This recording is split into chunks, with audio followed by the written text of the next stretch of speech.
come to the bed. And make it wild, wild, make it wild, wild, wild, make it wild, wild, wild, make it wild. Make it wild, wild, wild, make it wild. Break it wild, wild, wild, make it wild. Break it wild, make it wild, wild, wild, make it wild. Make it wild, wild, wild, make it wild. Make it wild, wild, wild, make it wild. Make it to the top, make it wild. Make it to the top, make it wild. Make it to the top, make it wild. Bring it to the top, make it wild. Make it wild, make it wild. Make it wild, make it wild, make it wild. Make it wild, make it wild, make it wild. Make it wild, make it wild, make it wild. I'm gonna make it wild. I'm gonna bring it wild.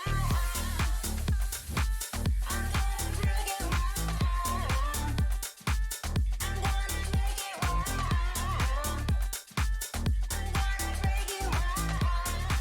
This is a night of love.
Hello and welcome, ladies and gentlemen, to the one and only Streamers League, and of course to our lovely, lovely group stage, our lovely playoffs that we'll have on Sunday, and our final qualifier before we head to LAN.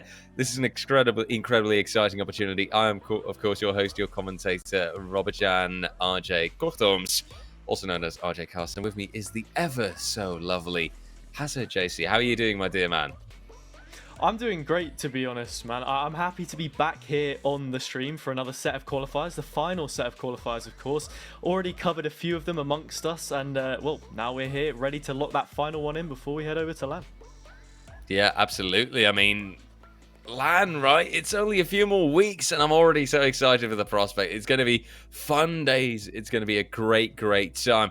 And I just want to look ahead to that. Also, just a shout out, right, to the lovely, lovely people over at HyperX. And let's also take a look at how we've transported or how we've really gotten to this stage, right? We're now at the Czechia and Slovakia stage. We've only got these final qualifiers left. And once they're there, then they will all be going along with, of course, the people from Romania, from Hungary, even from Greece and from Poland to the city of Wrocław, to those LAN finals. But of course, also do not forget, there's still the HyperX wildcard as well, brought to you, of course, by the lovely people at HyperX as well. That gives you a chance to vote your favorite streamer into those LAN finals. That's a possibility. That is still something that you should always keep in mind in case you're worried about your favorite streamer maybe not making the chase, maybe not making the cut. So there's still plenty of options there. Exclamation mark wildcard in the chat in case you're wondering. But of course, still, a shout out to HyperX for allowing us to have something beautiful like that. And don't forget about Surfshark either, because those lovely lads are there as well. Exclamation mark Surfshark if you're interested in getting your hands on a new VPN, perhaps, with a lovely discount code. How are you feeling about that, Hazard? Do you need a new VPN, perhaps? Maybe. I mean, cybersecurity is always really important, so that's something that you should be on top of, and something maybe that I need to look into, because I'll be honest, it's not something that I've really touched. But hey, if I'm gonna go somewhere, I guess Surfshark would be the first place to look. I mean, that sounds like a lovely plan, right? For the rest, I mean, looking ahead today, we're on that final qualifier stage. How are you feeling about this one? You know, it's Czechia and Slovakia at the same time. We're kind of double dipping here when it comes to the countries. How are you feeling about this prospect? Will this be a little bit different for you compared to the previous qualifiers? Yeah, it certainly will, right? Because this is similar to the Greek qualifiers that we had. We've only got 3 teams, I believe. They play each other twice. We're going to have 2 maps with each all the way through. As you can see, Group A, 3 teams. Group B, 3 teams. We will be focusing on Group A today, of course. Team Marwex are going to be playing 2 games in a row, or 4 games in a row, I should say, because we will be playing 2 maps within each game between the 3 teams that we have on show. So that's going to be a really interesting dynamic to pick out of. From the qualifiers that I've done already, this isn't something that I've really looked into. I believe you were covering the Greek qualifiers, though. Is there anything that you can really pull away from this format in comparison to the one that we've seen used more commonly throughout the tournament thus far? I think that it does put some stress on a team, but I'd like to look at it in a bit of a more positive light as well, right? Don't forget that the team that is playing 2 of those best of 2s in a row, they do actually have a better shot at things, and I think in that sense they get a bit more momentum going as well, and that's the positive. That's what you want to focus on, that's what you want to think of, and that's what you want to keep in mind as well. It can be a bad thing, but it can also be a good thing at the same time. So it's a double-edged sword, you know, to put it into a figure of speech. That's the best way to phrase it, and that's the best way to look at it. Still though, obviously, I think that a team like Marwix, for example, they can use the preparation. You know, if you end up for those playoffs, for example, that we'll be getting on Sunday in that second semi-final, well, I mean, boom, right? If you have to play that one and you win it, then you're playing 2 best of 3s back-to-back. Now, that can be even more challenging. That can be even longer in duration. In that sense, this should only be a teaser, a taste of what's to come for that Sunday as well. Yeah, I mean, it's pretty much a balance between the 2 ends of the stick, right? You either have the 2 best of 1s in a row like we would see in the traditional format, or you get really unlucky with that second semi-final and you have to end up playing 2 best of 3s in a row. But when you look at the nature of how esports in general and tournaments play out, there will be a lot of situations where you are required to play multiple series in a row. So this is something that the players should maybe be used to if they have the tenacity to make it to that LAN Grand Final or those LAN finals in general, really. So I think it's something that they should be prepared for, and something that I want to see them embrace and really grit with both hands. Absolutely. That sounds like a perfect mentality to have for it, right? Going and tackling things with both hands on the steering wheel, with both hands gripping away and making sure that you are ready to tackle this Well, I don't want to call it a problem, really. Just this situation. For now, let us take a look at the map pick. Right, we have, of course, quite a few maps being banned away, and then 2 in the end being picked by the teams. That'll be Ascent being picked by Spashk, and of course, Marwex going for the Icebox picks. Now, this is something that I like. This is a nice and dynamic little map pool that we've got to start things off with. So I'm happy to see this one. How are you feeling about it, Hazza? Yeah, I think this is a fairly standard map pool, to be completely honest. These 2 maps are maps which I see teams want to pick into a lot of the time. I think looking back at the Polish qualifiers, we saw a lot of breeze in the best of ones, but this is now coming back to being a little bit more of what we would expect, to be completely honest. So Ascent and Icebox, maps that teams just love to try and play into. They have a variation of long open angles which you can contest on those operators, big open spaces like mid, like towards B site, for example, that open area. So, I mean, yeah, dynamic maps, like you said quite rightly. And coming into Ascent as that first map, we always speak about this one because it is so heavily favoured via a variety of teams. Do you get that same kind of advantage by picking into that? It's yet to be seen, and it'll be interesting to see how Team Spike actually, make the most of this potentially, or start out on the back foot. I'm not too sure, but that first map, I think, is very integral when you look at how both of these set themselves up. Absolutely, and I think that it also shouldn't be underestimated how important it can be to get that map winning, right? Because it'll still give you a decent bunch of points, which will still mean you getting a good chance at those, well, eventual playoffs, and maybe after those playoffs, those fated LAN finals. So I'm curious to see how the performances will be here, and I hope that the best may win at the end of the day. Honestly, though, right now, I mean, looking at this matchup, looking at this pairing, yeah, I think that we will see a kind of a shift in playstyle as well. Moving from Ascent to Icebox. To my feeling, those maps really demand a completely different playstyle in comparison to each other, right? What, between Ascent and Icebox, or between Ascent, Yes. Icebox, and the maps in the rest of the pool?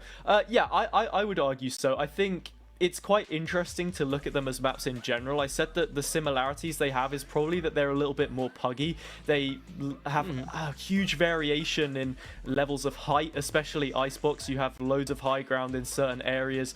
That double stacked B site, which has now changed, so realistically, there's no directly above and below section in the way that the tube is laid out, because the foundations have been solidified, I suppose.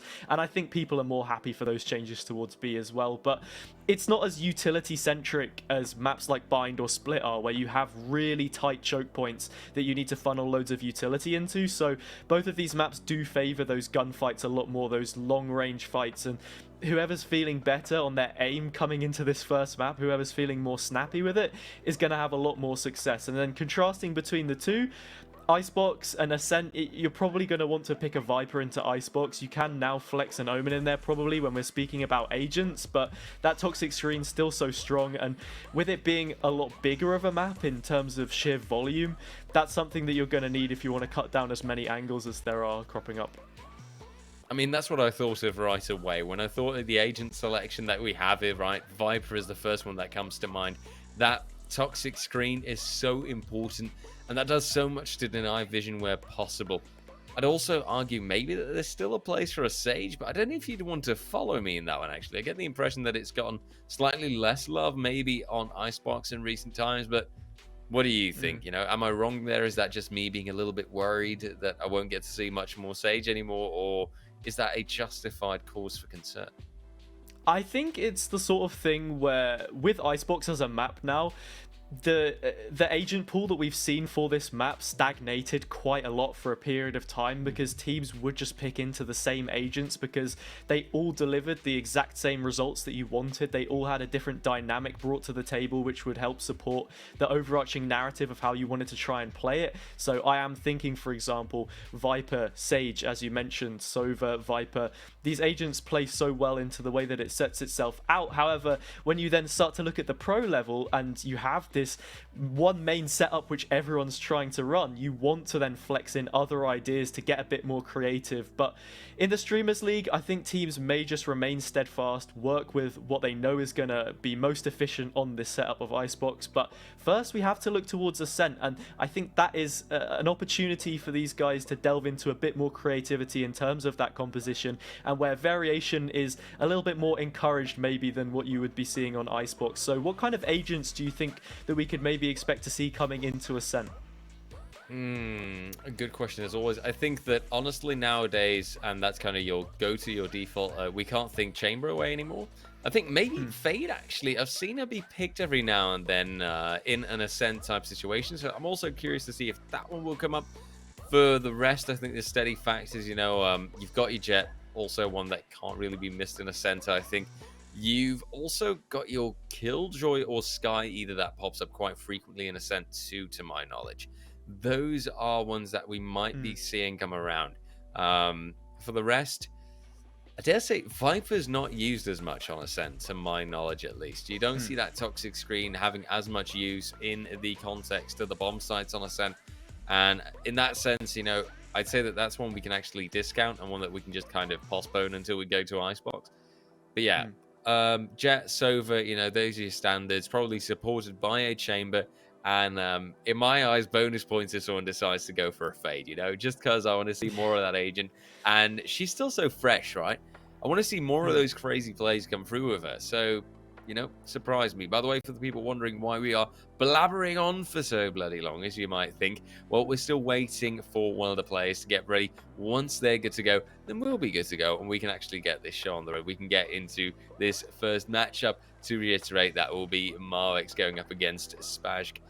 An interesting matchup nonetheless, and of course one in which this best of two will already decide quite a lot for the standings that we will be taking into account later on in this tournament. Of course, at the end of the day, to see who actually makes it through to those playoffs, because we've got 3 teams, 3 captains, 3 streamers, but only 2 of them can actually make it to that Sunday.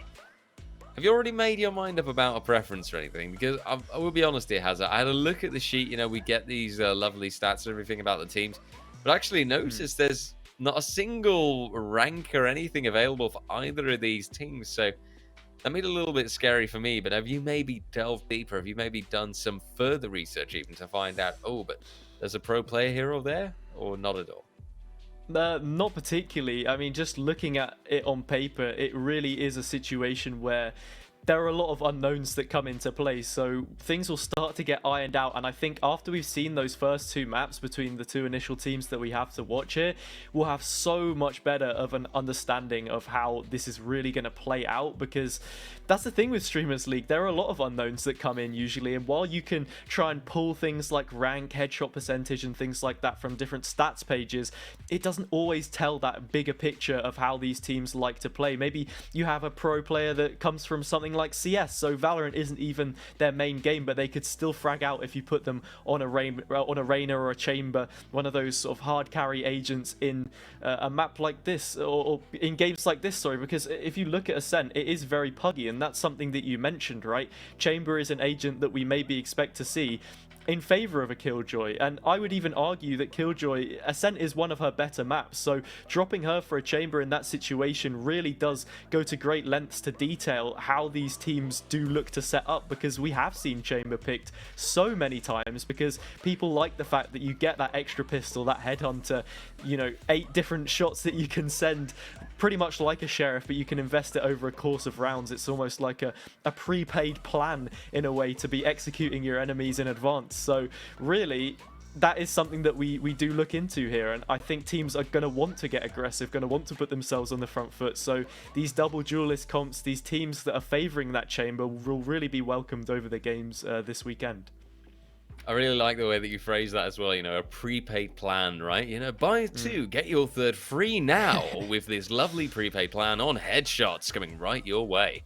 In that sense, by the way, the players should also be coming right your way at home. We should have everyone getting about ready just about now. But of course, then we'll still have to dive into that agent select first. But yeah, I like the idea that you're putting up there, Hazzy. You're absolutely right. And I think that sometimes people even underestimate the sheer power that Chamber can bring to the table. He is such an incredibly offensive agent. But he does so much, right? That headhunter, the tour de force, to say it as my most lovely, lovely French accent will allow. It does so much, and it can bring so much impact. So I really look forward to seeing him pop up again. I hope that we will be getting a chance to see him pop up, right? That's also a given. That's also a thing. Because you never quite know in these type of situations what kind of agent compositions teams will be going for, because it does have a bit of a more puggy feel to it, right? These aren't the super high-level professional teams or anything. These are, at the end of the day, streamers that have invited a few of their friends along to play with them to compete in this Streamers League. But obviously, I shouldn't talk it down too much, because at the end of the day, you can invite a couple of friends to play along with you. You can be that streamer, you can have some fun, but you can't actually win a ticket straight to the city of Wrocław, straight to that LAN. And that's such an exciting idea, such an exciting thought. I'm also really, really looking forward to that myself, to be quite honest. It's about 3 more weeks, and then, well, you know, hopefully we will be casting alongside each other in real life in the ever so lovely city of Wrocław in Poland. So that's also something, right? In the meantime, while we still wait, are you anxious about flying, actually, Hazza? What kind of person are you in that sense, to have a bit of a more casual conversation? It's funny that you mentioned that, actually, RJ, because it's been quite a while since I've flown, to be honest. I think the last time I flew was probably 2019. I went to Budapest, so I went to Hungary, one of the regions that is involved in this tournament, of course. Yeah. But since then, I haven't had the luxury of traveling via a plane, aircraft, anything along those lines. I mean, you know, we have had a global pandemic in the midst of things, so that does naturally slow things down, and I'm not much of a businessman, so I wasn't going around creating deals and trying to navigate my way through financial crisis or whatever. That aside, you know, I would say I'm a little bit of an anxious flyer. So I think for me, the takeoff is worse than the landing. By the time we're in the air, I'm as cool as a cucumber, and when we come down to land, that's when the fun begins, right? In the words of Anakin Skywalker. But yeah, I'll be completely honest. Yeah, we'll have to see. We'll have to see.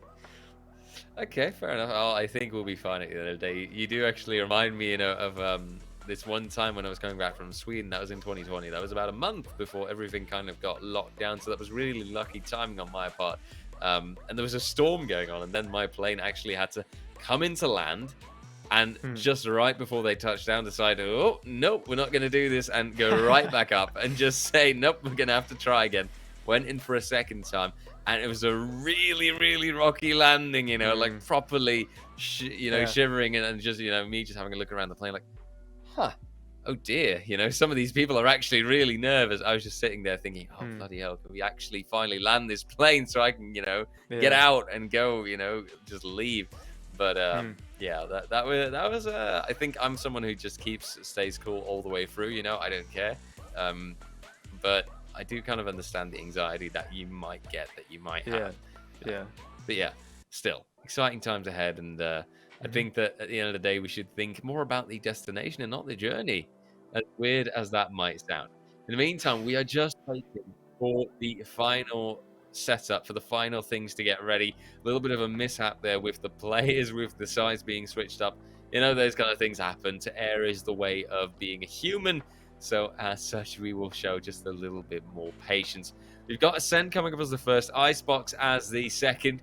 No decider, because these are best of twos being played out. Of course, 3 teams in total, 1 that will be eliminated today and that cannot make it to the playoffs on Sunday. So that's fun times ahead, I think. An exciting prospect. And honestly, Ascent, I think that's a great first map to start on. But speaking of things to start with, let us actually get a start on that agent select. Let's go ahead and take a look and see what's going to be locked in. By the looks of it, I already see a chamber popping up, a Sova and a Jet. Things going pretty expectedly here, although there are some changes coming through. We also see a Raze, Brimstone, Breach, Cypher. There's a pretty interesting composition that we've got going, isn't there? Yeah, it's a real deviation in agents between these two comps that we're seeing brought out.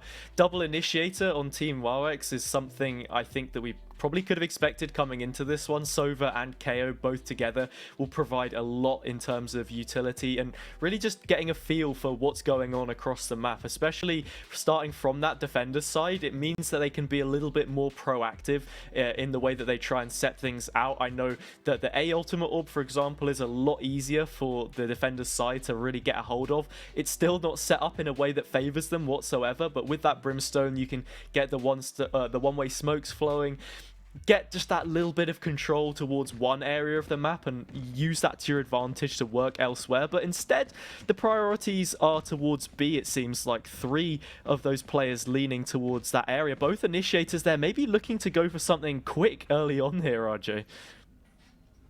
Ooh, playing it, well, I wouldn't say safe, really, but trying to play at rapid pace. That can also do a lot, to be fair. Just moving in for that B site straight away and finding that impact. Well, let's go ahead and take a look as we've got some abilities, a lot of them actually being popped right away. Smokes all around. And look at this. Humlik coming through with the first kill. Foykos to go down, but Pavlich, he returns. Elwazoi, though, on that return fire as well, and that spike immediately being planted. Look at the speed that's being applied right here by Team Spazk, and look at the fact that you've got that spike down already and everyone ready and veering for the action to get started.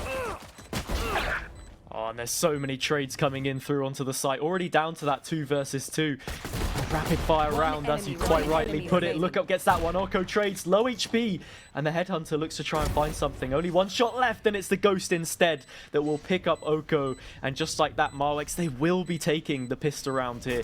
It was a very decisive take from Team Spazk, like you said, but in the end, it's the defenders that make it happen on the retake. Only one player left and a spike plant, though, means that we could be in for a quick force buy return here. Ooh, scary time ahead, but indeed, kind of try and keep that dynamic going, right? Keep that pacing, that speed in your play style, and make sure that this pistol round loss was just a temporary setup, as we quickly saw it again at the end there. I think that that might be the best bet for Team Spazk to try and make this work, because we did see them getting onto the site, we did see them getting that spike down, and we did see them force it down to a one last man standing situation for Team Marwix. So there should be okay chances here. Let's take a look though. Some first smokes being put through by the Brimstone. That's Marwix himself, of course. Take flight. No direct fight being found, however, until eventually we've got this engagement near the mid area. But Marwix will soon have a point of contact, I believe. Shock darts do get traded back and forth. The spy cam as well, just searching for information on these players. Pavlicek from the corner will get the first one, sprays down a couple more, and the teammates start to chime in.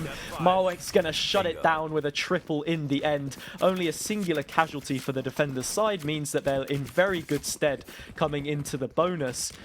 A comfortable round for them in the end. And you know, in the pre-game we were speaking a little bit about some of these players and what we expect here. I think that's fairly smart from Team Spazk to not overinvest on the second round. Now they have a significant gun advantage, and one of the players I want to hone in on is going to be Humlik, because they're actually the coach for Team Entropic, a team that are currently playing in the VLR Regional League East. So having that little bit of expertise, making sure that these in-game calls are as good as possible, will be great for them on this attacker side when communications are that bit more important. Communication is always an important facet, if you ask me, and I think that you make it an excellent point there, and that hopefully that coach will be able to provide a lot of, well, added value to the team, I suppose. For now, let's take a look as Team Spazk is giving B another try, moving their way on up toward that site. About to run into the defense to come through from the raids from the Sova. Foykos standing at the ready, moving on out, but not finding a single connection. It's Oko with the entry. Foykos to go down. Currently a spike soon to be planted, because they do have the entire B site to themselves. And Mystic will be going for that. Commits, and we've at least got Team Spazk playing an afterplant again. All it takes is that one ping from the Owl drone to open up the site. Be so hard to defend if you don't have multiple players stationed on in. Oko gets another one onto Treeper, who peeks out with the flash in hand, but gets caught out on such a tight angle. Recon will now start to come through on the opposite side. to see what these pings can find, and they're going to get absolutely everything. 3 players drops it down back to a 2 versus 2. No man advantage, but eventually it is completely lost as the walls close in. They're pushed right back. Team Spaj gets their first on the board, but fairly costly in the end. Only if those rifles stay alive. And well, Marwex will be able to buy back into this. The economy in the long run not looking too great for either of these teams. No, that is absolutely true, and you do have to keep that in mind, right? The fact that they can get such a win, but that it's such a narrow one. Not being able to get a confident win through means that whilst currently there are weaponry, or there is weaponry even on their side, you can always ask yourself, well, how long is this going to last, right? Where is this going to go wrong? Keep your eyes peeled as currently another round commences. Team Marwex still rocking the 1-round advantage as well. Economically, though, the advantages are long gone for either side. And currently, it'll be Marwex creating a player advantage by fragging out Elzoy. It's a big player advantage to take early on, as we see the default coming out from Team Smash here as well. Peeks in and takes the head of the snake off. Humlik drops. And it's another for Marwex, who eventually loses their life, but damage is done. Spike is going to look to flash in here, but Pavlicek ready for it. Keeping it 100, takes them out, and now that player advantage is doubled, and there's twice as many that stand. Orko's trying to cut things down. Will take off the head swiftly of that first player, but Operator's still in play. This is a real threat, and it's not a threat that's been dealt with. Mystic left alone in the 1 versus 3. And it's just going to have to hope to try and find anything here. First up shot doesn't connect. Firecross is in position to take them out, and just like that, they're going to clean things up. It goes from being a default round where they're maybe looking for a pick to one where they're unable to find anything but regress in terms of trades. And being on the back foot constantly means that you're somewhat directionless in the end. It's as simple as a cleanup duty for the defenders, and they can now look to start to build up those credits, build up that bank, and get a foothold in this defender's half. Yeah, you can notice it, right? The moment that you've got a bit of a player advantage going on that defending side, you can force the attacking side players to go into these 1v1s that just tend to be unwinnable, really, or very unfavorable from the get-go. Oh, that's a cheeky start coming through from Lookup, all right. But that exactly shows the power that someone like Chamber brings to the table. Does so much and will cause the lads from Team Spashk to have to start the rest of this round, the rest of maybe even this half, with a disadvantage. Yeah, those players are going to just make their way back on over into the uncharted waters towards mid and B site. Didn't look like anything was going for them towards A as they lose out on that initial pick, but the information is there. Trooper has spotted this one out, goes for the flash, but eventually has to back off. That's a lovely shot from Umlik. They may be a coach, but they can certainly hit shots in the server as well. Back down to a 4 versus 4, guns picked up. Where does that train of players start to head now? Crossing towards mid, it looks like B may be that final destination, as it has done on multiple of these rounds already. Bit of a spray down to come through, but it will not connect, really. And it'll be Team Smash this time, moving ahead again for that B side. There will be utility hammering on them. You won't really get a plant being denied. That's going to happen whether you like it or not. A 4v4 in the end. Quite a few ults ready, by the way, as well on that Marwick side, but I'm kind of afraid that they won't be coming into play too much, although Brimstone's Hellfire could always be handy. And I say Hellfire, but obviously I just mean that Orbital Strike. Powerful check, though. He makes it clear that his ultimate can do quite a lot as well. Now Marwick's coming through. As his Orbital Strike does get used. Void Cost moving ahead. And that's only a poor old Oko left. And a spike that can be easily defused. Time still left available. For now, Team Marwick setting a dominant tone to start things off with. That's what you really want to see from the defenders' side. They're always going to have that little bit more success, I think, in the opening stages.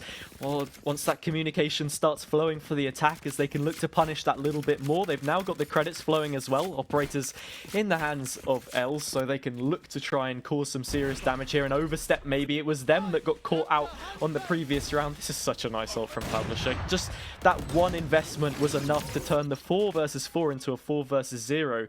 It's really important to look look at those rounds when you lose out on that initial pick, when you're at a player disadvantage. How do you readjust? How do you make your way back in? And keeping all 4 players alive in the end for them is absolutely huge. So very nicely played, and that overstep does come through. Marwex loses their life, and how do they respond this time? Take flight.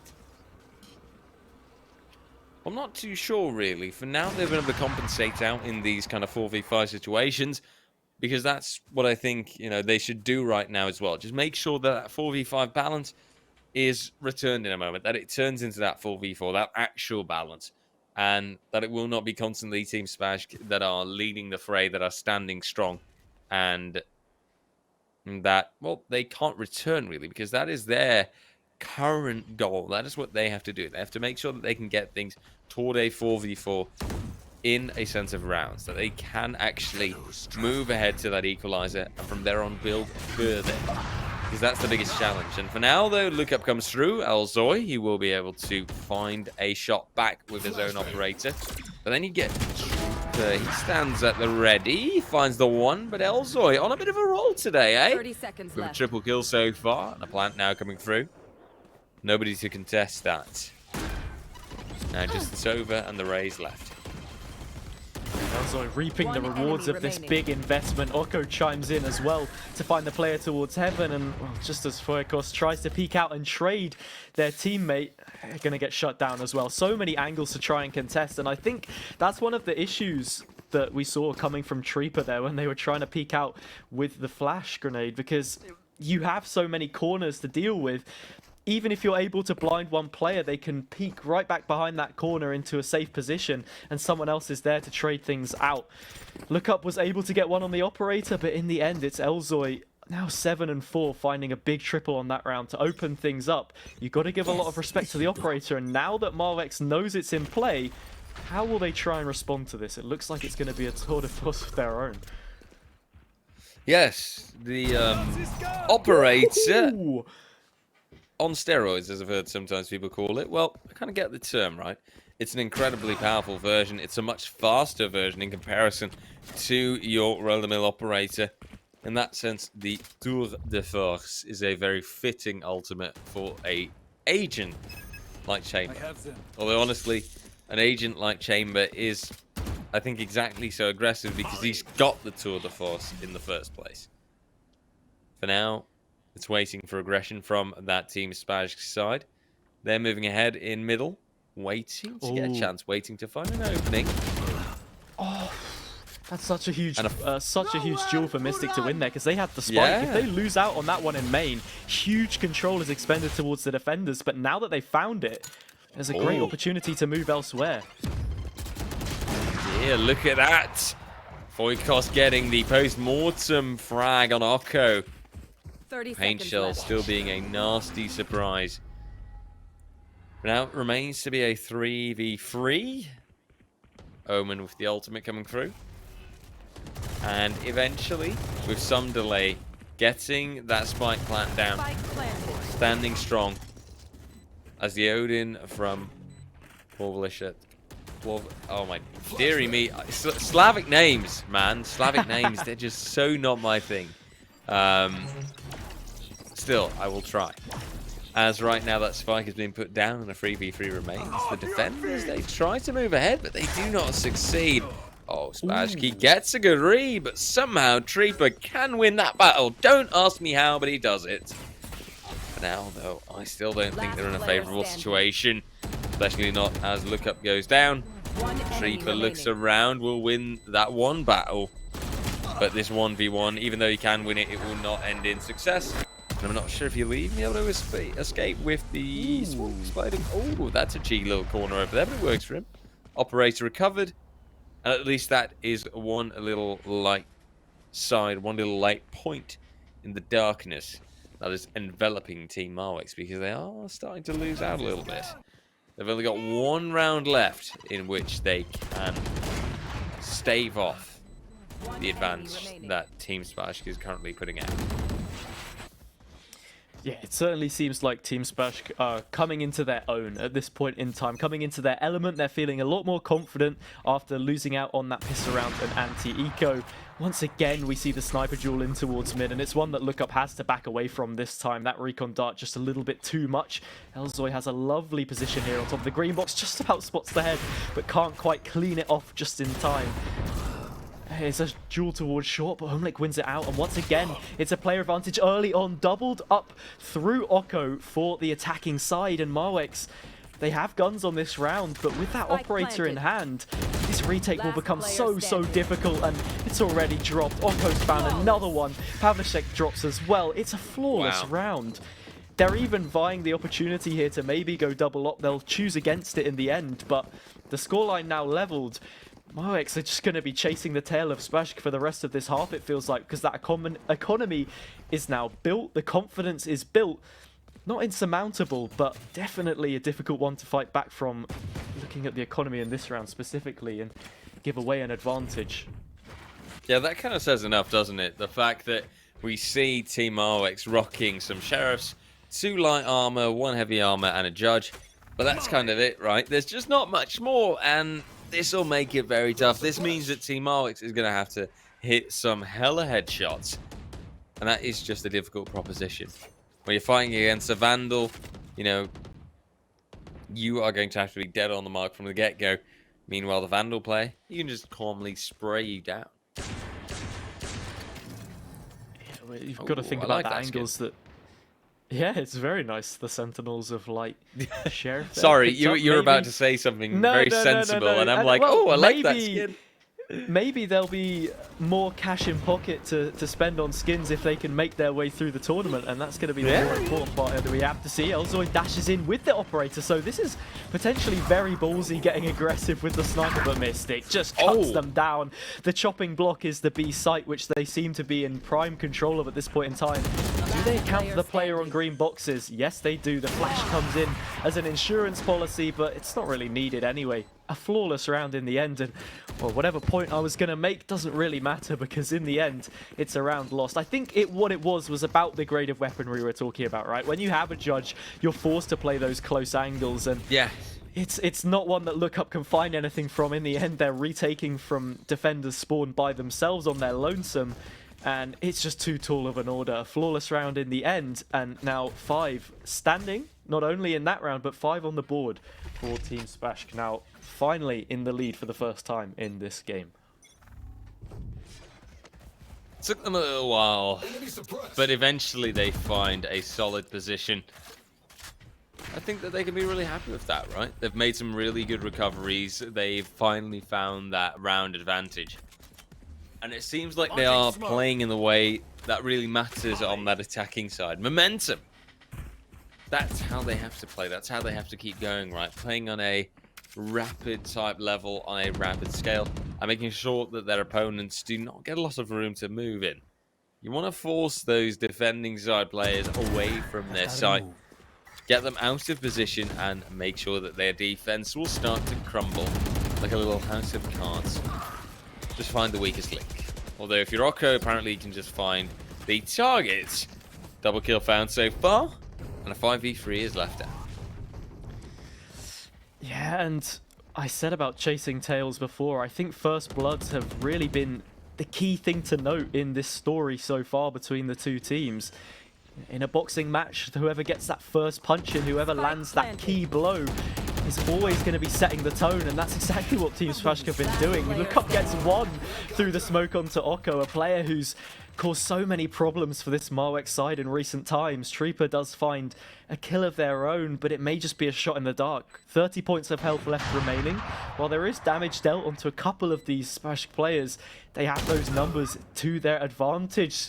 Does eventually lose the IGL, so it is now a 1 versus 2, but that time is ticking on down, and Mystic, a player who's been so consistent in these last few, carries on that consistency, finds another frag, and the advantage continues to widen. That gap pushing further and further away from Marwex now. When you look at rounds that a team picks up and you see, you know, they have 4 rounds, that's a good thing for them at this point in time. That the boat isn't pushed too far from the shore, but when one or two of those rounds is the pistol, is the anti-eco, and they start to struggle in those gun rounds, you have to worry for them just that little bit more. Just a tad. Because at the end of the day, yeah, winning a pistol's nice, but, you know, it has that slightly higher element of random chance in my eyes, right? Pistol is one of those rounds where either side have equal weaponry. Where sure, you've got some variance, some room for upgrades, but in the end, it's the gun rounds where the real battles get told. For now, you've got that 4v3 and quite a bit of damage on the chamber on the Team Marwick side. Boykos now also standing at the ready, not quite finding Spike planted. that success, not quite finding that quick scope.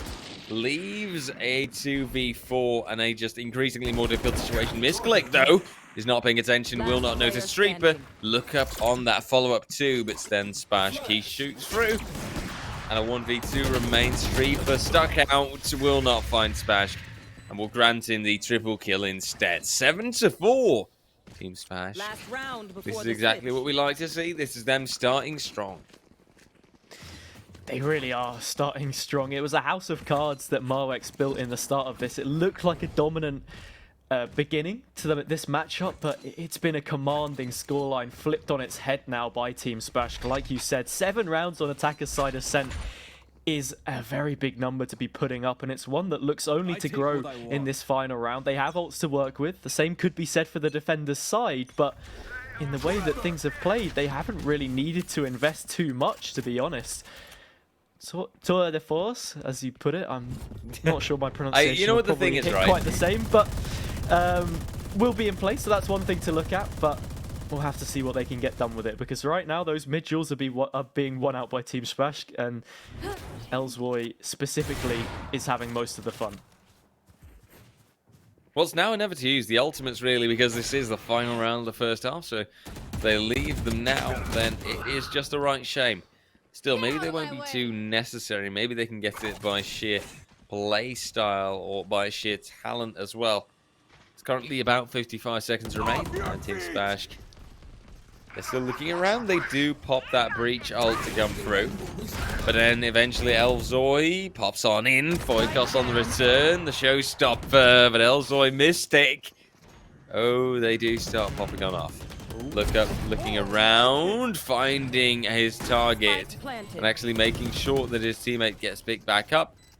But for now, that operator still stands at the ready, tries to find Elzoy. You get the read and you get the kill. So 1v2 at the end, and a spike ticking on down, waiting to be tickled by one of the Team Marwick's team members. Well, I'm afraid that currently that might not even see chances of success anymore. Feels like it is too tough, like too tough. Like all the offense that can be put down by Lookup will just not be enough without that utility support. And they get it coming through. Elzoy with the final kill. 11.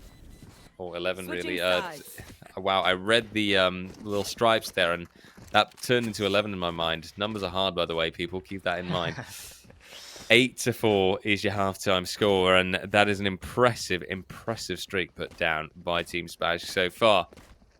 Honestly, if they keep this kind of thing up, then maybe the second half will be a rather quick one, because they are moving to the defending side, and logic dictates, right? Logic tells me that that should be slightly favored, right?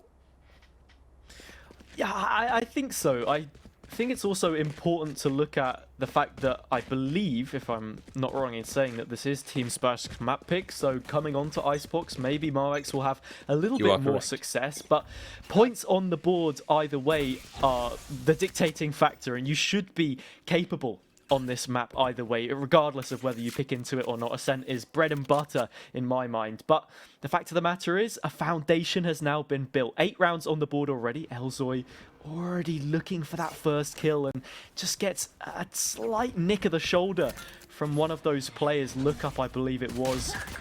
And that execute doesn't even get a chance to come in. The first kill is already taken, and we spoke so much about first bloods. The damage is already dealt, and they haven't even spotted a player at this point in time, but Elzoy's already found the couple, and they're circling in on him now. The train of players is chasing them through mid. Wherever they run, they certainly can't hide. The Tailwind even follows it up to close that gap even further, and well, look up, may be able to get one here onto Humlik, but they are very squashed at this point in time, so they've got to win a few more of those duels. They start to do so. Player advantage still sits with Team Spike though, and they will find yet another, now a 1 versus 3 for Marwex. Very, very solid pistol round. I'd say that it is practically done unless Marwex can find a lot of success here, but his position's known.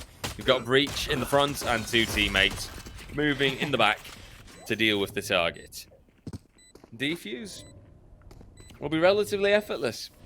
It comes through with ample time to spare, and it will be Team Spash taking that actual pistol round in. Very surprising, perhaps, when you look at the start of this first half, right, where Marwex was able to kick things off, where he was able to get the pistol round. But now, well, this is, in my eyes, a clear-cut chase, or clear-cut case, even, of Team Spash just holding onto that momentum, right? They're in the mood. They've got things going, and they can just keep this party going altogether. Good chance for them now to move ahead to the double digits, which will be another important mental milestone for the team to stand at and to move ahead with. Yeah, and coming into the defender's side as well, looking at the sentinel choice as Elzoy just fires away. They're only able to find one as Foikos finds a very nice shot through the smoke with that Sheriff. Won't be any weapons into the hands of these players. Instead, it's damage expended onto them. Utility comes through, but the judges lay in wait. They spam away. Okko's found a 4K. Hello. That's a headshot to shut things down in the end with the Ghost. Double digits secured, and this team growing in confidence, just firing away on those anti-eco frags. Beautiful performance, Okko, putting it down and securing his spot at the top of the leaderboard. Never underestimate a judge, people, and this is why. Elzoy with a great start, but then Okko had that fantastic flash support also coming through, and the Ghost to chase. Beautifully done. Lovely play. And altogether, you just see the importance of being in sync with your teammates, right? If the breach support hadn't been there, then that could have been a very much tougher, a very much more challenging spot that Okko had to hold off. For now, it's another case of utility abilities, but they will turn the advantage slightly. Trieper and Pavlik, they go for a return, but it'll be a relatively equal situation for now. 3-3. And no direct fights being found right now as the spike has gone down and Team Marwex find themselves in the afterplan situation. Yeah, and I was just about to say, there are weapons here that can be picked up. Plenty of rifles on the board. Elzoy is making this Vandal work, and not only that, they found a double already. It falls solely onto the shoulders of Marwex, who can't hit the shots onto the Classic, not quite finding either of these players. That's a huge pickup for Team Spash, because not only have they converted the bonus round now, they've shut down the buy of Marwex. They can't get it over the line, while there is a spike plant in there to maybe soften the blow somewhat. I mean, it's like papering over the cracks at this point in time, because any buy that they make from here on out is really not going to be ideal. Going back to the idea of the bonus round, you've got to try and play those angles perfectly, and that's exactly what we saw. Mystic is the only one who buys in a Vandal. That hero rifle does big work. The Spectre at the close range from Humlik chipping in as well. Elzoy trying to find a shot with that Marshal on the longer distances towards mid. Very, very smart heads-up play that we see coming out from them here.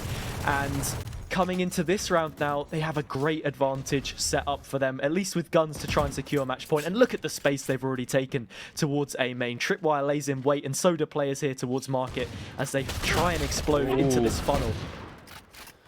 Yeah, but that's a dangerous spot that they're in, right? It's one big funnel, and it's Humlik with the hold. Foikos, they're returning. Elzoy and Mystic coming into play, and that's exactly what I was afraid of. We've seen it time and time against Team Spash. They are not afraid of those cheeky flanks or anything of the likes, right? They are not afraid of moving behind, surprising their enemy. Well, that's exactly what they did just here. They showed up, and even when there might have been a false sense of security, right? A position in which you had Team Marwex thinking, oh, but, you know, we've got our mid control, right? We pushed through, we won 2 gunfights, we've got an equal situation. Boom. Mystic and Elzoy, they show up in the back, and they completely decimate their opponents. It will now be a toe-to-toe battle. Guns on either side, heavy armor on either side. But for the rest, a situation in which I would still very much favor Team Spash right now due to their general performance on, well, I just say the last 9 rounds altogether. Oh dear, this is strong. Wallbang potential coming through, but just off the mark. Yeah, keeping them on their toes. When you have that advantage, you can afford to make a cheeky play or two like that. Cage won't have any use, but it's Humlick who's in place to shut things down. Oko finds one as well. The knockout onto Treeper, and in the end, they will get that kill confirmed as the rest of the team clean up.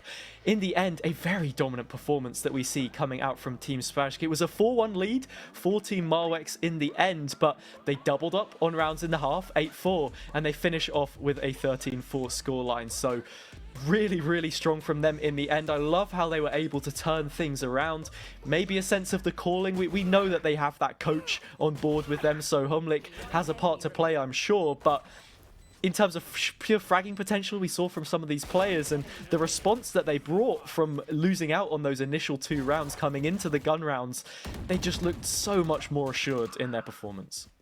It feels as if it just took them, right, a sheer moment to read their enemy, to be like, okay, this and this and this are a few of the things that they're doing. This is how we're going to counter it, right? You saw it in the flanks that they did at times where they completely surprised their opponents, where they had that total surprise factor just working their way. And that definitely netted them an easy 3 or 4 rounds, in my opinion. Altogether, this was just Team Spashk setting down a very, very dominant tone, where at the beginning, actually genuinely thought, okay, Team Marwex, you know, they've got a good spot here, they've got a good chance, right? But it was so turned around, it was done so differently, and it was a much, much stronger performance by the likes of Team Spashk right now. I am very, very excited to see how they will be tackling that second map, of course. And by the way, in case you've forgotten, that second map is Icebox. And of course, we will be covering that in just a moment after our short little break, where you, in the meantime, can check out !HyperX. See you in a moment.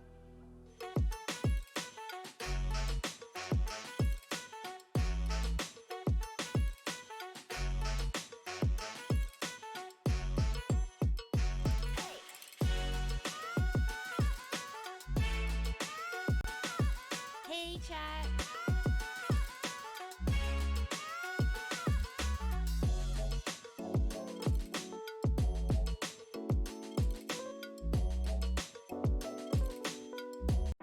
We promised that Wrocław would wait for you, and we would meet again soon. We always keep our promises. The time has just come.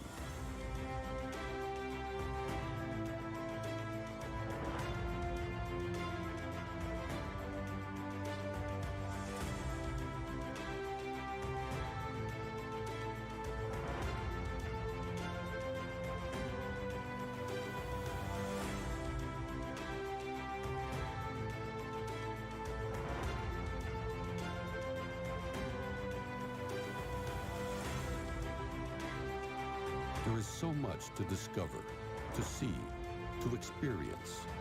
Make good use of your time. It would be great to see you again. We are waiting for you whenever you are ready.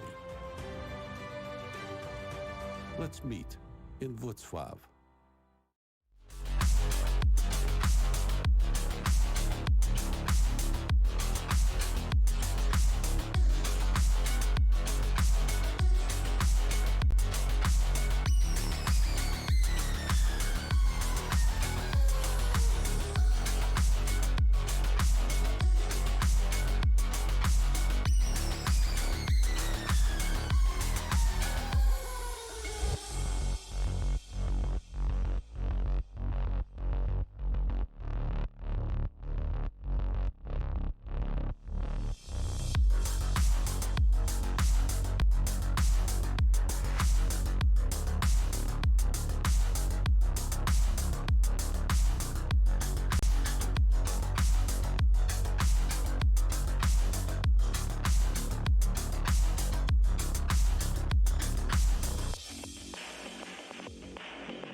Hello and welcome back, ladies and gentlemen, to the Streamers League, where we already saw a very, very dominant, surprisingly dominant even, I dare say, performance on the first map in our first best of two.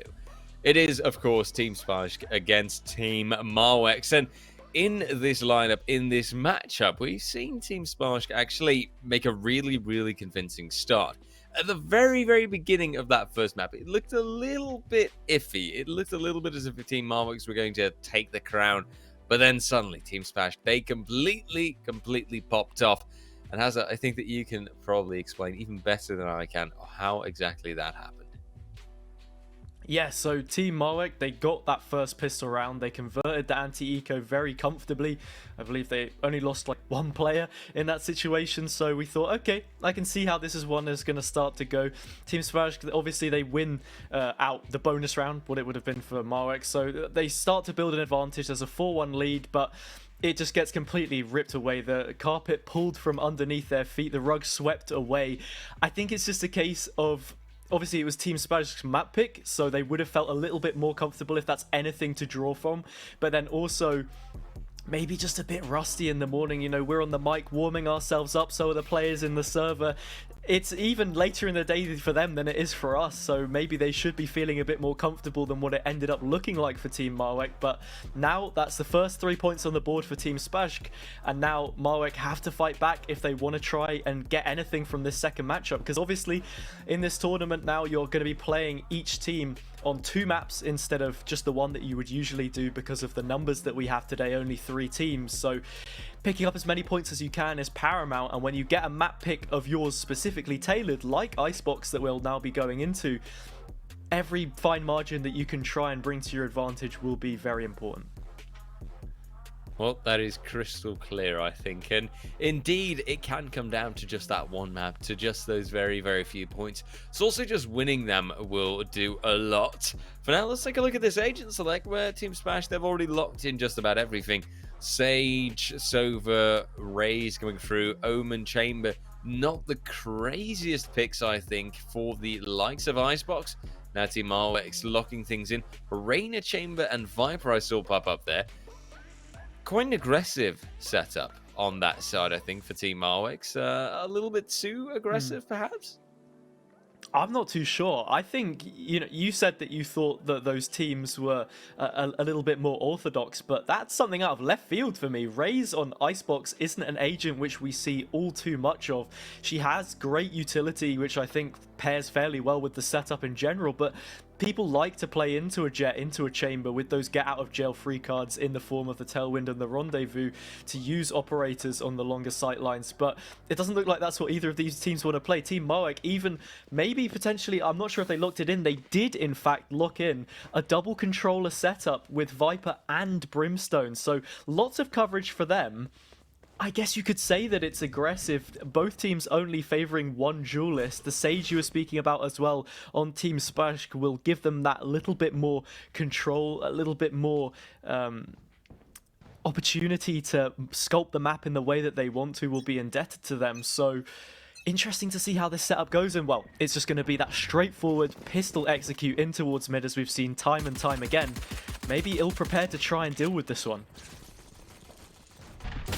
Oh, absolutely. It's, I think, a tough situation, but it's also Humlik. That pops things off quite well, eh? Immediately finds his start, and it gets a double coming through. Oko with the follow-up. Pavlicek, the only one who's been able to return for now, and also the only player who's going to have returned at all. Humlik even finds a triple at the end, and it will be Team Spash that make a quite dominant start on Icebox just like that. Important to keep in mind, obviously, Icebox was Team Marwex's map pick. So, Team Spash taking this one, well, it could be a sign that things will go very similarly to the previous map, which, of course, would mean that you actually get the lads from Team Marwex returning later on. Still, let's keep our eyes peeled and see how this one's going to pan out. The pistol round's being found by Team Spash, and they've made a solid start so far. Yeah, it's interesting to note the way that the points will work out as well. If Team Spash do end up winning this one, you know, however comfortable it is, they will have 6 points, and usually that's enough to straight up qualify you. But looking at the games we have yet to play. That may not be the case, and Pavlicek is making sure that any hope of Marek going through is still maintained in this situation. It's the captain on the other side, though, that says absolutely not. A quad from them in the end, a couple of headshots to round things out. We'll even upgrade the pistol, which they did the dirty work with. The Undertaker Spash has just put them all out on a plate. Unbelievable. The way that that was done, so clean. And I've got to say that right now, if this is the kind of performance that Team Smash can keep putting up, this will be that dominant showing still. But I don't want to get my hopes up too much, right? I don't want to get overexcited because we saw the exact same thing happen previously. So really, I don't want to discredit Team Marwex either. Oh, Smash though. Showing aggression. Boombot coming through, but not directly connecting the pain shells instead. Might be able to deal some damage, but they don't quite find the right player. Humlik now kicks things off, finds the first kill. Trieper, though, on that return. Sparshk then finding the next. Bit of a trade situation for now, but eventually Elzoy also pops on off. The Sheriff is on the mark. Sparshk can take out Marwex. And you will get Team Sparshk almost full still. And just one more round, or one more player, I should say, left out. Trieper, in which case he will be able to get a target. Splash goes down, finds himself a second, but sadly not accounting for Misklik. He was standing at the ready with the Vandal. Team Splash might have lost out quite a few players, but that was more sloppiness than anything else. And we actually get a timeout coming through from Team Marwex. Oh, dearie me. Now that's bold. What are they going to be discussing? What do you think? I guess you could call it bold, but in my mind, I think this is somewhat necessary. You can't allow Team Smash to have the amount of momentum that they've seen thus far, because, quite frankly, this game, like you put it, seems to be running away from Team Marwex. So just stopping the rock, killing any momentum, even if it's not a strategy that you're going to be running over in this instance, I think is very important in their game plan if they want any hopes of picking up what is, in fact, their map pick of Icebox. So this will be one to look over, because right now, Team Smash, I like it. I mean, it seems as if they can do no wrong. They win these bonus rounds so comfortably. Elzoy lands quite a few headshots on that previous round. One drops down. I believe it was look up onto only 5 HP. That's their impact in the round. Pretty much gone already. When you're facing up against Spectres, the amount of bullets they can throw at you means that only 5 HP on the board means you've got to be incredibly crisp if you want to try and find any value from that position. So that last round was a complete shutout. Now they've got to look back to the drawing board and make something happen. So not looking into this round necessarily to try and find something, which it seems like is going to be a B execute, but definitely the next one, they need to have points on the board, because this one is going to be running away from them if they don't stop it soon enough. Absolutely so. Time is ticking. Pressure is mounting. Let's see how they'll approach things in this next round, because I do notice the Sheriff again, and I would say that things aren't looking too favourable just yet for Team Marwex. So it really will be a case of them making the best out of it for now. Commitment is there, but the spike is not put down. And Oko and Mystic even with that initial start.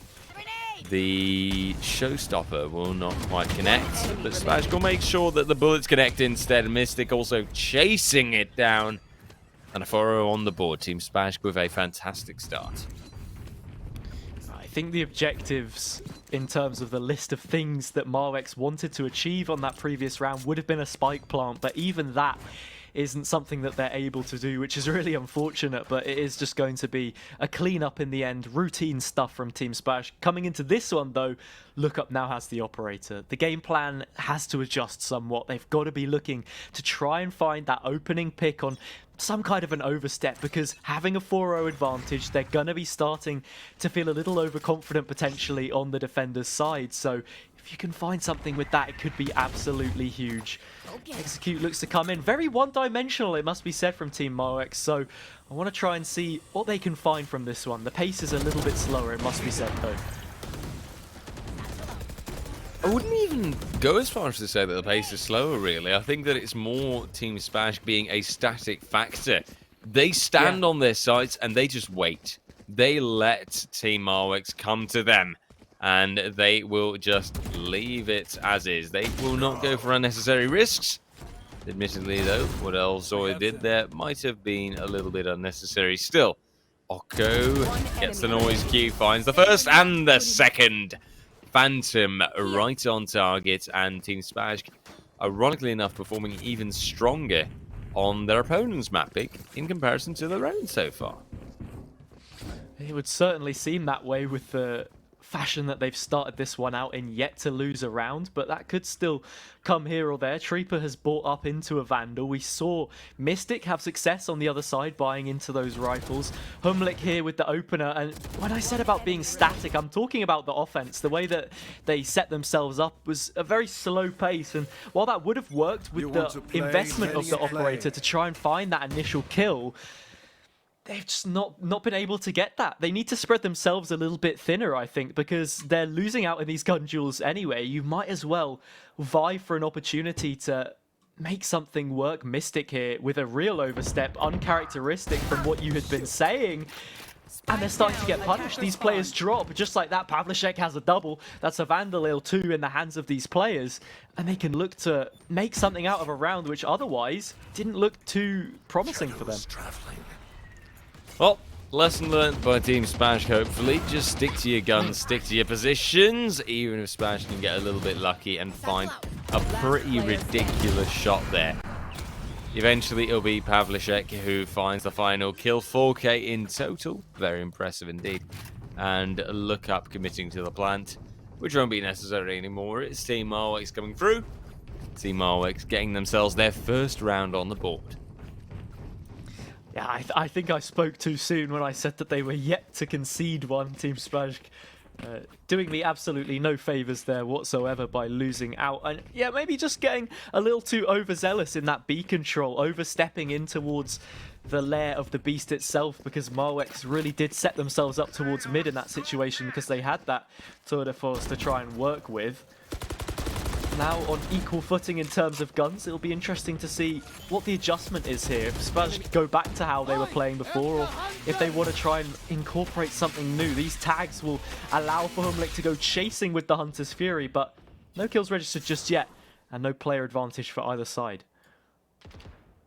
Don't know if I actually saw a target hit come through. No one on the Team Spazk side seems to be... or on the Team Marwix side actually seems to be lower AP. Besides Voikos, indeed, that was the one man relatively unlucky. Spray down from Spazk, not immediately connecting. Humlik in the meantime, though, finding a kill. Luke up going down. Oku now chasing.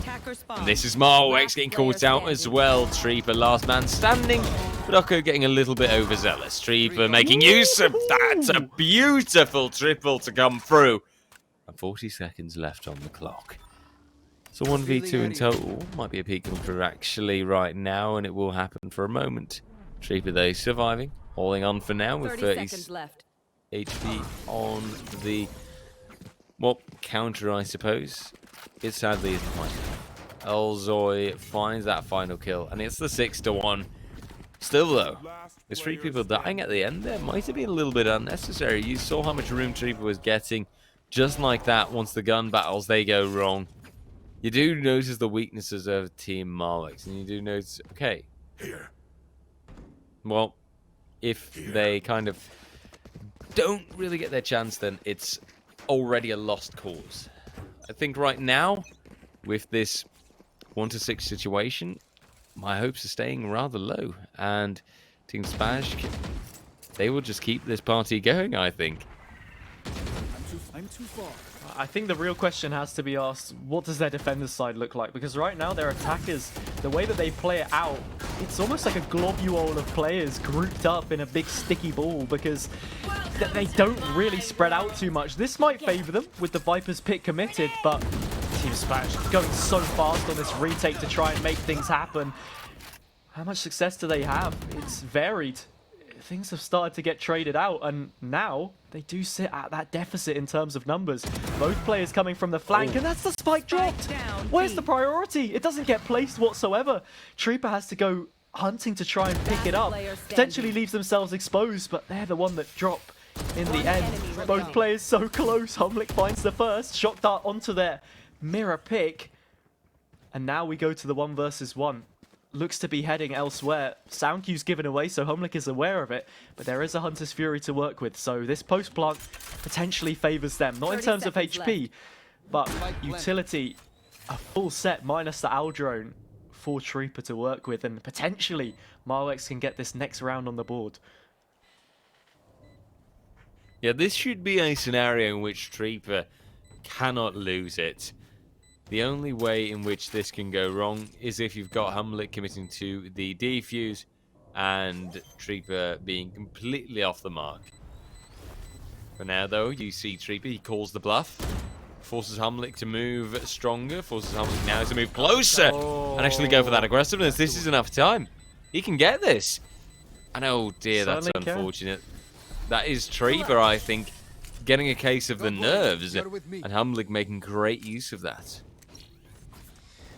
I guess nerves is a factor. Potentially, you could argue the opposite, that Humlik is just so cool in that situation. The 1 versus 2, they find the first one, instantly knows to reposition towards A and that the spike plant should be going down. On that side of things, with the sound cues that were given away, the audio from Trooper, and it's really unlucky because when that first tap comes through, Trooper gets a nice sight of the spike, knows that it's not being stuck, can wait before they dip their nose back into it again and have a look when that second tap comes through. But stopping Marwex from getting that second round on the board, extending the advantage now to 6 between the two, is absolutely huge. And Humlik's on a tear. They've found another one already.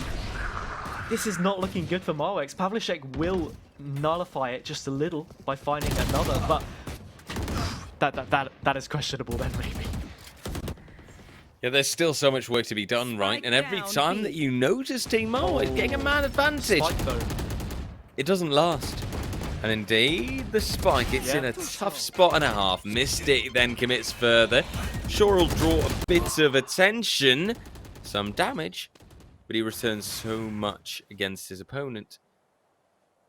Reina, I believe, on just the 1 HP or something, unless I'm reading that bar wrong. No, it is actually full, it seems like. Weird.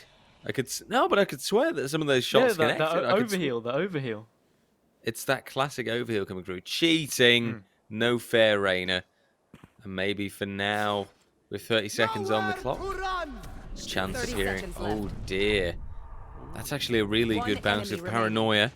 And that Spike Spaj coming down, through. B. We'll find out Pavlicek and now leave just the Sova, just Trooper. 15 seconds, it's now or never. And of course, under pressure, it's just not a favourable situation. It's the 8-1. Very favourable for Team Spaj, on the other hand. But in total, well, it's just a shame, really. This is the lads from Team Marwex that are consistently fighting, doing their very best, but just not making the cut. Yeah, Trooper in that situation as well gets the hot hands. That Hunter's Fury is burning a hole in their pocket. They send it instantly to cancel it, which sometimes can be a good strategy to use if you want to try and bait out a peek from one of those players with the paranoia. Like you said, perfectly timed. Stops any chance of finding a frag in that situation. They can't save it for a rainy day anymore. That's an opportunity potentially lost, as another opportunity is put forward. Spike fights two with the showstopper, boom. looking to put an end to things early on. Instead, we'll have to wait just that little bit longer as Orko from the zip line says, "Hi, how you doing? I'm a monkey swinging in the trees and I've just thrown a banana at your face," because it's 9-1 now coming out of round 10. And I mean, if you thought that that first map was dominant, this is a whole different story from Team Spike. Absolutely insane the way that they can keep this going, and they've already, in my eyes, set themselves down as the favourites for the upcoming matchups as well. That is kind of the thing, right? Team Smash performing like this, it means that they get really good odds, that they get really good chances for the upcoming battles. And then Team Marwex, on the other hand, stuck in that spot where they can't seemingly win the battles, where now, after this matchup, they'll have to face another opponent, and they'll, I think, be even more disoriented. Oh, no. Oh, yes, I'm afraid that that's reality. And here you see it turning around again. Team Marwex, they find the initial frag, but then it goes completely wrong. it's all turning into just one big mess. Spash commits further. Elzoy shows aggressiveness. And normally speaking, that defuse should be coming there in a moment. Half of A1 found, and the last kill being right there. Double digits on the board for Team Spash. And just 3 away from winning this map. And with that, the entire best of 2. A lot invested into that round. The res maybe a little bit more than was needed. It's the pseudo flawless in the end. Did we have to see a replay of this? Production have got it out for Treeper because they've missed an entire mag of Sheriff shots onto a moving target, albeit in the form of Spashk, but ultimately one that you should really be picking up. And I think that's symptomatic of the confidence that this Marwex side have, or really the lack thereof in terms of confidence, because they've really been struggling at this point in time. The opposite is that Humlick has found a triple. Marwex even loses out from the depth in spawn. And speaking of spawn, these players have already pushed themselves all the way up. Tour de Force versus the Vandal of Spashk, they're winning that one out. This is game, set, and map, to be honest. Game, set, and match. RJ, I can't see Marwex coming back from this. I'm sorry, but it has to be said. It's harsh, but it's the truth. The fact that Team Spash gets so much room that they start basically spawn hunting them, I mean, it means that your opponent is completely disorientated, that they haven't got this slightest Scooby of what to do, and that they're just getting caught out left, right, and center. In this situation, I agree with you, Hazard. There is no way that this is going well for Team Marwex. There is no way that they're still going to recover from this. If they will do it, then, well, you know, I will eat a shoe on LAN or something. So I just know that that's not going to happen anymore. Otherwise, I wouldn't make such a crazy statement. You know, if it's like a nice leather shoe, you could probably broil it or something, but, well, Marwex have a response, actually, so you might want to get ready to have those bootlaces in your mouth, because Marwex do have a player advantage. The Aldrone will come through. Mystic's potentially got a nice timing on this, though. They've evaded the drone completely. They'll be able to spot out that first player. They find it. Now it's a 1 versus 1. It's been a triple for them. They don't have any more shots in the Headhunter. They are too far, in fact, from that rendezvous checkpoint, I suppose. And, oh, the sound key's been given away. Foikos already knows, or Mystic knows where Foikos is. Do they chase in this situation? Do they go for the spike plant? What is the play? Put themselves up towards mid. I think it may just be in their best interest to get it planted, and they're going to do exactly that. The 1 versus 1. Well, there will be HP on the side of the defenders, but you think maybe Mystic has the edge here in terms of the mental game. The sticks start to come through, though. He's sticking it. Oh, they're just okay. You know what? Anything I said about mental, completely out the window. My hat is off to you, Foikos, and my shoe may soon be in the mouth of RJ, because that is a very big round to be picking up for Marwex. I mean, look, credit where it's due, right? It's a good pistol to get your hands on, but nah, I'm still not too convinced. Call me a criticaster, but even if they get the pistol around, sure. Okay, nice going, lads. But there's still so much left to be done. I want to see them continue like this. I want to be completely convinced that I do actually have to eat my shoe, and that I will regret whatever I did say. I will regret that I'm a man of my word, that promises made means promises kept. Let's keep our eyes peeled, though. See how the rest of this will develop, how the rest of this will pan out. As currently, aggressiveness is definitely shown. Treeper, though, on the whole, the Bulldog, not finding as much success.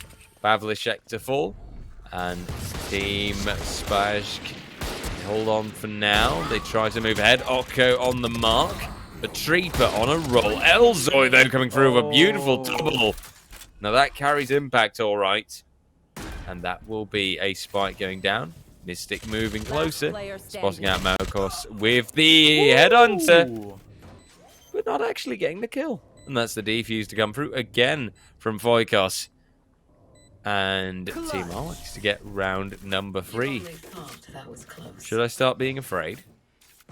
Oh, I'm not too sure, but Foikos certainly has the clutch gene. They've made 2 of these rounds now work in their favor. Even after the information was given away by Mystic, they knew of the position, but still the peak comes through from Elzoy. They lose their life, and just like that, it's a 1 versus 2 for Team Marwex. Yet again, they find themselves from the back foot with a defusal and another round in the pocket. I thought that they would be a little bit more successful on the defender's side because of their playstyle. They group up a lot. They don't play for defaults. They maybe don't have the same tactical edge that we see from Team Spashk, so potentially to be expected. But coming into this one, in terms of weaponry on both teams, it's not going to be what you would expect, but Spash's skill, good for 2 from Kitchen, and we could be looking at match point very soon here, RJ, with a strong notable advantage put up and control of the site taken. But Foikos, they are doing whatever they can for their team at this point in time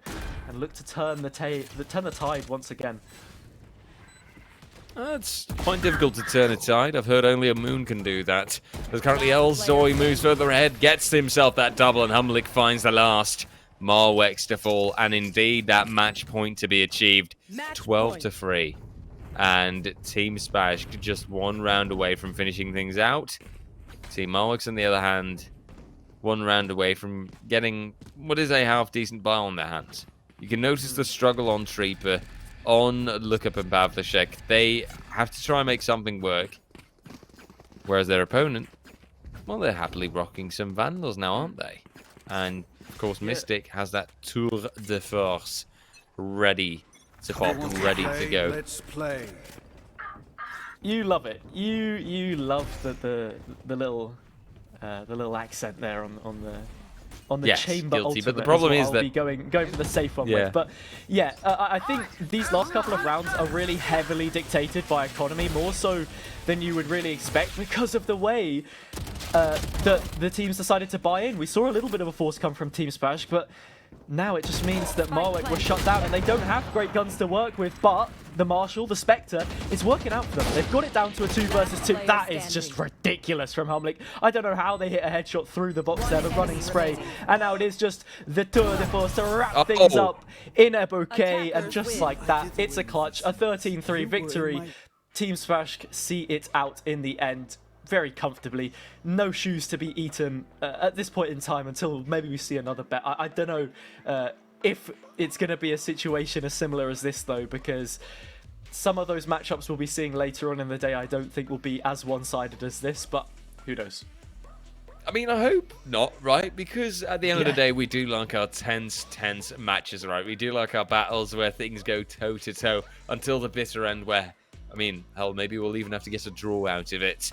For now, though, that's a crystal clear result. 13-4 for Team Spashk, and then 13-3 for Team Spashk on the second map. Altogether, just 1 dominant performance, and Team Spashk in that sense putting themselves very comfortably down, just saying, okay, Team Marwex, well, you've got a lot to do to actually get up to our level.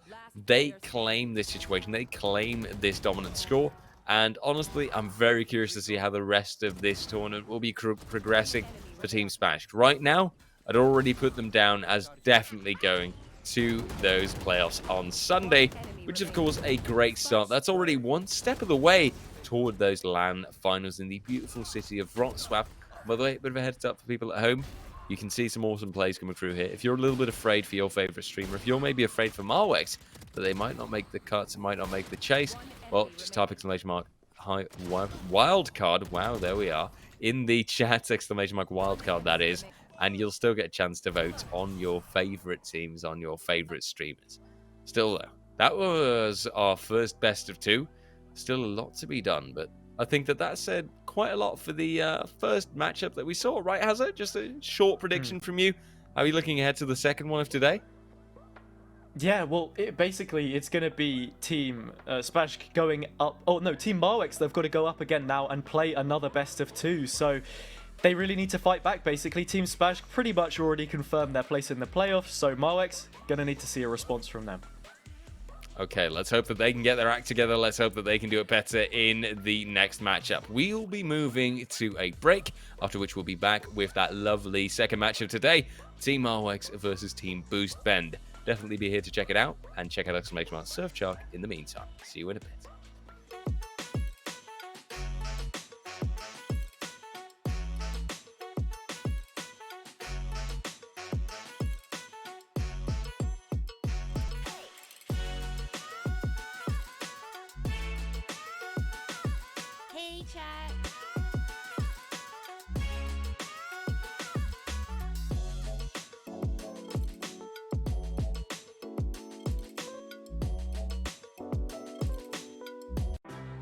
promised that Wrocław would wait for you, and we would meet again soon. We always keep our promises. The time has just come.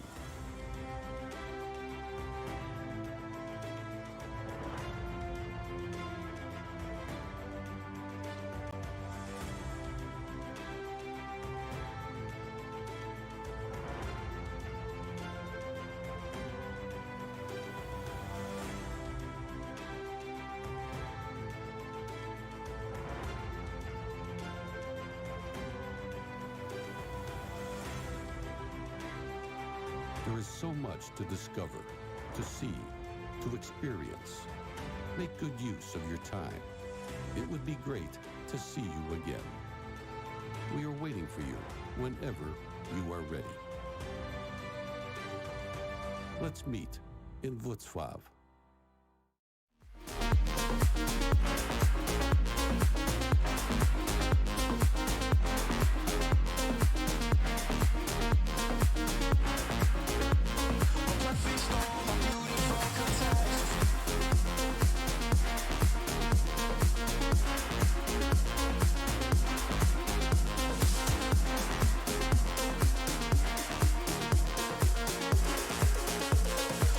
Storm, a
Hello and welcome back, ladies and gentlemen, to the Streamers League, where my hair has gotten considerably sillier since I last put my headphones back on. Very, very bothersome, but hey, that's what it's like, right? I'll be your host and commentator, still RJ, and with me is the lovely Hazard JC.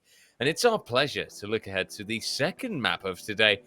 Also a very interesting matchup, I think, that we've got going on here. It's going to be Marwex again, going up against Boostbend this time. And obviously, if you haven't seen the first matchup, well, Team Marwex, they've got a lot to really pull off now. They've got a lot to show us because right now, the way that things are looking, Team Marwex is not favored in the slightest. They did not show up in the first match today whatsoever.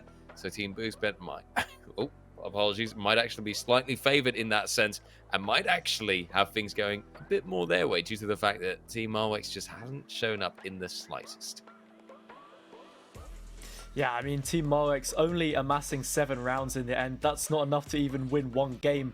I mean, it'll get you the other side of a half with an advantage if you're even looking at that in general. But I mean, it's not enough. Maybe that could be said that Team Spaj were just that much better, I suppose. That's a credit to them. But at the same time, they need to show something, and this is the perfect opportunity to do so. They're going to have their map pick of Bind coming up first, and then we'll be going to Fracture second of all from Team Boostbend. And, well, Team Boostbend, we've not seen anything from them yet. This will be Marwex's third outing in the competition so far. What do we want to see coming out from them? Do they have to set the tone against a team that's battered and bruised? How do you try and play into this one, having known the context of the previous 2 games that we've already seen? I mean, it's a great question to ask, right? Looking ahead at that, I would say that from Team Marwex, I want to see a more solid game altogether. I think that their defending side was lackluster because they got opened up on really easily. You had a bit of a utility execution coming through from Team Spaj, and immediately Team Marwex was caught out. I want to see them counter that a lot more successfully, right? Make sure that their own ability usage is on point and that their own ability usage is okay and that it's quality. Because right now, the way that things are looking, I mean, Team Marwex, they just weren't on their point. They weren't quite there. And I think that there's a lot more left to do right now for them to clean up their act, to actually make sure that these things are going to be all right, that they've actually got a good chance going up against Boostbend. So make sure that their defense is good, that their abilities are strong, and that things will be going their way, that, they can anticipate their enemies quite well. On the attacking side, well, a good setup, a good composition will do a lot for that, and good ability usage is paramount still. Let's see what agents will actually be throwing out the things this time around, because obviously right now, that is also a bit of a factor. That is also something that we've got to keep in mind. As currently we see some first picks come through, Team Marwex, they go and lock in that Fade plus Brimstone, Chamber following up. Interested by that pick so far. Do you think that that's a good choice for Bind? Yeah, I think Chamber is good on pretty much any map at this point in time. A very flexible agent, obviously now only has 1 trademark, so that kind of flank protection you had before, not as great. But the thing with Bind is you only really need to expend 1 towards that market position to get the same kind of value anyway, so it doesn't really detract from the value they're able to bring forward. On the other side, we're seeing some very interesting picks. Percy maybe opting for a Neon, Musin maybe opting for a Yoru. That is yet to be seen, but looking at some of these other picks, I mean, we expected to see them on the Chamber, I think, anyway, because they had great success on it previously. Marwex on the Brim as well is an agent which is very strong on this map, and the same could be said for Raze. Pavlicek will be picking into that one here. With the choke points being so tight, that's a lot of utility damage that you can really cram in, and a pretty standard choice as far as things go. Then also, double initiator, Fade going to be getting some action on this one. Yeah, I'm really curious to see Fade pop on up. I know that, that is also just because Fade is still that kind of fresh, that kind of new agent. And in that sense, it's that surprise factor, right? It's just doing things that teams don't quite anticipate yet. It's doing things that teams haven't quite counted into their strats just yet. And in that sense, I really, really want to see how this will pan out. See how that Fade will come into play, how they'll use the abilities precisely, and how they'll be able to counter her as well, right? On the opposing side, going against an agent like Fade also seems like quite the challenge. And you've got to be on your toes with those abilities flying around the map, because, they can do, or they can find quite a lot of impact, in my opinion. If your ability usage is good, then Fade is another one of those agents that you'll really, really appreciate. It certainly is. Something to note as well is both of these initiators are interesting in the way that they have utility to clear close corners. We spoke about there being those tighter choke points. The Prowlers will do exactly that in the hands of Treeper, as well as the Trailblazer that Sky can offer into the table with Foikos on that agent. So this composition, I really like it, and having the new Agent of Fade brought in, I think that this is a great way to demonstrate her skill set. The ult Nightfall will also be great to try and retake some of these smaller sites, and straight away we're going to see some of that utility move towards the Lamp's position and take early control. Quite a lot of damage taken from those paint shells as they hadn't made their way out of the Trailblazer yet, and the A execute will be coming in. Pavlicek shut down straight away as Percy finds that one. Raise on Raise means that it's a player advantage and a significant health advantage here for Boost Spend early on. Spike down A. And there you've got your Spike Planter who's fallen, and Team Boost Bend holding strong. Fade still lurking about though. Treeper looking around, hoping to get a chance. For now, Moosin also gets caught out, and that B site could be secured in a moment. Treeper though still has to dodge the shots and will luckily survive that affair. 5v3 for now, still staying strong, but Percy with that initial entry. Foikos going down. And look up, the only one who's able to return, but he doesn't account for Fiskar and Violet being right there. And there you have it. Just one man lost on the Team Boost Bend side, and Team Marwick is completely thinned out. This must be said that this is very worrying for Team Marwick. It's only the pistol round, but with the additional context of what we saw in the previous game, the fact that of the 4 rounds they were able to find in that first matchup on Ascent, being the highest tally with them falling short, only putting up 3 on Icebox, half of those rounds coming from a pistol round and anti-eco, they don't put themselves in the best position starting things out.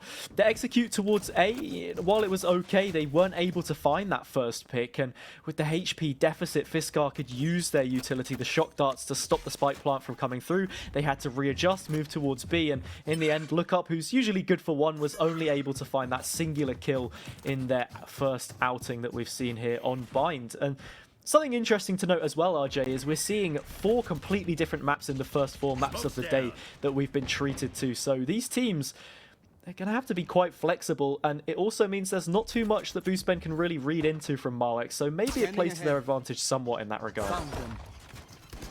Yeah, that's absolutely a solid point there to come through. And Look Up, by the way, also manages to come through, but not after Moosin finds himself the double. For now, Team Boost Bend, after finding that pistol round, maintain a man advantage as well. Violet, though, struggling and not being able to counter Pavlicek, who absolutely pops on off, finds targets after targets with that Sheriff.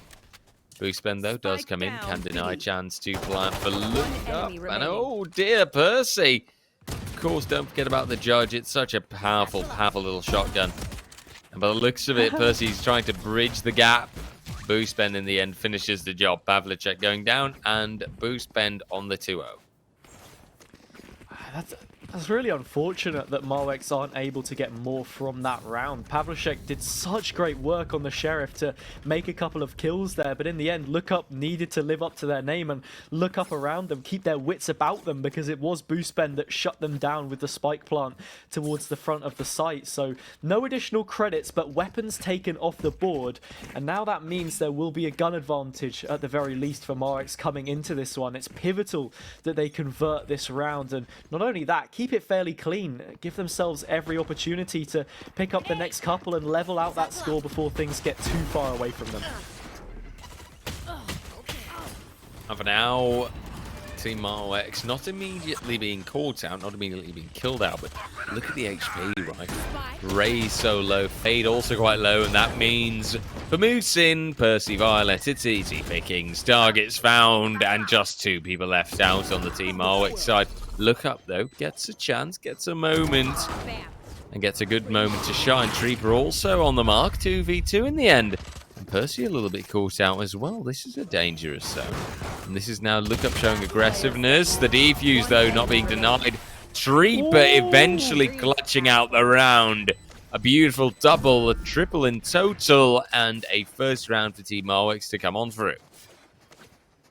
it's pivotal that they find that round there. It was incredibly cagey in the end, and it's one for Patches. Really didn't look like they were going to pick it up, but Lookup does some great work there. Trieper as well. It's those two players that have put that round completely on their own backs to pull it over the line, drag it kicking and screaming against their wishes, maybe in the way that they looked there. I think Boostbend maybe got slightly lucky, not necessarily lucky, but made the absolute maximum of the opportunities that were given to them.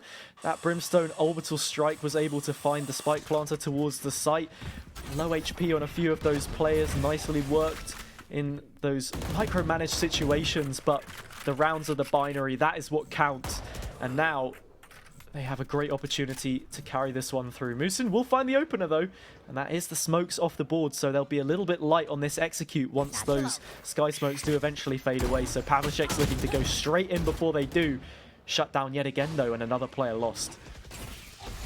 Yeah, it's that vision not being able to be denied. Just like you said, it means that it's easier pickings for someone like Musin, and that in that sense, Team Marwex is caught out, forced back as well. You see them falling behind.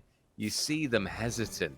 That spike moving more towards the middle-ish position, where currently, slowly but surely, you will have it moving toward the A site. Still plenty of resistance there as well, however, although the majority of players is stuck on that left. B site. Got currently that Raze holding things off, making sure that that B side angle will not be too badly utilized. Oh, Boostbend could be key here. Stands at the ready, but Trieper seems to be ready as well. Peak found and 10 seconds on the clock. I don't know if this is doable, especially not when you give Musin that kind of lineup. Beautifully done, and a 4K in the end by Musin. Really well found. I think one of the issues with the way that Marwex have executed from the previous game and what we're seeing in this game is they're very sporadic in their outlook and approach. Once again, production just adding salt to the wound as Trieper ends up getting pinged off of the recon dart and finds nothing from the haunt that was misplaced.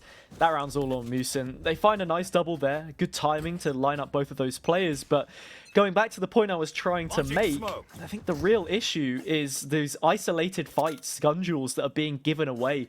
They had already found their first 2 kills just by peeking out towards Hookah and spotting a player who was misplaced, and it wouldn't be a surprise if that was to come through again.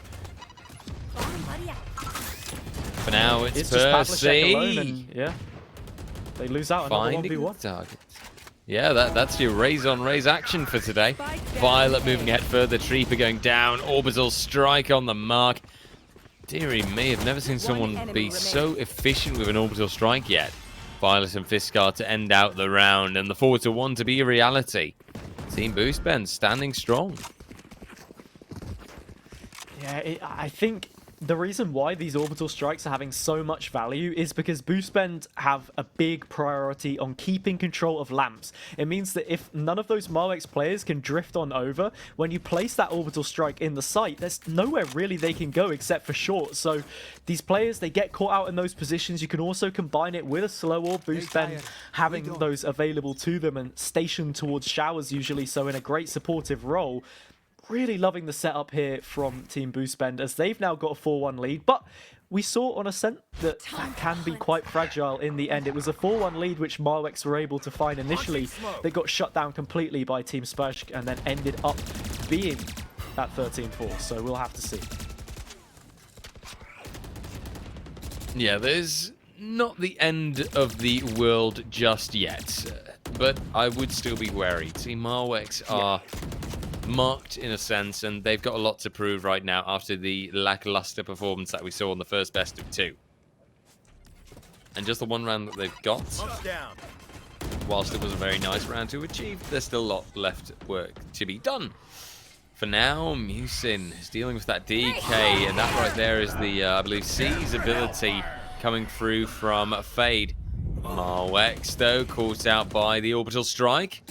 Well, catching out with the orbital strike. Chases up on Violet as well.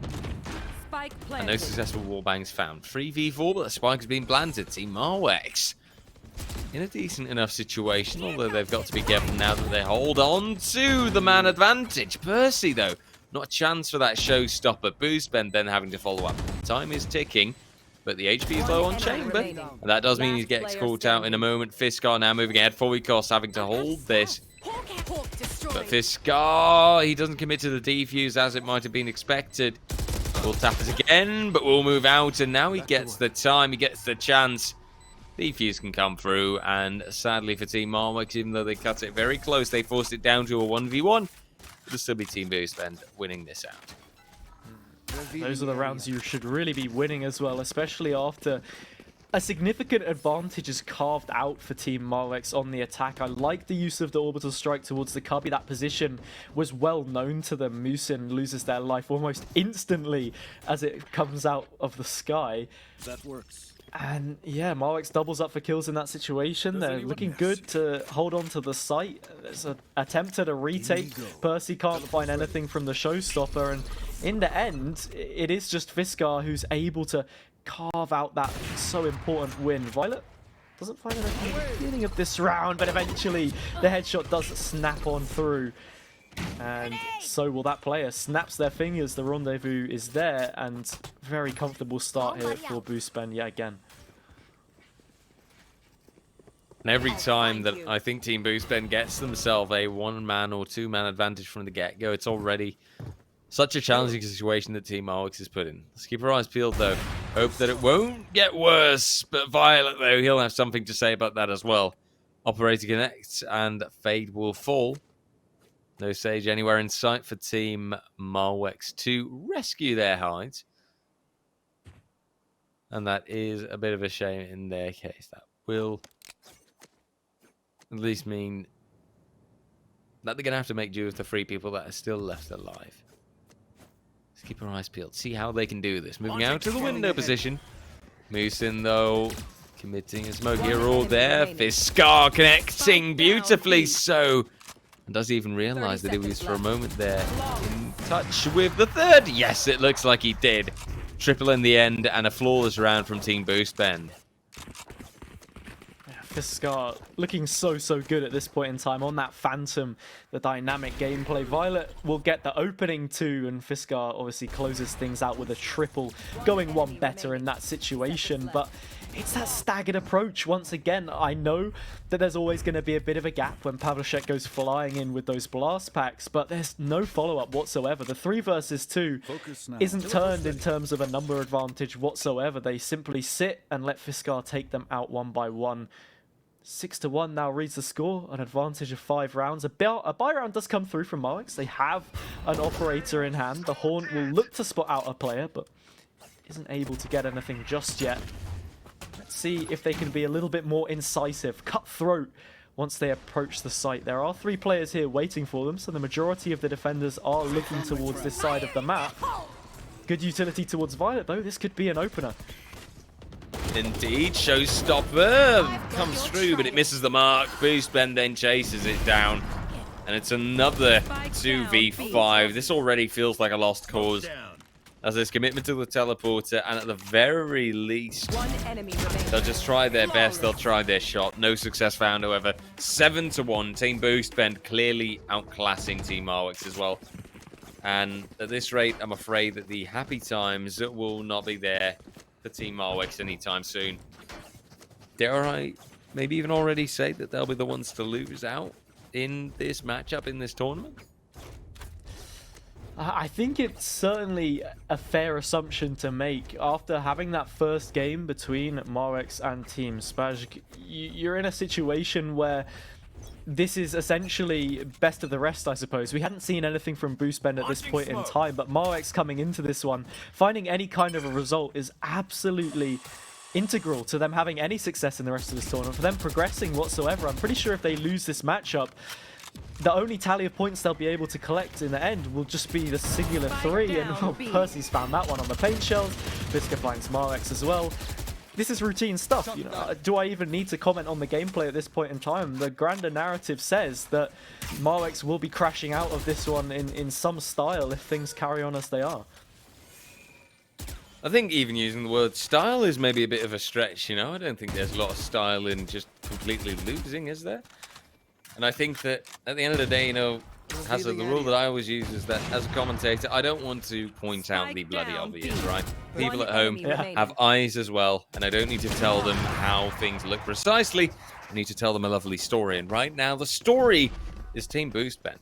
They are incredibly dominant. They've got everything going their way. Creds pretty much capped out at this point, if you ask me, for the majority of the team, because there's also a flawless round after another flawless round. It's just a very positive line, a very positive trend that's going on right now. And Team Boostbend, in that sense, that are just finding target after target. And here you see it again, right? Look at this. There's not a single person under 8,000 creds. I think that should tell you quite a lot. Yeah, I think that's possibly one of the best sets of economy that I have seen in any game. Marwex will open things up here, but only the utility really being the costing factors. Oh, Violet can't quite connect that one, and well, things aren't going great for Boostbend in this round. They've already lost a player. The res isn't online, and that wall is up as well. This is a great opportunity for them to get something on the board, and if they can chain a few more rounds, I think their defender's side, I would argue, is potentially better. So just got to start with those small things as well. That's a great ultimate we see as well from Marwex. Completely shuts down Boostbend on the close angle. The Boombot will find something as well. So does the Prowler. This is the round that they had to find, especially considering the amount of money they had. They would only have had 2 more buy rounds coming out of this one, and well, there is an ultimate investment from Boostbend. They put a lot into this. It doesn't look like they're in a great position to win things out. No, this is finally a round going the ways of Team Marwex. Even though Moosin at the end can connect some impressive shots, it'll be the mass of utility, the mass of ultimates really from Team Marwex coming through that helped them get the result. Problem is that ultimates are these things that you don't get every round. That would make the game a little bit chaotic, I think. And I've got to say that if that's what it takes for Team Marwex, that they need every possible ultimate in the book to actually win a round, well then, I'm sorry, but things aren't just going to keep going your way. Currently, you see it as well. Yeah, maybe Chamber can pull out his ultimate, right? If he gets 1 kill or if he gets an ultimate point somewhere. And, okay, you've got Fate Sphere that is ready to roll, ready to inspire, well, Nightfall, really, I should say, into the hands, into the hearts of people. But will that really be enough? I'm not quite sure. Face your fear! As long as they can close out these last couple of rounds, they'll be in a good situation. Boostbend obviously have that advantage already, but the utility comes through, and so do the kills. Pavlicek finds the first one onto Boostbend, but does get traded out. So, at a level standing of players, Marwex are in a good situation for the post plant here. There's no one close up on site to deny that spike plant. The operator will go hunting for a player or two, but they're yet to find anything. Trademark will be watching the flank, but that is eventually something that's alerted to. Lamps control not here with the Boostbend players, something they've heavily focused on before. 2 stacked up to try and peek off of each other. The first one will lose out, but Marwex does get it. The trades come back and forth, but in the end, it favors out Boostbend. Fiskar with a double moose in as well. It's the same suspects that have had so much success in these early stages. 9-2, only 1 away from double digits.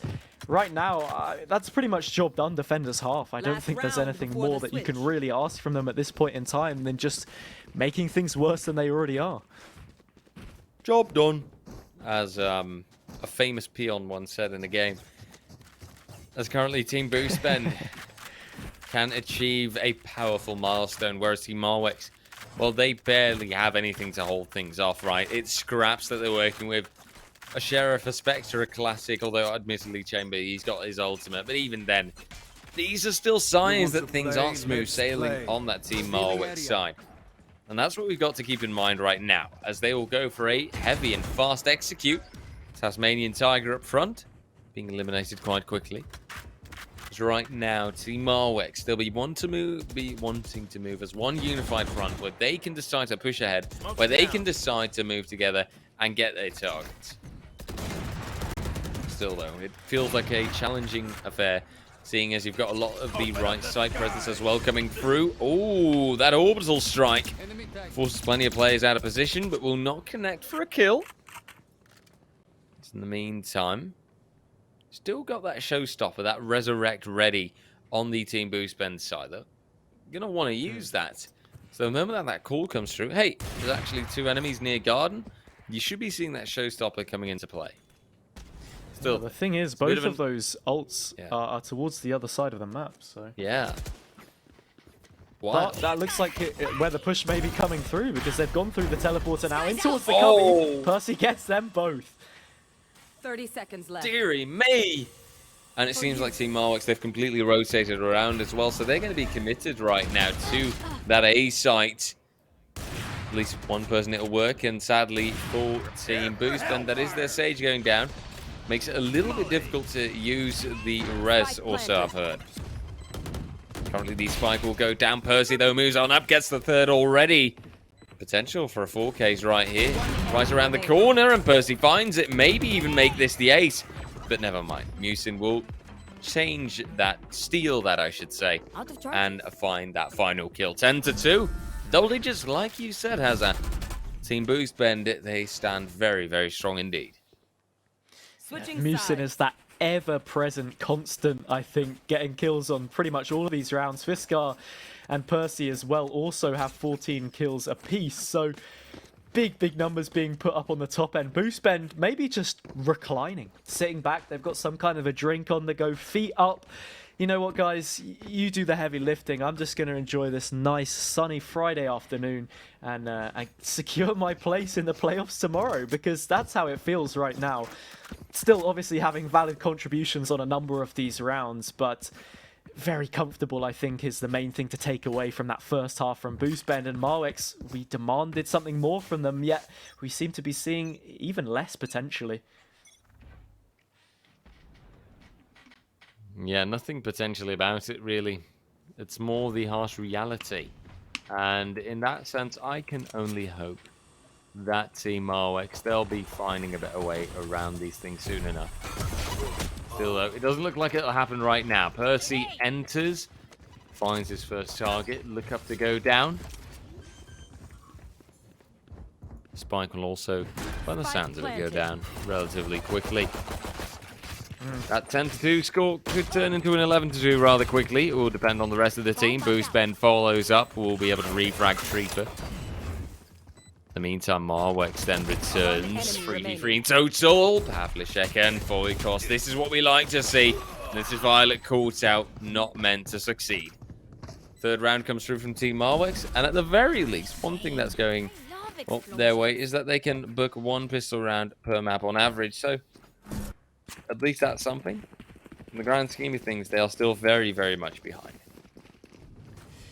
Yeah, that is not quite the worst end to a half that they had. They lost 11-1 on that first half of the second map against Team Spazg, but this is a good response, right? Because what I'm trying to say was, on their defender side, they were already at even more of a deficit than they are now. The fact that they're starting to come into their element once again on this defender side is really good to see, and I think especially when you look at that retake with the barrier orb up as well, it's a lot harder than the situations they were putting themselves in on attackers' side to try and make work, but they get it done nevertheless. So right now, Marwix in a great position to be taking this round, and Look Up finds the opener as well. So even though First Bloods haven't been going their way the majority of the time, this is one of the rounds where it does, and that is great to see coming into a potential bonus on the next round, keeping those weapons in play. Teleport's gone. Spike down. Marwix comes ahead, Boost Bend goes down, and exactly like you say it, right, hasn't it? It's Team Marwix. They just need to get a couple of entries going. And apparently that is their secret little recipe. That is their magic way to win. Marwix are now showing more aggressiveness. Trieper also finding and succeeding. Fiskar going down there, and Musin, last man standing. He'll try as he may, but he's about to run into about 3 people at once. Looks like for now, though, he'll commit to the Spectre upgrade instead, and maybe leave this for what it is. Seeing a nice setup here with the guiding light. The flash comes through, but there's no one to capitalize. They start to close in on the position of Musin, but they don't really have to go chasing anything. The spike is in their possession. Pavlicek loses out that one. Foykos nearly does for a quad, but instead it will just be the triple. A couple of players will hold on to those weapons.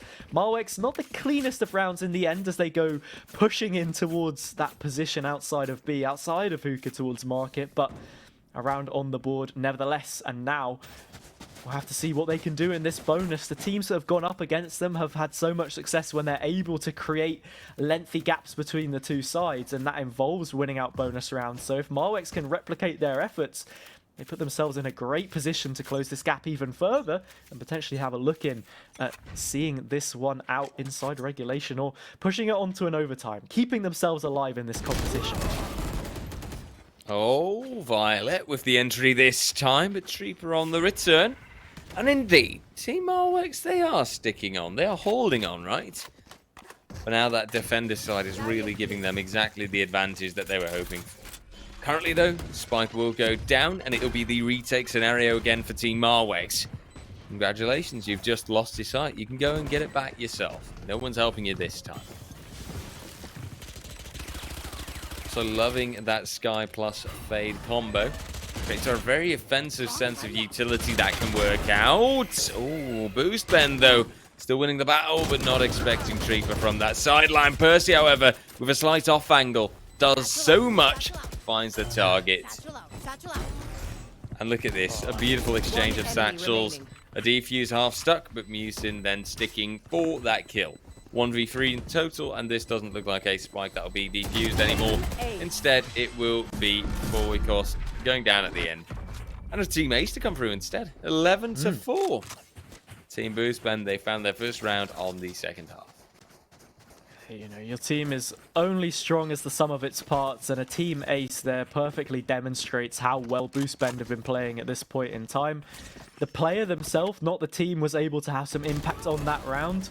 Violet does get the opener there, and well, Trieper is smart to back away. This is the kill that I'm talking about. Captain onto captain, they lead the charge.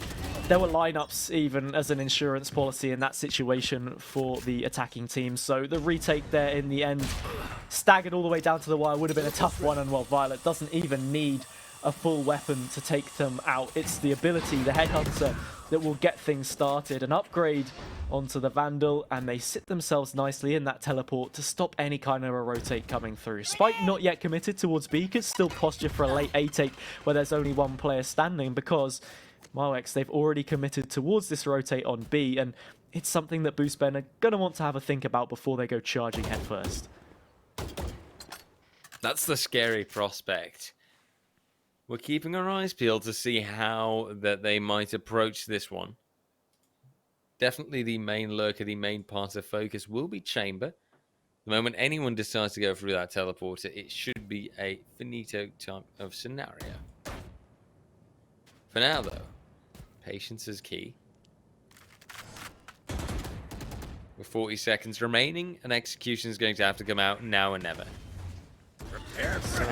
Boost bend. Satchel in. 30 seconds left. It's taken out. It's just kills for the entire attacking side. They win out every duel in place. And we said that there were more players towards B. There aren't any more. They will have to go clambering back in over the bodies of their past comrades. Look Up will get an upgrade to help soften the blow a little bit, and well, they do swing back. They find that vengeance, the Nightfall comes through, so will the Prowler to follow things up. Look Up will have to do this all by themselves, and it's just too tall of an order. Violet, the Chamber on the other side, gets a triple, and that will finally be match point secured for Boostbend.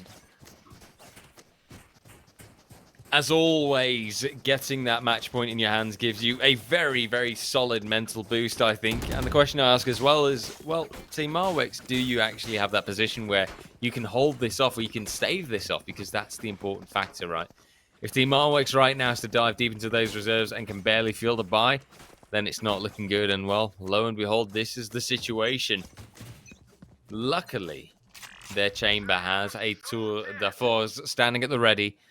For the rest of the team, the Spectres, that one Vandal, the Light Armor hero there, it's just not ideal. It's not something that they're waiting for.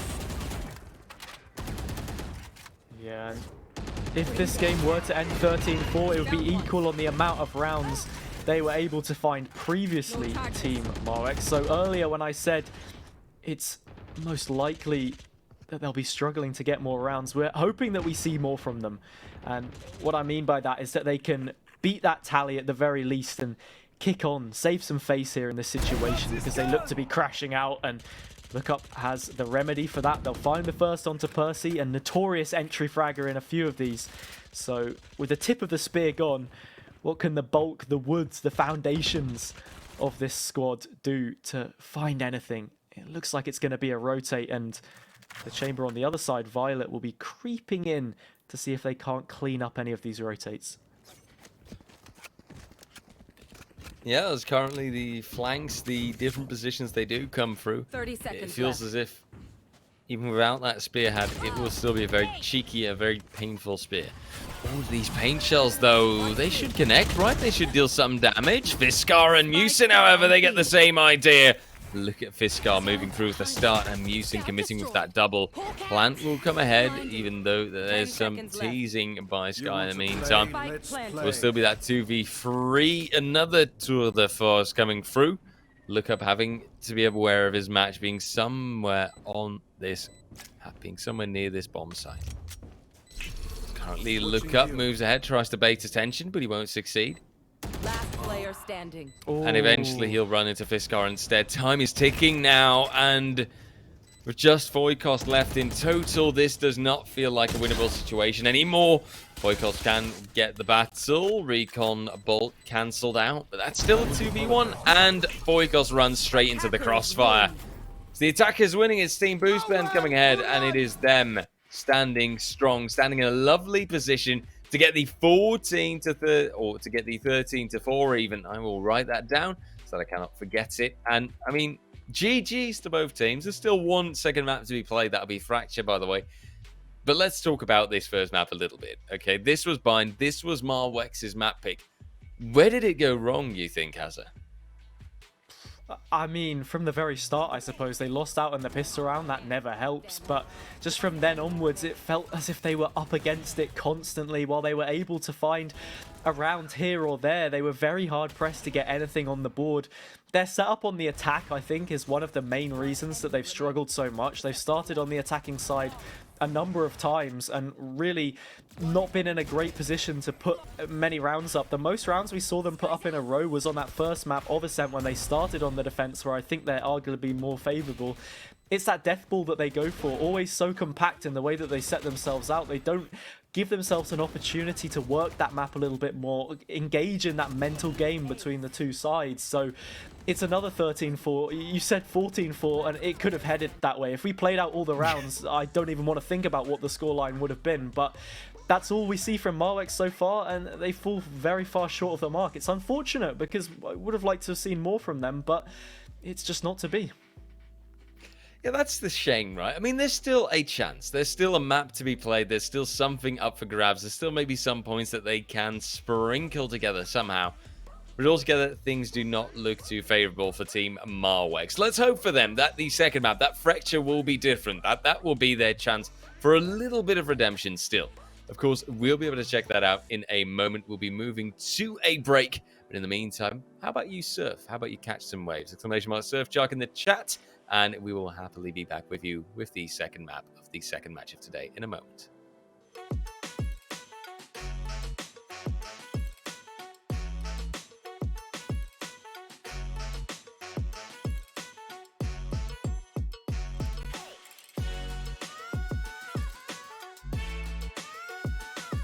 Hey, chat.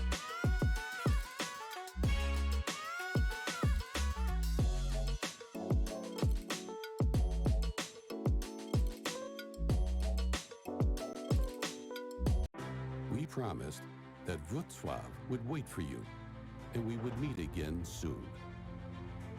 We always keep our promises. The time has just come.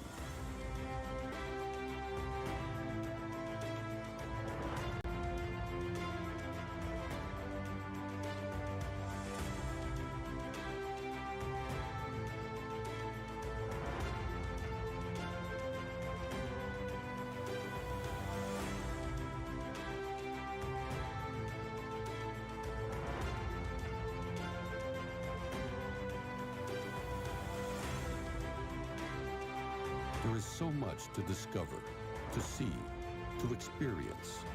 Make good use of your time. It would be great to see you again.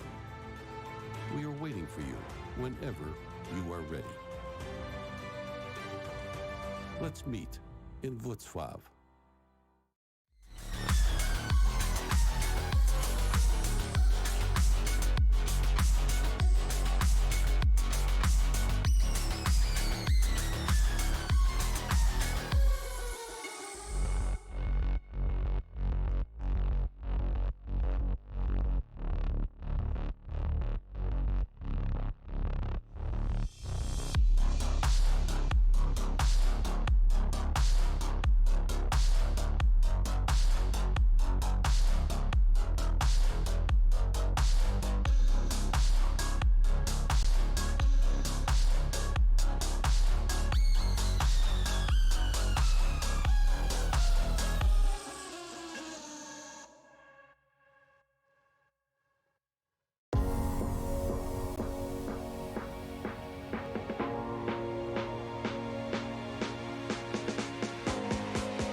Hello and welcome back, ladies and gentlemen, to the ever so lovely, the ever so delightful Streamers League, where we're on one of the fated final days of the qualifiers. We've still got a lovely LAN heading your way, of course, on the 18th and the 19th of June in the beautiful city of Wrocław in Poland, that is. So feel free to come over for that.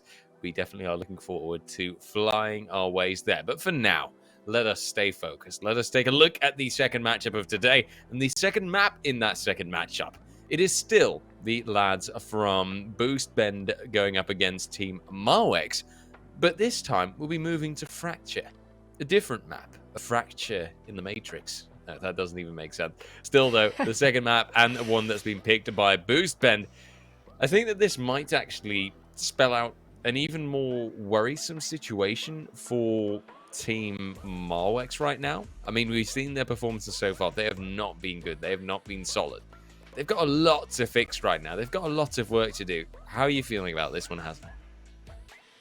I think realistically, looking at the way that this sets itself up, it's not Marwex's pick if you wanted to add anything else to the list of issues that they're already facing up against. I think if Boost Bend find this one, they're on 6 points, the same as Team Spazk, and then you're looking into that final game to see who's going to come out on top, who gets that first seed out of the two teams realistically. That's where, in my mind, I see it going. So for Team Marwex, you want to set yourself those small achievable goals. Look, can we break more than 4 rounds, which we've struggled to do in the maps that we've played so far?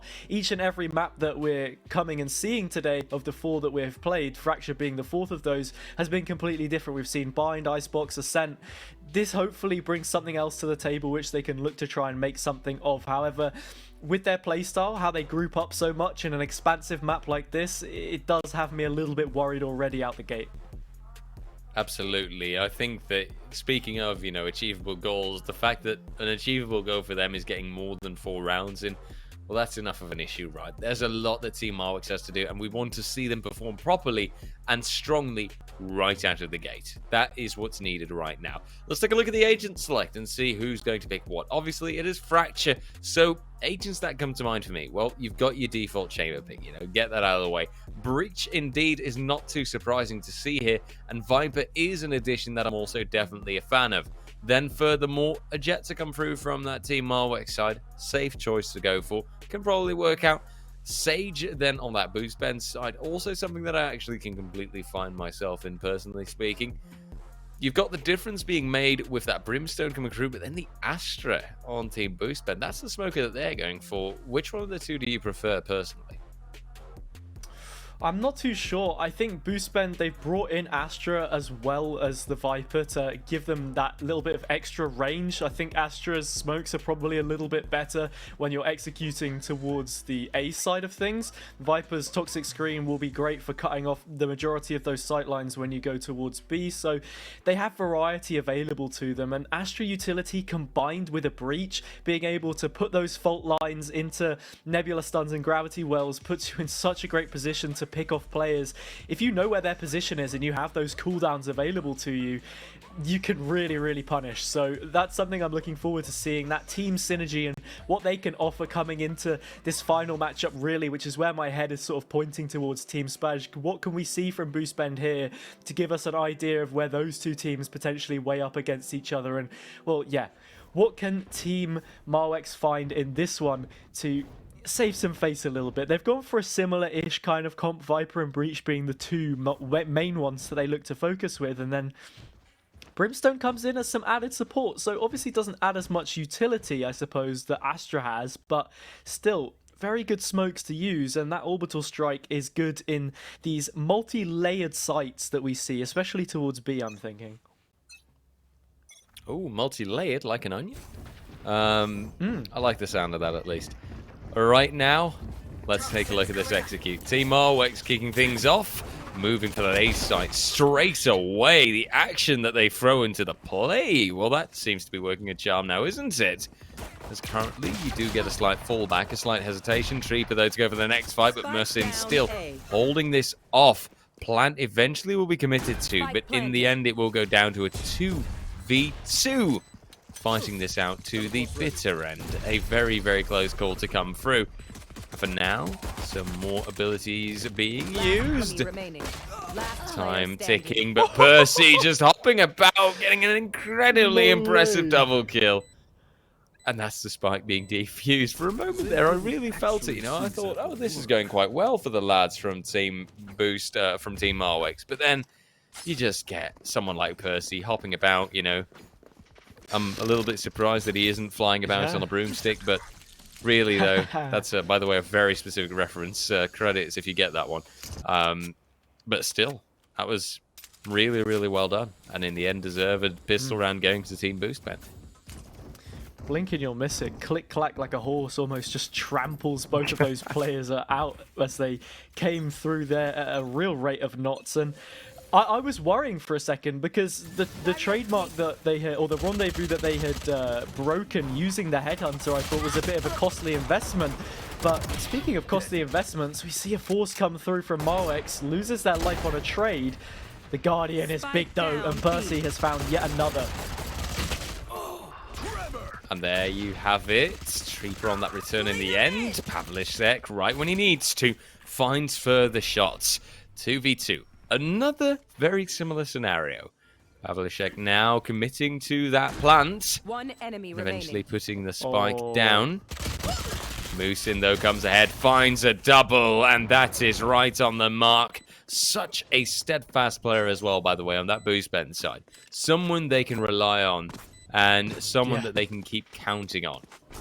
Currently, the defuse will come through 2-0, and Team Boost Bend, they will move for the second round in a row. This is not the kind of start, I think, that Team Marwix was hoping for. I wholeheartedly agree with you there in terms of what Musin offers. On that controller player, you want to see some consistency, and that's exactly what they've brought to this side. The fact they're able to get a kill on that snakebite there is fairly ridiculous considering the real lack of damage that it brings. The vulnerability obviously being the key factor in the way that it can bring value to teams. So right now, it's an early advantage for Boostbend. Not only that, they shut down the force of Marwex, so they've only got Sheriffs and Headhunters alike to try and work with in this situation. They'd like to connect a shot here or there, but that one's just wide of the mark. Look up is going to have to go back to the drawing board if they want to have any success in this round just yet. All 10 players still standing, 5 on each side, of course. If you're any decent at maths, I think that's a very base level, really. Numbers hard. Well, speaking of base levels, Fisker, you expect them to win that one out, but they've lost it. Trieper wins it, and now it is just Musin, that consistent player on the site to try and find anything. Viper, something they bring as well, is that one way on this site, and something which we've seen them have great success from so far, but no more. Already taken down. Boostman could line a few up here, though. Only gets one for the time being, and could soon be short-lived for this world. Damage back and forth. This is a very dicey round on what should really be comfortable for Boostben. Yeah, this feels very chaotic so far. This is the lads from Marwex and Boostbend trading out time and time again. Trieper, though, maybe finally getting that upper hand. Still, though, Percy will deny the chance, and now further pressure being put down. Marwex not committed to the plan just yet, and Percy right around the corner. As currently Marwex is put to a stall, afraid, although catching out Percy. Good on the read, and now committing to the spike plan. Never mind. Marwex still so hesitant, but there's 13 seconds. It's now or never. And the headshot's not found. The spike wasn't even planted, and honestly, Marwex, at this point in time, I would have rather seen you commit to that spike plant instead, to at least get that money in the bank for the rest of the team, because being so hesitant does not help you in the slightest. Yeah, but once again, I find myself sat here, you know, there's nothing I can do but agree with what you're saying, because it's completely right. They could have done with a few extra credits there. I'm not too sure how far, steady on you, how far that goes in the way of utility, but just having that little bit extra, having that objective ticking down in the back of the mind of those players on the opposite side of Violet, it really helps you in that long distance that you're trying to make here. It's a marathon, not a sprint. And right now, they're looking to trip over on that start line. There is a trade coming through between the two players, but Viper's Pit already down on the site and reinforcements starting to come through. These players are somewhat trapped towards sand. There's no way for them to go back towards main. They're in a real, between a rock and a hard place right now. They need to wiggle some room, and Boykos has found that inch of space to help their team out. Absolutely. So, Boost Bend! Well, hello there. Now, that's a hold and a half. As a triple is found, Treeper, he will return, but he's still caught out. All by his lonesome, and Percy now being picked back up. But that's a really good call on the orbital, actually. Percy will not survive. That's okay. He will survive the orbital, but he won't survive Treeper. And Treeper seems to be on a roll, actually, getting the 4K. Will somehow still get an ace out of this? Moosin, though, totally vibing over there in the ultimate. Oh, what? Oh my god! What? What is that? You did not just do that, Treeper. How? RJ, what on earth have I just seen? That has got to be the sole craziest clip I think I've seen in my time casting the Yeah, I want to get a replay on that, please. Run back the replay on that. So, Boospend makes a really nice play. They get a triple. The orbital strike isolates the fight onto Percy, who gets taken down, makes it a quad, and for the first ace of the day, a shot in the dark. But how, that is how did he even get the read? Tier. It's beyond me. It is. Was that just a lucky tag? I can't even. Well, I mean, credit where it's due. Marwix, they finally found a round, and it doesn't take them, well, as many as it took on different maps. Happy to see it, but still, Team Marwix, if it is going to take this much to get rounds going your way, then, dearie me, there's still a serious problem going on here. Spike planted at the very least, and you will have Team Marwex standing strong, putting down a flawless round. Team Boost Bend, in that sense, at the very least, being caught out a little bit more, but now getting a new chance, a new buy on their hands. Heavy armor being a stone's throw too far for Moosin, it seems like. But still, though, very interesting engagement so far, and seems like the lads from Team Marwex, they're just kind of vibing in spawn, waiting to get things kicked off. You know, they still have to decide on a tactic and will eventually set themselves closer toward the A site. We see an ace then met with a flawless round. It'll do a lot for the confidence, certainly, and we've started to see that now from these players. They go looking towards A again, but Moosin lays in wait with that one way, not something that they particularly want to contest, and for that reason exactly, they will begin to move towards the other side of the map. It must be said they haven't really contested too much of this north side here, Marwex, so maybe some aggression from the defender's side is something I want to see a little bit more of. They have that breach available, that utility they can look to flash in, fault line, get aggressive with, but it's not something that they've really made much of. Boostman finds that one through the nebula.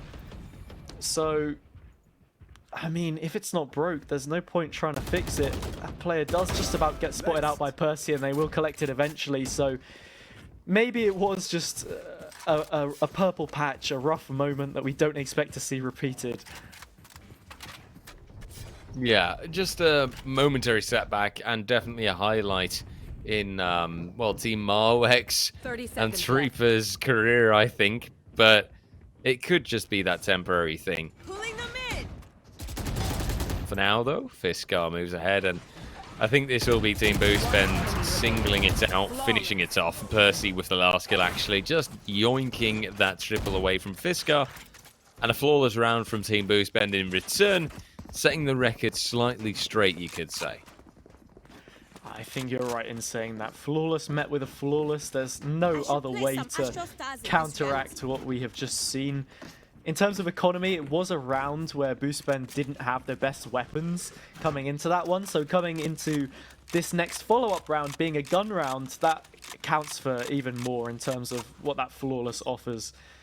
There is an operator now in the hands of Percy as well, so it's the first time we get to see them using one of their snipers in the game, obviously, the Tour de Force being the ultimate ability that they have, but yet to bring it online at this stage in the game. Not too long before I expect that we will see that happen. Look up. I'm sorry, Hazard, that Tour de Force, that didn't sound French enough, man. I can't let that pass. No. You gotta try that again. Tour de Force, then. Oh my lord, never mind. Forget I even asked. Yeah. Deary me. Was that bad? No, I'm just messing with you. I was just messing with you, man. I mean, that's I know that's on me for expecting English people to even sound remotely European. In the meantime, though, Musin's absolutely hitting some shots, just like I'm throwing them out. 3 kills so far, and Marwex and the rest of the team, 2 men versus 3. Not the most favourable situation. Percy then on that return, catching out Marwex just like that. This leaves a 1v3. Lookup is in a good spot and a good angle, but that defuse should be coming through momentarily. The problem is, of course, that this is the spike relatively caught out, and Lookup, in theory, could be in a good spot here. Vision's denied, though, but he is off the mark. Percy can actually stick it through. Lookup caught out by the reload, and he will not find any of the last frags needed. 5-2, and Team Boost Bend, they stand strong. Team Marwex, on the other hand, yeah, we are still kind of living beyond that very, very clean moment that Treeper put down. But so far, nothing's been done in a similar fashion. You can still notice it, by the way. Treeper is by far at the top of the leaderboard, not just on the Team Marwex side, but on the Team Boost Bend side as well. But even then, right, just that one player is not enough to carry everything. Certainly isn't. Those shots just wide of the mark, I think, is perfect way of putting things together of how this performance has been for Marwex, because it has been better, it must be said. You know, wide of the mark, like my accents. I wouldn't like to say that they're too bad, but the French ones definitely caught me out. Either way, I think if Boost Bend were to make their way onto the other side of this wall, they would be the one getting caught out, because all 5 players are posted up in this spot. I think this is how Marwex like to play. They like to play as a team, and while that is commendable in some senses, for the most part, it hasn't really been helping them out too much. So we'll have to see what happens on this occasion as the wall starts to decay. Boost Bend is in for a hell of a time. What can they do? Absolutely nothing. Treeper takes them out. That's a huge gravity well. 4 players stuck in it, but in the end, only good for 1 from Violet. Means that there is a player advantage here for Marwex, and as the rendezvous comes through from Percy, that is a site firmly in their control. Spike planted. And with the spike being planted right now, this control could be extended. Team Marwex looking favourable. 3v4 in total. Team Boost Bend, they stand not so strong. Treeper coming through with a solid orbital strike, although Musin goes ahead, moves for a good kill, tries to find further commitment, though. Percy comes through with the shorty.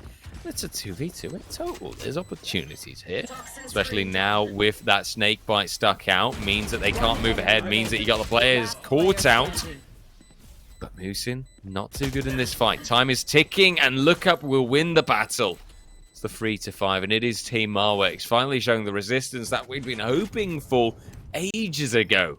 It's a shame that only now it's actually showing up on that 3rd map, on that final, well, that last showing that they can really give us.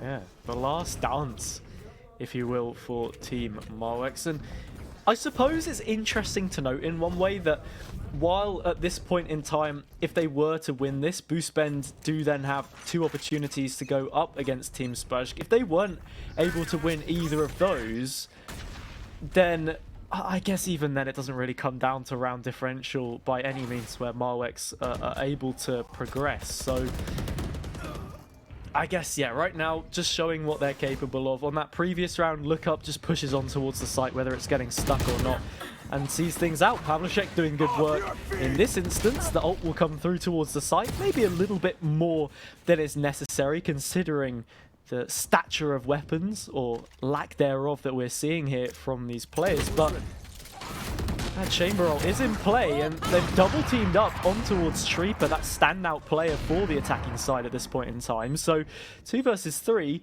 Swan isn't so far removed, and a peek like that from Percy will level things out further One now. enemy Only one remaining. player on the site, and with the sound cue given away and that player dropped through the side of the wall, Marwex may struggle to see this one through. In a round you would really expect them to pick up. They're not going to get it. Huge triple. Boost Ben doubles up now for rounds.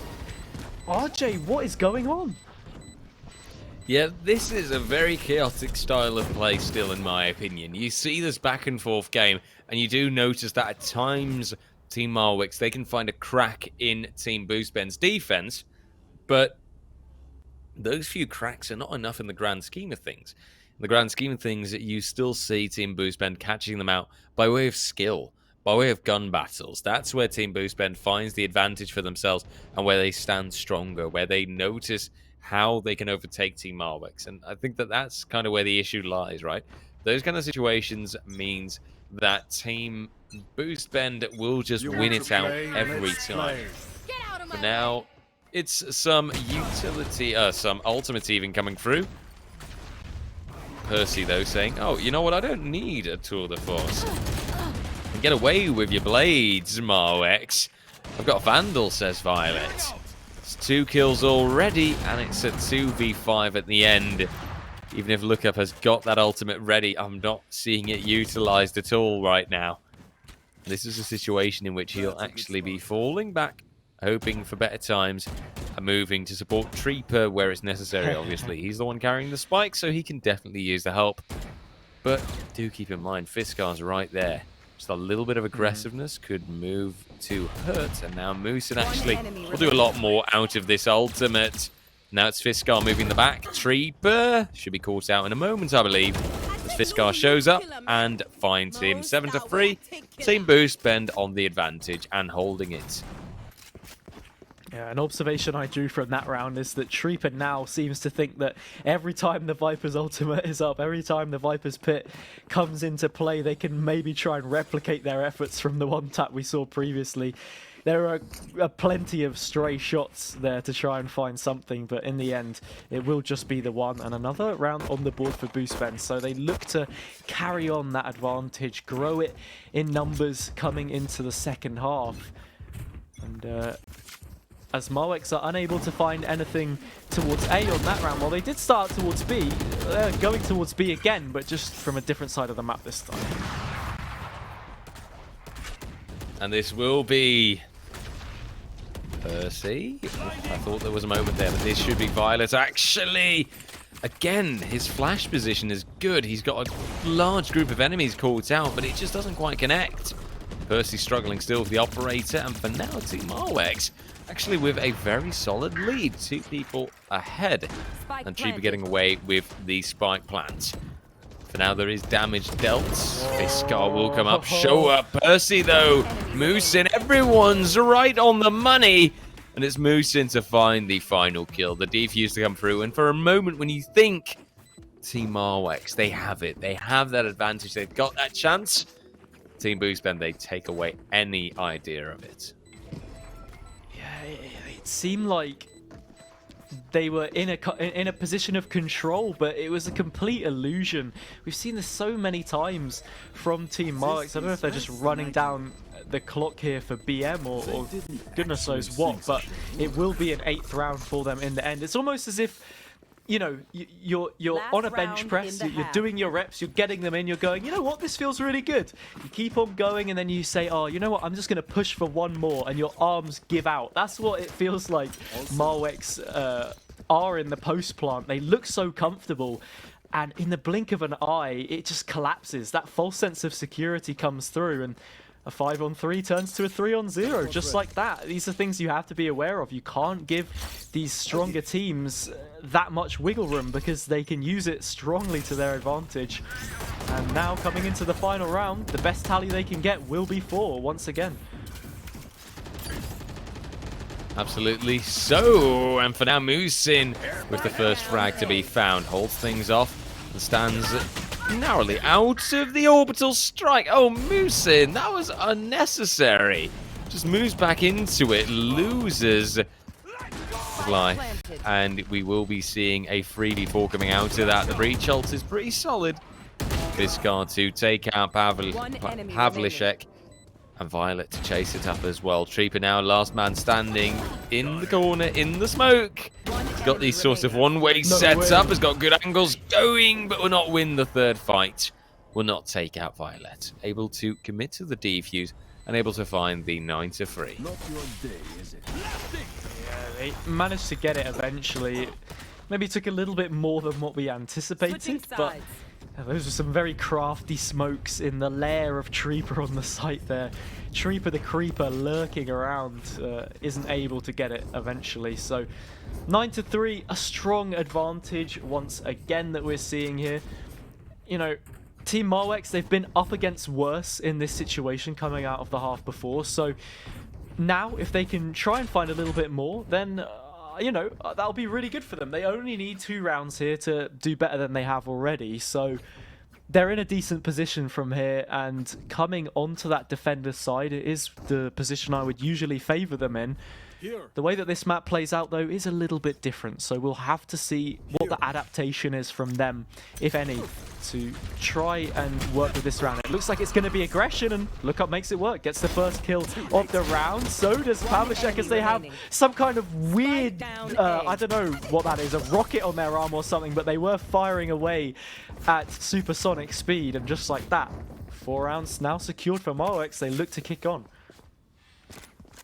Absolutely so, and this is what we like to see, right? Marwex take the pistol and then move further ahead. Try and at least make the best out of it, claim the momentum. And also I hope really that they kind of make the best out of this defending side advantage. As an attacker on Fracture, you've got so much distance to cross, right? But when you're on that defending side, you stand at the ready. You stand at the good spot, at the prime position. And I think there's a lot to be done here if Team Marwex can claim that defender advantage to the fullest. The attack is spread out somewhat. It will be the sole Viper towards that A position on the south side of the map, just seeing what they can find. 3 players grouped up towards this chamber, lurking towards Arcade. This is something that we're seeing from Boostbend, which Marwex never really played into on their attacker side. And well, look what's going on towards Spawn. Trieper's found Busen. In fact, that's the one player on the south side sought out. However, B is left gaping open. There's nobody here to try and defend it whatsoever. And as Marwex comes trundling along to try and see what's going on over here, they get taken out by Percy. The barrier orb goes up. The spike will soon be planted. And we find ourselves in a retake where I don't think we were expecting to be in one at this stage. I think at this stage, time is ticking and Team Marwex has to move now or never. Percy, though, puts that headhunter into play. Trieper to fall. Pavlicek, though, can return. And this is a tense scenario, but that time, keep it in mind. Foikos now committing to the defuse. Not finding a first half just yet. And Percy still lurking about, still being this thorn in their side. Now Violet coming through and Fisker at the end finishing it out. Some weapons can be recovered as well. And in total, this will be a net profit, a net win for Team Boostbend. 10-4. Double digits right there. And Team Marwex currently... Well, I'm starting to fear it again. I'm starting to wonder if there isn't some sort of 4-13 curse on them, honestly. Potentially 3 rounds now away, our team Boostbend to securing this one. Marwex had a great opportunity just then, anti-eco, to close things out, get that 5th round, some closure at least, that they can find more than 4 rounds, but we will have to wait and see whether that is the case just a little bit longer. Oh. So nice from Pavlicek. The fault line stuns Percy out of the game completely, and there's no one there for a refrag either. Brings the Rolling Thunder online, but their position is well known to these players moving their way in. Musin will take them out eventually, and with Look Up soon to be smoked out in this drop position, Spike planted. makes the retake that little bit more difficult, especially when Trieper loses their life on the flank as well. Both of these players actually from this position, a big headshot to come through, but still, while there may not be a player advantage, they certainly have the better of the control between the two teams and the drop in terms of positioning here. And that does so much. Never underestimate that power.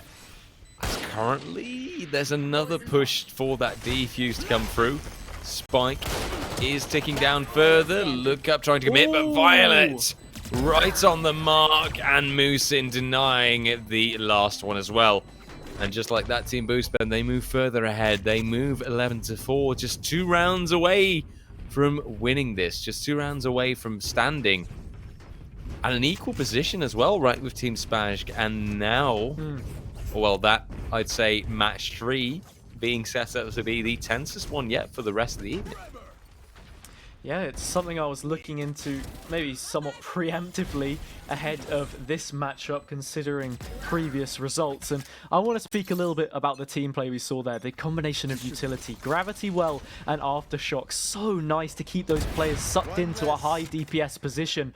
Look up will get some damage of their own on the beginning of this round with that operator, and they'll even double up and find a second onto Fiskar as well. It's enough to cause these players to back away eventually, as Marwex aim to secure that fated 5th round that they've been unable to do so. The previous matches we've seen 13-4 and 13-3, 13-4 again, so similar story could come around in this instance, but it's going to be dependent on a player like Marwex and if they can find those kills towards A, or maybe it won't be, because the mirror pick has already been found and now it's a 2 versus 5. This would have to be some feat from them. We've seen them do 1vx situations before, 2vx situations, but this would have to take the cake, and it would have to be the Captain Boostben to do it. And now it's at least a momentary setback, right? Team Marwex, they'll take this one. 5-11. Still a lot of work to be done, but at least let's hope that this can be that turnaround moment. A bit of a consistent start and a pattern that will create itself. Economically, though, I believe that their opponents still have quite the creds in backup. Love this replay here, by the way, coming through. Nice indeed. Oh, and look at this. Skutku. Oh, this is true. Počkej. Just a moment, and look at this. Beautiful. Beautiful, That's right? I unreal. love seeing that enjoyment as well. That is fantastic.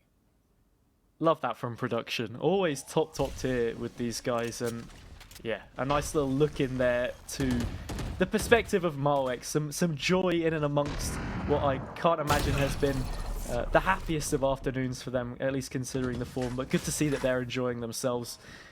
Rolling Thunder may be invested here as they found that 5th round, so, you know, maybe the floodgates open now, RJ. Maybe they find that 6th, 7th, 8th, and who else than Pavlicek to help push forward? That breach will get 1, and, well, Fikos is in the mix as well. Only 2 players left now, and Marwex starting to come into their own in these rounds, you would say. And just like that, with just 1 man standing, yeah, the floodgates have opened. 6-11, that is pretty much the score. It's a fact. And I believe that this is also the point where the reserves for Team Boostben will fade away, where they're going to have to be forced to go on some sort of save or anything of the 30 likes. seconds left. I wonder, though, how long this can last. Clearly, it shouldn't. You know, the way that things have been going, the way that we've seen them go, we can't deny the fact that Team Boostben has been just undeniably stronger. Normally speaking, they can move ahead over Team Marwex. They can get back on target. There should be that motivation going for them as well, right? 2 rounds is all they need, and then they are there. Then they have their target found, and they have that equal standing as well against their upcoming opponent. There's a lot at stake for them here, so there should be a lot of pressure on them as well to actually perform to make this work. Yeah, and You want to play? when you're in Let's that play. situation where you have nothing to lose, they really do just want to fight tooth and nail for every round. Marwex not having as much success towards the peak on B main as they had done previous, and now with that hand already shown that the operator's in play, this is one that maybe Boostben will think twice about challenging. They do have that chamber ultimate of their own to try and work with. Trooper just peeking in and around here. No real concrete gunfights being taken yet. No one challenging each other head on. The Bulls yet to lock horns with one another. And I can right absolutely now, not take the sound of this gun seriously, by the way. it does sort of seem like it is the red cloak being swooshed around as both of these two teams are avoiding each other. Oh, dearie me. Matador, that's the one. I've completely forgotten what that was actually called. Oh, dearie me. Don't even ask me. Oh, I'm terrible with those kind of 30 names. seconds left. Then again, luckily, there's players that are better with those kind of things. People that are smarter about those kind of things. For now, though, Percy's the one to find the first entry, and you see that immediate movement going ahead, right? B side. That is the target of choice. Trooper, the first line of defense coming 10 through, seconds left. puts down the combat stim, looks around, tries to connect. But there's walls everywhere. There's smokes, vision being denied. Eventually, though, Trooper connecting with Boost Bent, taking out the leading figure, the captain. Currently, Vital and Fiskar, though, returning. Foikos and Trooper both going down. Marwex to return. A 3v2 to remain, but the defuse not immediately committed to. Moosin also moving back ahead. And now Marwex going into a close range fight. Percy finishing it out. And look up, just committing. This might work out, actually. There's no vision. Percy just in the nick of time. That was a case of milliseconds. Match point. And it will be won by Team Boost Bend. Just one round away. But dearie me, that was close as can be. It really was. In the end, Percy on the classic vintage stuff from them. The burst, it seems to be their hallmark of how the gameplay sets itself out for them on Chamber, which is funny to note considering most of their utility goes in the ways of contributing towards weaponry, and that's the gun of choice that they've seemed to be so successful on. But match point now secured. So many ultimates in the bank to try and work with. The fault line keeps look up from causing too much trouble in the early stages, but they're still posted up with this operator. However, the chamber on the other side, Percy is well aware of it. The Rolling Thunder will come through, so will the flashes as well, the flashpoint to shut these players out. And well, that position is finally revealed, and this is very big for the attackers because it means now that they have that information. Not only that, they have a Viper's Pit, and it's one which will stay online as Pavlicek is unable to win things out. Oh, this makes it tough. Violet on that return. 4v, never mind 1. This is a done deal, all right. Only Falcos left at this point in time. And even though he might be able to find Violet, this is not a winnable situation still. The time is ticking, and the ultimate denies so much vision, puts Falcos down to a low 1 HP. But somehow, it'll still work out. DK now starting to fade, HP returning. But that spike happily ticking away. Now Falcos just admitting, I've got to stick this. Eventually moves away, though. The time is being played out. And then a gravity well comes through. 2, and a double peak is set up. That is the final round. And that is Team Boost Bend going for the 13-6, as at the end expected. Although, credit where it's due, you know. I do want to say it. From Team RX, I didn't expect them to hold on that long. They did show that they can go beyond that 4-round mark and that they can take it further. Still, I think we saw a clear case of Team RX being outclassed by both their opponents in both their matches. That is kind of the trend that has set itself up. But what that does mean is that we've got one hell of an exciting third match lined up, though. It certainly is, right? It's the two teams which will be progressing into the playoff stages on Sunday at this point in time. That is effectively confirmed because they're the only two teams to have recuperated any points. That shot there from Trooper, absolutely unreal, and one which I'm sure we'll be watching back time and time again in time to come. But unfortunately, that's only one of the few highlights that Team Marek are able to bring from this. They had that stint of the 4 matches in a row, which we said could be a little bit tiresome for them, and well, it certainly proved to be exactly that because they weren't up to the challenge, unfortunately, and they suffer as a result, yet to really register anything in this tournament, and they go crashing out. But you know, once again, thanks to them for participating because they put on a show at the very least in some of those rounds. I mean, put on a show. I'd like to think that at times they showed some really good resistance. And, for the people at home, in case you're wondering, right, well, what can I do now? Because I really, really liked them. I really wanted Team Marwix to win this out to get there. Well, don't forget you still got that HyperX wildcard that is right there and waiting for you. Exclamation mark wildcard in the chat about that in case you're wondering. That'll still give you a chance to put your favorite team into those lovely, lovely LAN finals down the line if they win that eventual vote up. For now, though, it means that we have an exciting third match lined up. But before we can go to that third match, before we can see Team Boost Bend versus Team Spike, of course, we have to go to a lovely, lovely break where we can recuperate and mentally prepare ourselves for that most exciting match of the evening. So definitely be there, invite your friends, and don't forget, thank you, HyperX. They're the best. See you in a little bit after this break.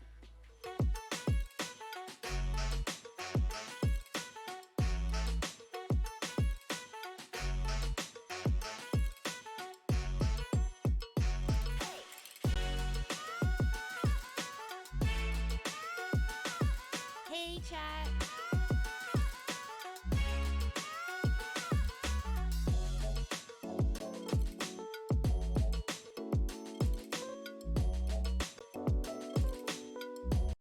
We promised that Wrocław would wait for you, and we would meet again soon. We always keep our promises. The time has just come.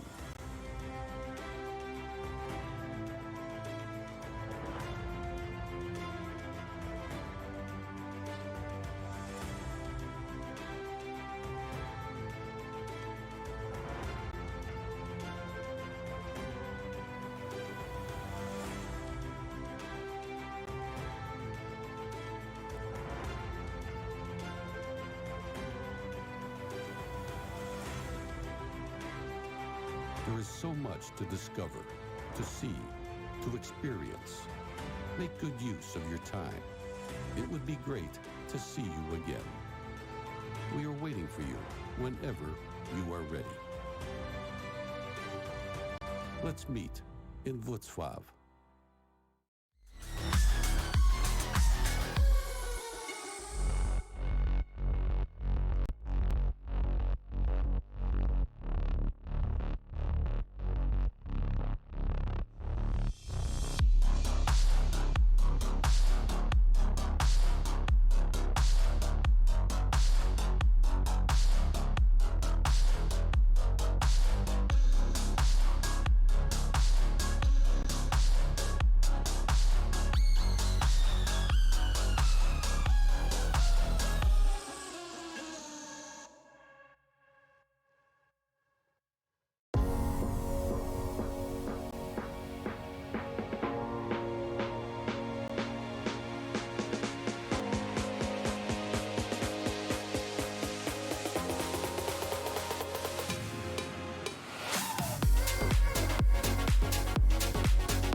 and welcome back, ladies and gentlemen, to the ever so lovely Streamers League, where, of course, RJ is me and Hazza is the man next to me. That was a very weird way of introducing ourselves, but we're just going to roll with it. We've got our third match for tonight lined up, and it's going to be one banger of a match, because this is basically the deciding match. This one will decide who ends up where, how that seeding will go, and who will get those fated spots in the, well, best or worst seeding, respectively. It does have to be said, looking at both of these teams, both of them have got a pretty solid chance, or they are pretty much guaranteed even to go to the playoffs due to their performance and due to their opponents, respectively, well, being completely knocked out of the park. That was, of course, the ever so lovely team Marwex, and sadly, they just weren't able to perform as much as we had hoped they would. They just weren't quite there on the map, and well, in that sense, they were left out a little bit. They have not been able to net any points whatsoever, but right now there's still 6 of those precious little points up for grabs, and they're going to be for either one of these two. So let's find out how that's going to go. How are you feeling about this one, Hazza, as we're getting that map pick coming through right away? Well, I'm really looking forward to it, RJ. Looking at the maps that we're going to be playing, there's another new one in there, looking at the 4 that we've already played, and Bind is the constant. We've seen that once already today. That's the only map that will be played twice across the duration of all the maps that we have seen so far. So Boost Bend coming onto that one, I think they're comfortable with it. We saw how they played against Team Marwex moments ago, and I mean, I don't expect it to be anywhere near as dominant against a very capable Team Spazk, but yeah, it really is about those 6 points. Who can claim the most of them? It may not surprise me at all if we see it a split both ways and each team will pick up 3 of their own. And that will probably be the first time that we've actually seen 2 teams qualify on shared points, and we'll then have to go into round differentials and whatnot to work out who exactly it is that will be coming out the favourite of those 2. But it's a very unique situation that we find ourselves in, right, with the way that these qualifiers have worked out. And where Marwex are sitting to the wayside, you can argue that maybe the formatting didn't favour them too much because they did have that long run, but now it's the 2 best teams. I don't think there's any argument about that, going against each other for that opportunity to have priority seeding going into the playoff games on Sunday. With that first map being Bind, coming in knowing what Boost Bend are capable of, what does Team Spazk need to bring in to really shake things up and disturb the balance that we've seen from them? Well, that's the question I think to pose, as currently these are the 2 teams that have been, you know, kind of, well, not faced each other yet, but that have been performing as dominantly against the same opponent. It would indicate that there's a pretty much similar level of skill going on here.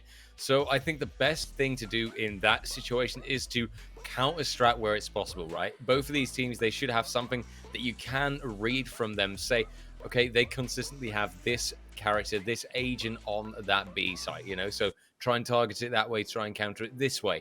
Try to think up strategies with which you can counter the opponents that consistently come back, because usually it's the same people taking the same site every round in. You're not going to juggle that up the whole time. You've got to be able to read that from your opponent and work with that. I think that that's the main focus, and that's what they should be trying to play on, because honestly, at this better level, at this slightly higher level in comparison to what we saw earlier, that's going to give them the winning edge, the difference. Let's take a look at that agent selection as well, by the way, seeing as we are going to Bind. I mean, shouldn't be too crazy that we are seeing a raise or 2 pop up, and we've already got 1 locked in. That's Team Boost Bend going for that choice. For the rest, Sova, Sage, Chamber, seems pretty standard, doesn't it? Yeah, it certainly does. We see these players flex on and off of different agents. Percy, for example, played on that chamber on Fracture, has now gone back to the raise that we saw them have so much success on with Bind previously. Boost Bend just maintaining the same throughout, a really consistent player on Sage, and that will offer a base level of utility and you know, goodness for your side, I suppose. Those slow orbs are great in tandem with what we know Musin is capable of on the Brimstone, whether it's an incendiary or an orbital strike. So much damage that can be funneled in. Fiskar as well, rounding things out on the Sova. The question really has to be asked, what is it that Team Spazk are bringing forwards here on their defender side, which they'll be starting on? And it seems like a fairly similar comp. We've seen Elsroy play on the Omen before, we've seen Spazk on the Breach as well.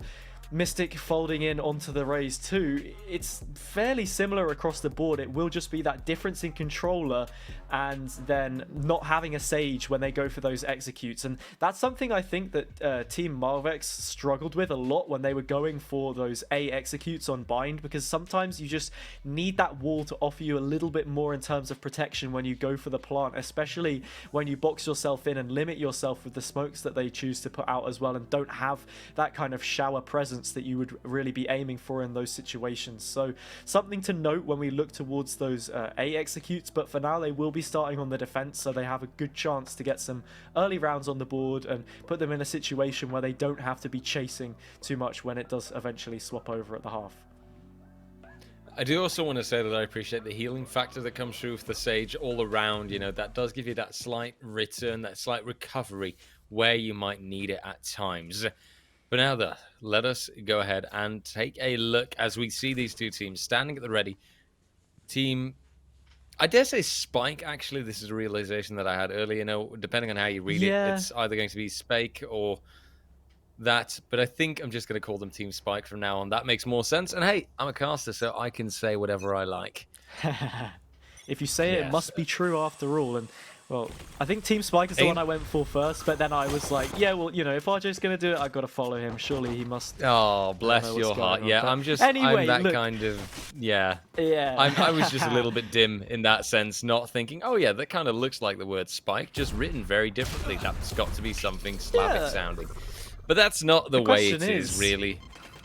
Yeah, will they be diffusing or planting the Spike? Who knows? They've got to... Well, I mean, they'll have to get it diffused if they're on the defender's side, but right now, these early duels haven't really given us too much of an inkling as to where this round is headed, because space hasn't really been taken too much towards Hookah. These players not yet committing. The long players still just poking out the feelers, but you really have to comment on the amount of space that we've seen taken already towards Cave here. And, well, it looks like Musin could be in some real trouble towards Humlik, who should have the drop on them, but doesn't. That consistent player comes up with a huge frag, and it's going to force a rotate as well, which means now we'll see a collapse towards the A side of the map. 30 seconds left. And for now, it's a return that comes through. Elzoy who pulls that off, and now Oko maybe coming into play. Finds the first headshot. Fiskar to fall. Boost bend. Chance to plant denied. Musin on that return. Violet also coming ahead. But only 10 seconds left, give or take. Spikes is going to have to go down now or never. And sadly, Violet, he won't be getting that chance. Caught out by Elzoy means that Team Spike, they stand strong and they grab the first pistol round in this match. One of the few or one of the many? That's the question right now. As a strong start has been made, but I think already this pistol round gave us a bit of a read, right, of how chaotic things might be getting. It's the first pistol round in the 4 that we're expected to see across these two maps, and it is, in fact, Team Spike that draw first blood in this situation. So Elzoy, nice position towards Showers, gets one with a paranoia, finishes things off in the end. They've got a much better buy now, and it's the captain of the squad with the judge, the shotgun of a more upgraded variety this time, which will be looking to breathe down Hellfire onto any players that look to trespass in towards their Hookah position. They've got the support of Elzoy this time around, so not exactly light on their feet, but these players will peek out eventually, and as Violet hears that shot echo away, they look to back off, because this is not a beast that you want to be challenging. Oh, dearie me, though, a challenge is returned. Humlik and Mystic now moving ahead. Some success found, but in the end, the defense that is so much stronger in comparison. And with just 50 seconds on the clock, odds of Team Boostbend getting that spike down are slimming down quite a bit as well. Fiskar about to be caught out by Humlik in a moment here. One enemy remaining. As the Spectre needed a mere 1 tag to finish the job. Leaves only Musin, who will be looking around, trying to find a chance, trying to find something. But I'm afraid that the only thing he will find is 30 death seconds and left. destruction. As his opponents get closer and closer, but the headshot angle's pretty good. Sadly, though, he's off the mark. Misses the target, and now we'll have a rough idea where the targets are, but they'll not be silly enough to slowly peek out, and will instead jiggle peek and try to give that element of surprise. In the end, though, Humlik is the biggest surprise of them all as he takes out Musin and grabs the second round for Team Spike. It's an important round to be picking up, and a fairly comfortable one as well, which will steady that ship after a very shaky first round between the two teams that we saw on the pistol. Now, looking into what they can get done with this bonus, we'll have to try and see. It's always a little more difficult on the defender's side, I feel, because you don't have the advantage of numbers always in your hands, because you have to spread yourself out that little bit more if you want to maintain the same kind of presence. We see stacks here and there implemented, and that won't be the case on this round, so it is a double up towards Hookah once again, and Spike is just going to jump all the way out because it's not one that they're willingly able to contest, or freely I should say. Judge in position once again though, and utility traded back and forth, but nothing really done to rock them out of position just yet.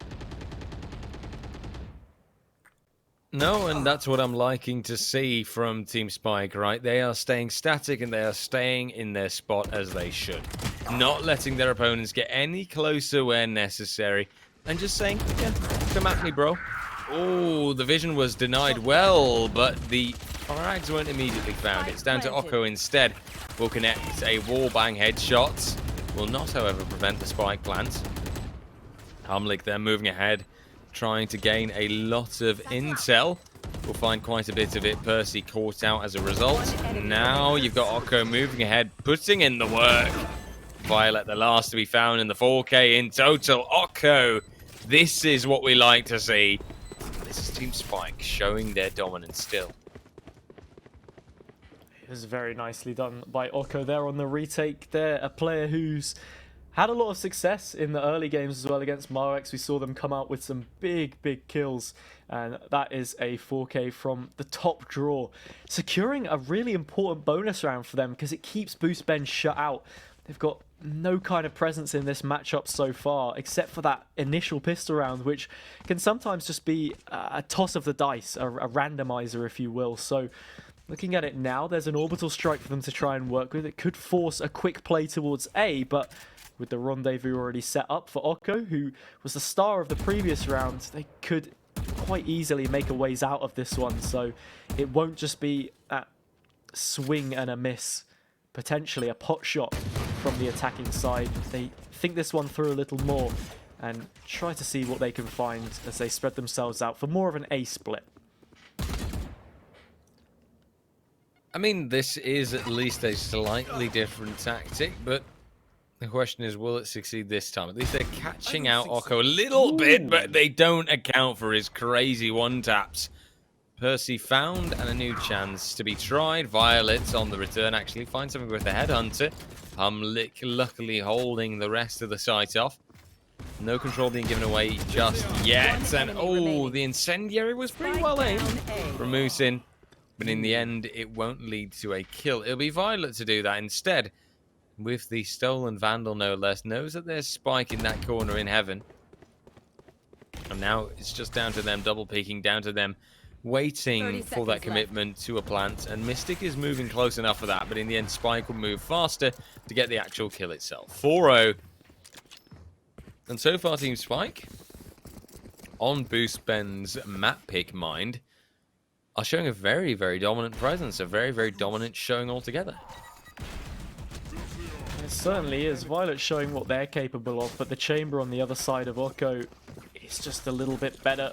Causes more damage, which is irreversible in the end because it is 4-0, like you mentioned. I'm with you, Soba. And, you know, it's not an insurmountable feat to try and climb back against this. We've seen teams come back from a higher deficit, but looking at the games we've seen today and Team Marwick, how they performed, maybe we should be thinking slightly differently about this one. Oko just sinks their head into the sand in the end. This is a lot of utility towards Hookah to try and shut these players down. Musin will find one. Mystic is already on the charge looking for more, and Spike has backed them up. That player advantage now lost. However, they've gained a lot of space here across the map, and Humlik should be shut out, or at least the timing will favor them nicely as Musin's able to get that Spike down. Two players peeking from short, only able to find one.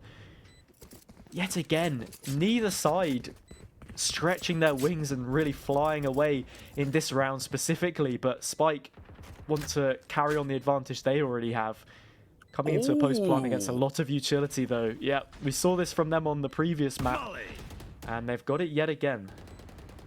Oh, I love seeing lineups. They make me a happy, happy man. One enemy remaining. Spike, though, he'll make sure that he'll be faster, but Fiskar, he accounts for that. Takes him out at the end and will grab the kill and the round.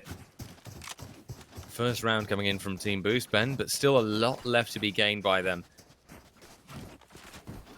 And now, with just 3 rounds of difference, this is a situation in which, okay, Team Boost Bend, they can recover here. They can move ahead. They can actually move this to that 4-4. That's the current milestone for them, I think. You want But to play? Let's play. I still want to see it and then believe it. It's certainly something to think about. Boost Bend want to try and win this, close that gap a little bit more. The aggressive flash comes through from Spike. They spot a couple of players, but they're in no position to try and fight any of these angles.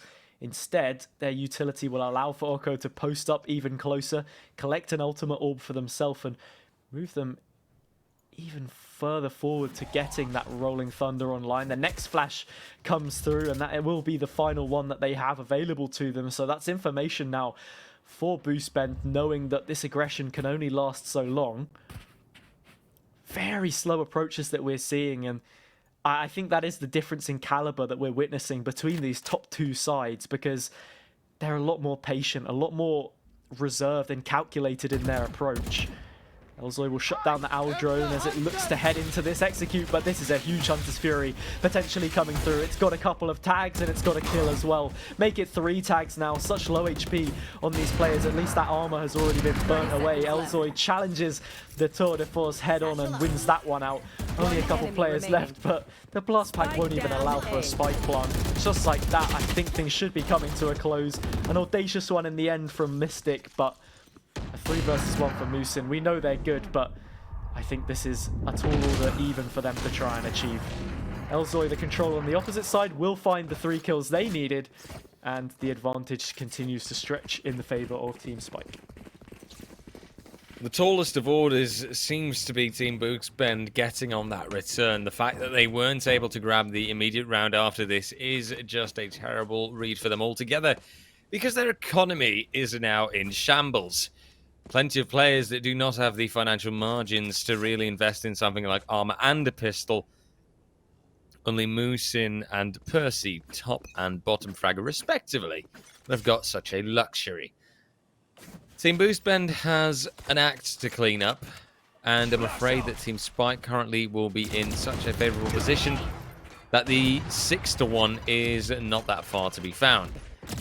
For now, Spike moves in to get that first kill. Mystic and Okko committing further. Okko even making it a double.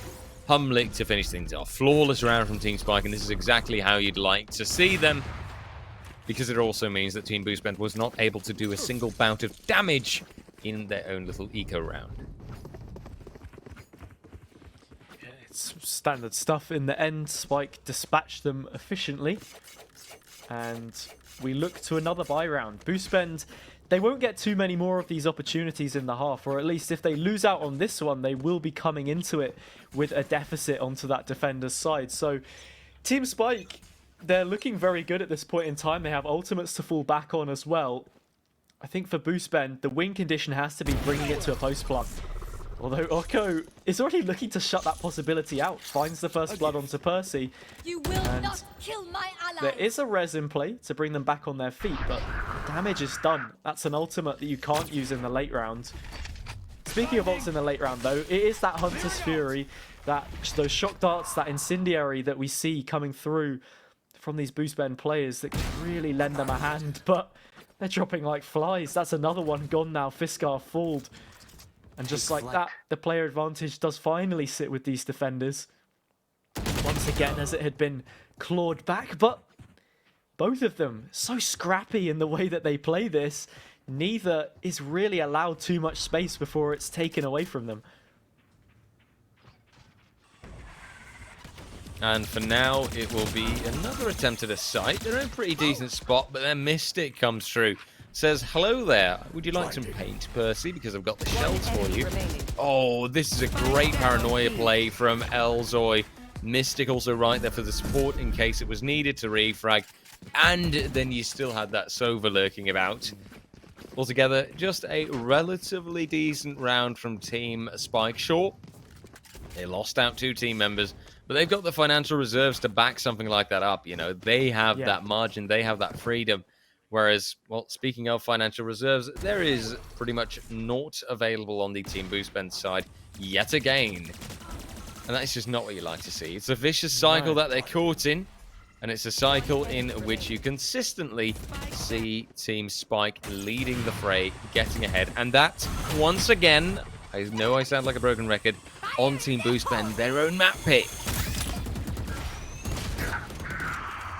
It's a lot of utility for Elzoy to deal with. I was going to comment on them the previous round being smart to disengage when they know that things are getting tough. And the spike plant just about goes in. So will the showstopper. Big investment from both sides onto this round. And Boostbend could look to run away with it. They have an orbital strike in pocket if they want to play for it. And an incendiary as well. So it looks like this might be the call from them.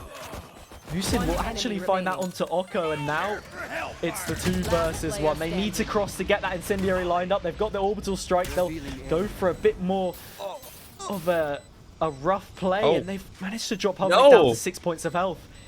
They're going to get this stuck to at least half from the edge of it. Musin, do they dare peek out? They do! Finally, a triple to clutch it out.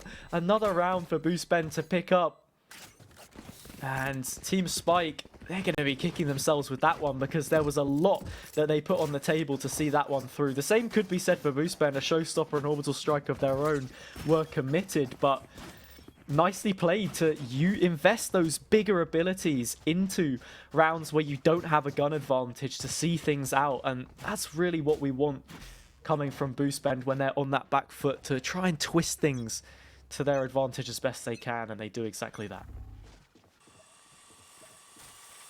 For now, please do more of these kind of things, Team Boostbend. Let us see that you are worthy of your attacker's side. For now, though, it's just going to be a trade at the get-go, at the start. Plenty of chances,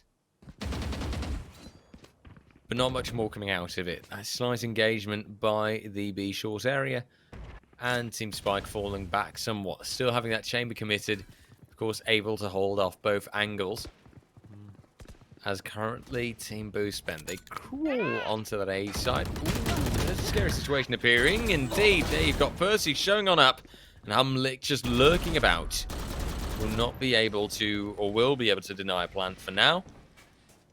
As we've got Musin committing to that teleporter, standing at the ready to commit to the B side altogether.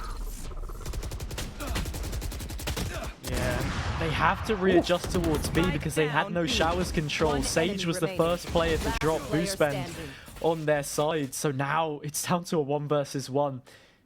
This has been a very improvised round from both teams. And that recon's given He doesn't away realize position, what. But no! Fiskar readjusts, a flick onto Oko will KO them, knocked out on the floor. A second successive round for Boostbend means that they are well and truly still in this matchup. Not only that, they look to be cutting down on the credits that Spike has in reserve, so we'll even see that judge pulled out again for the captain, and this is great stuff from them to slow down the momentum a little bit and put themselves in a great position when we eventually see their defender's side come through. 30 seconds left. Honestly, so much credit to Fiskar for playing that the way he did. I really thought that was a lost cause, but somehow he managed to pull it off anyway. Very nicely done. And even though Boostbend keep bringing it closer and closer, tense 1v1s time and time again, I'm happy to at least see a result coming out. The Spike now with the judge, no success. Caught out, lost out with Spike going down. And Percy. In that initial fight, Oko, though, returning. 4v4 remaining. Mystic moving on up, moving ahead. Looking around, and Oko holding things off further. Oh, that tour de force. C'est très fort. such as the French people would say. And so far, it has caused Team Spike to have a 1-man advantage. But now, I wanted to say Elbzoy may be making for a second. But never ye mind, it's actually Violet turning it around completely. Boostbend committing to the Spike plant. And one satchel charge available for Mystic. But first things first, winning the fight with Violet. 2v2 in total that remains. And Okko's Tour de Force still in play. With now this bomb buddy chasing. Moosin not winning the battle. And Team Spike getting the defusing, getting the 8th round. Maybe setting themselves up for the 9-3 halftime. But of course, with that inviting the fated 9-3 curse. Well, we've said it before and we'll say it again. If you speak about the 9-3 curse, then it isn't real. Last If we round before the speak it into existence, then there's no way that it comes through, surely, RJ, but I suppose that is yet to be seen. Orko putting in some great work on that round. The one key kill that I want to highlight from them had to be that pick on towards the Sova player heading towards Elbow, because if you let that one slip, if you let Fiskar take up that position, they can cause some real issues for you in the back line, but surgically they were removed, and it's a round which can then be flipped on its head. So really nicely done. And now Team Boostbend, they've got to go back again, throw everything they have in the kitchen sink at this one to try and reclaim half the rounds that Team Spike have, because they are looking so good on this defender's side in the opening stages of our final match of the day. Absolutely so. That's what we like to see, you know, teams just performing at their very best and streamers showing that they've put one hell of a team together. I'm happy to see it. And honestly, I look forward to that second map as well. I wonder how the dynamic shift is going to change there. But for now, let us stay focused on this first one, where maybe Spike can grab that 9th round, or where maybe Team Boostband will actually turn it around, grab that 4th, and maybe create this gap. And I say gap, it's not quite a chasm, where they can still move ahead. For now, though, Elzoy, Okko, they deny. Kills found. Percy on the return, however. 30 seconds left. But Percy also somewhat caught out by the breach ability. Still, we do get that spike planted. Commitment's definitely there. Boostbend healing himself up. And for now, it's a 10 standoff almost. A 3v4 in total. And we wait until this Boostbend comes into play. Spike, though, holds it up pretty well. Then Humblick follows up. We've got a 1v2 scenario where it's a Hunter Fury on a Hunter Fury, but where the one is a lot more successful. Fiskar, how do you hold this off? But how do you also win the battle with Humblick? Now that's a clutch and a half, all right. Beautifully done and a deserved round going the way of Team Boostbend. I thought they'd shown maybe a little bit too much with how far they were pushing forward in that situation, but I suppose when you hear that tap on the spike comes through, that there's always the fear in the back of your mind that that could be a pros don't fake full stick kind of moment, but it wasn't to be. Boostbend, they find that round through Fiskar, as they have done a couple of times, has been the clutch player that has really fished them out of a bad spot, I suppose is the best way to put it. But this pistol round will be really important in where this game is starting to head, because if Team Spike find this one, it's going to be a fairly straightforward anti-eco for them, at least on paper. And then you're looking at 10 rounds, double digits, a difficult margin to try and close here. Boostbend have got to do their best to keep things close. So it's an interesting defense they've got here. That chamber trademark towards Shaw, barrier orb towards Showers. So just cutting down this A site. No real priority towards B, but same could be said for Team Spike. They don't look to be hitting it whatsoever. It's all the action on this side of the map right now. I'm liking the way that there's all this utility being set up, all these abilities. Violet and Mystic initial fights, trade found. And Spike very quick on that commitment to the plant. Violet not as successful with the quick shot. In the meantime, there's still so many abilities flying about, but the spike is ticking down. There's a bit of an HP now. Momentary player advantage for Team Spike. But Boostben, they turn that around, actually. They find the next. Mystic, though, manages to continue. And Musin, he commits the defuse. Pros don't fake indeed. But Pros, they don't even need to fake because it's no attackers left. Defuse comes through, and Team Boostben, they find the 5th, and they stand strong.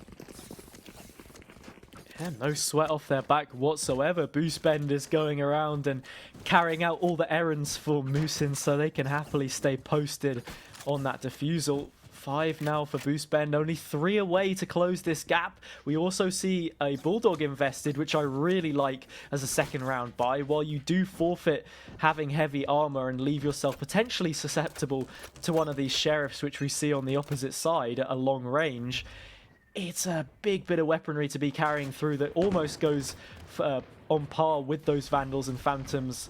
Obviously not quite as good, but still can punch well above its weight in terms of cost in round 3 on this side of the half. So just looking at bringing in some of those weapons here and there and seeing what they can't carry forward.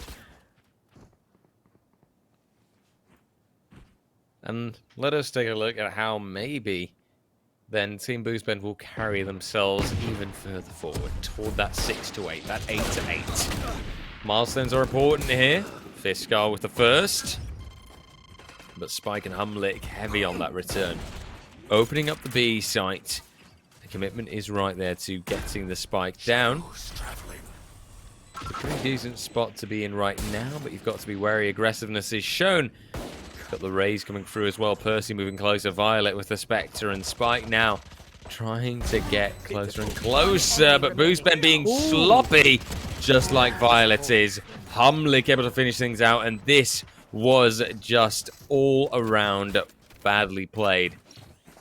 How you could not check inside that crate and how 2 people couldn't do that, I do not know. But that did cost them the entire, round there, in my opinion.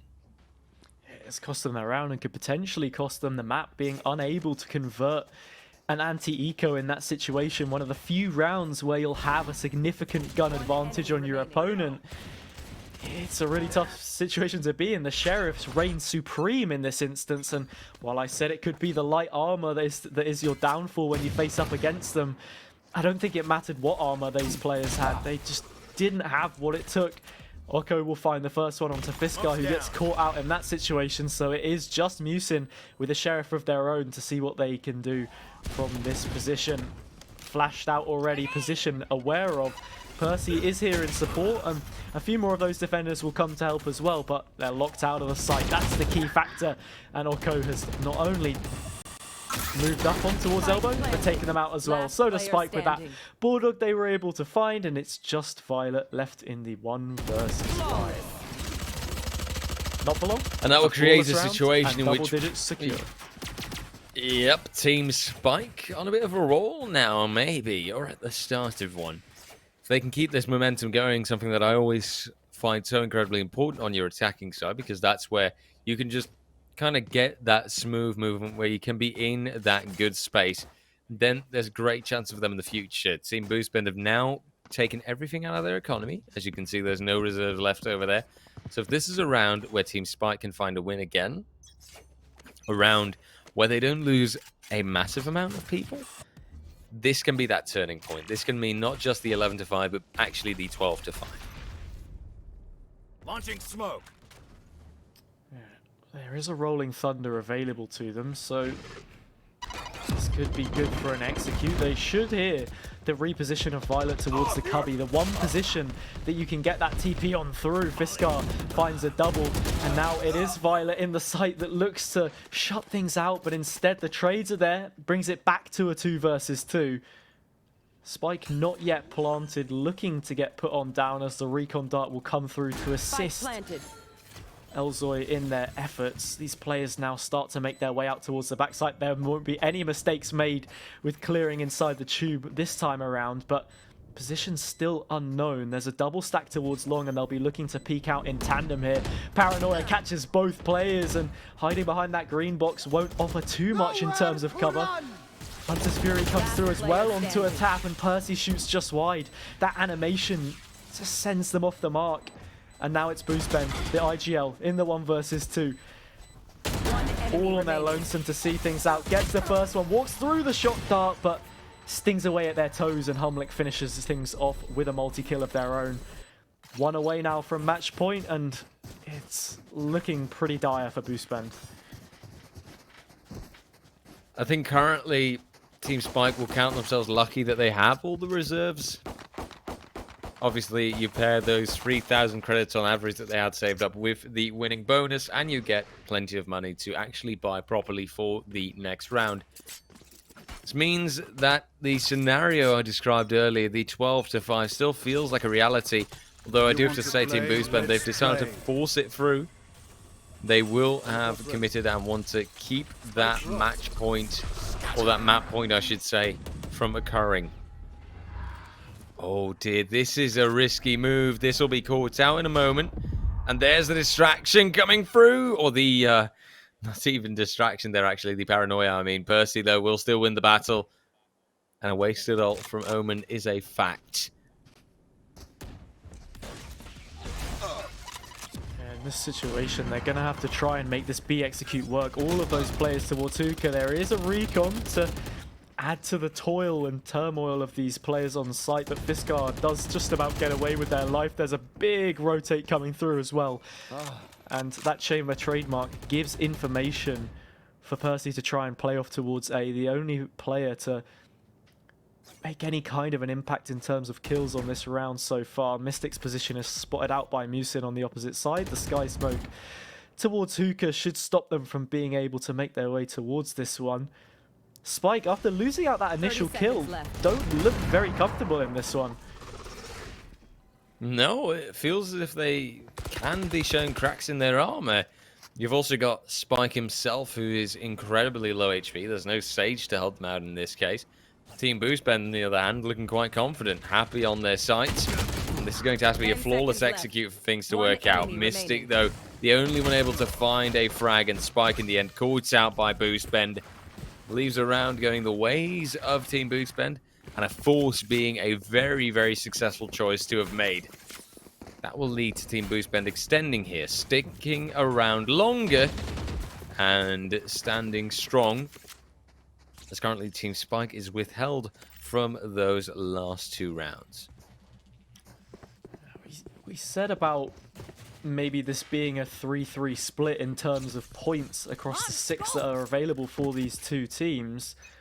However, looking at the way things are, Team Spike look that little bit better and have been so far in this matchup. The key is in the details, really, and I think there are lots of micro-managed plays that they're bringing forward that are really helping them out to win some of these rounds.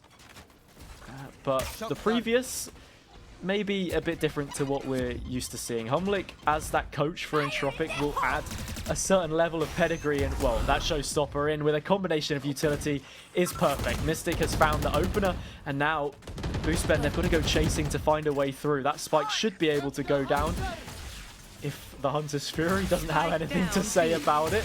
Gets that all-important kill onto Elzoy, and it'll stall things a little bit longer. But Oko brings the numbers back, and while there is a res to work with, it's a risky play to be making. What can Spike do from the sidelines to maybe close things out? Oh, Spike has to get a good lineup, but finds just the one. And sadly drew attention way too quickly. Still, he'll be able to extend, and he's got to watch his flank. He's got a certain Fiskar moving on up. Violet and Percy, though, they do so much more, and now it's all down to Oko. Won't have the time, will not deny. But oh dear, Fiskar, he will stick this. He will not actually do so. Moves for that half switch, but will succeed, as that Spike gets diffused anyway. And Fiskar pulls the same kind of trick that he actually pulled earlier, right? Sticking it, but then right at the last second, moving out to go for that kill anyway, and then finishing off the defuse. Easy peasy. 7-11. It's Team, of course, Boostbend that are showing themselves being stronger and stronger, and maybe still having a chance at winning their own map pick. I think Oko could have done with a slight adjustment and a wall bang there to get that one over the line. It's an angle that you can't usually win out on from the hookah position unless you go for that. But like you said, Fisker has been a clutch player on numerous rounds in this first map, making sure that Boostben can close that gap as much as possible, keep themselves in this one as we see a mixed buy come through from Team Spike. The execute comes through, as does the utility once again. Percy only good for one with the ult, but just about finds that additional kill on the tail end onto Spike. Violet gets the first and the second as well. They may be a sweet flower in name, but they leave the scent of death in their wake. This flower has thorns, and they dig them in for a triple. Nicely played from them, and Boostben, stay alive. Deary me, somebody clip that and like put this on Hazard's profile right there. That was a very, very iconic line. Deary me. Hazard, you poet. It must be said that one's been in the oven for quite some time, but I was waiting for Violet to, you know, come up with something. But that being said, they are currently now standing at the top of the leaderboard off the back of that 3K. So, you know, it's almost as if the flower that gets all of the light will rise to the top of the meadow. So let's see if wow, they can this man just keeps on going. Deary me, somebody, you know, like, yeah, that's quality. I'm loving it. I'm loving it, man. You know, I drop rhymes sometimes, but you just sound like straight up poetic as can be. I respect it. Now Fiskar will try to not sound poetic, but sound deadly instead, although he will not succeed. Double kill, double entry, as Team Spike put the spike down. And Elzoy also seems to be quite done with playing on Bind. Percy the only one able to return, but now aggressiveness shown down this main way. And even though there's some exchange of kills, it is still Team Spike holding on to the majority of their team members. Just a 3 people left alive, and now a map point found. This is Team Spike in a comfortable position. This is Team Spike ready to maybe finish things off here, depending on how this round will go. Still, I wouldn't be surprised if Team Boostben can return here, actually, and still end up winning this. Yeah, I think with the way that things are going right now, the status quo is being maintained. Both of these teams have found 4 rounds each as at the halftime switch, so I think Spike are fairly comfortable to fight back each time Boostben finds some more success, but it was those initial 4 rounds or so that they've had to try and climb back from, because they haven't looked too comfortable on their attacker side here. It must be said, the fact that they've allowed Boostben to come back into this one shows a lot about their approach here. Obviously, it's not easy to play through attacker side Bind, and well, Percy's making it as difficult as possible because they found the mirror pick on the opposite side. Humlick has managed to sneak their way through the gauntlet for the time being, and Elzoy takes down Violet as well, so now there is support in the side, but I think they might have to concede this one. Certainly do. The orbital strike means that even if Spike got that spike down, which they do, they'll lose their life, and then the trades follow it up, and just like that, it will be that 9th round on the board, bringing it to now 5-4 for this side of the half. So Boostben get that advantage once again. It is being cut really close, and I'm really, really curious as well how that second map is going to pan out, because right now, I mean, Team Spike, they're looking stronger, but they're also looking shaky, frail, fragile. Yeah. There's a good chance that Team Boostben can get the better of them, especially with the kind of economic tendency that is starting to shift, right? You've got Team Spike on 1 player with a sheriff at least. Okay, you know, Oko, he's got that Tour de Force ready to pop off. But even then, this is still a situation in which Team Spike, they're in a fickle spot. Fiskar caught out somewhat. Violet, though, gets an impactful collateral, all right. 2 for 1. Now, if that doesn't make the ultimate cheap, then I don't know what will. Oko also caught out. Not a shock dart, luckily. But recon dart will still be rather painful for him. I'm afraid that this is a situation where Team Spike can already count their losses. Even if Oko can move ahead, catch out the 1 player. This feels undoable, but Oko will still win the battle. So much to be done, however, and now a recon bolt happily ticking about. And Oko narrowly surviving the shock dart. 50 seconds. And Team Spike, if they can recover from this, I will be incredibly impressed. But I count it to be relatively unlikely. And I would agree with you on that. I think Oko needs to go fairly huge here, and there is always that rolling thunder to fall back on. But Percy is just causing problems. While they may be able to get a spike plant down here, Teleport's ready. starting to get pushed in on, and well, yeah, Percy's made their way up showers fairly quickly, so they should be able to instantly fight this spike plant. Instead, Oko gets away, has that rendezvous to try and use. It'll only be just the one, and well, that is some shot through the top of the box in the end. They lose out their life. Double digits now secured for boost spend on their own map pick after all. They had been chasing shadows for a while, but now that gap is closed, and it's a matter of moments before we could see this potentially go to overtime. We were expecting it to be the closest game of the day, and well, it is coming up just as we expected it. Violet with a huge collateral there. They do find a third on the round as well. The replay won't show it, but it must be said, that's a lot taken off the board on the side of Spike for an investment of a singular ultimate from Violet. Let's start Honestly, the party. I think that our anticipation was completely justified. The way that this is going is excellent. And right now, I'm still really afraid, looking at Team Spike, how this will pan out, how they can hold this out. I look and wonder. I hope, honestly, for the lads of Team Spike that they can finish this out, because really, I can imagine the frustration that there will be if they lose this out just narrowly so. But let's hope that for now things will go their way. Admittedly, though, Team Boostbend, they might deserve it equally so. Mystic now kicking things off, finds the first frag, finds the first entry. Still two people responsible for that B-side defense. Percy not quite having any vision. And Fiskar caught out somewhat. The Hunter's Fury, however, not catching him out directly until he's tagged up by it. But now there's further commitment. Mystic finding the next. The showstopper at least connecting. But look at this. It's a showstopper on a showstopper. And it's the post-mortem from Mystic to come through. This is a 2v4, and this will start to feel slowly undoable as the lads from Team Boostbend are very caught out. It's a 1v4. Oko and Elzoy, they find the last. And it's Team Spike at the end to win this out, to catch this out. GG's to both teams here. They both put down an excellent performance. Stellar, I dare even say. And a close 13-10 result at the end. I think that just about says enough altogether, right? The way that this went. I mean, that just shows, okay, both of these teams have great potential. Both of these teams had it in them.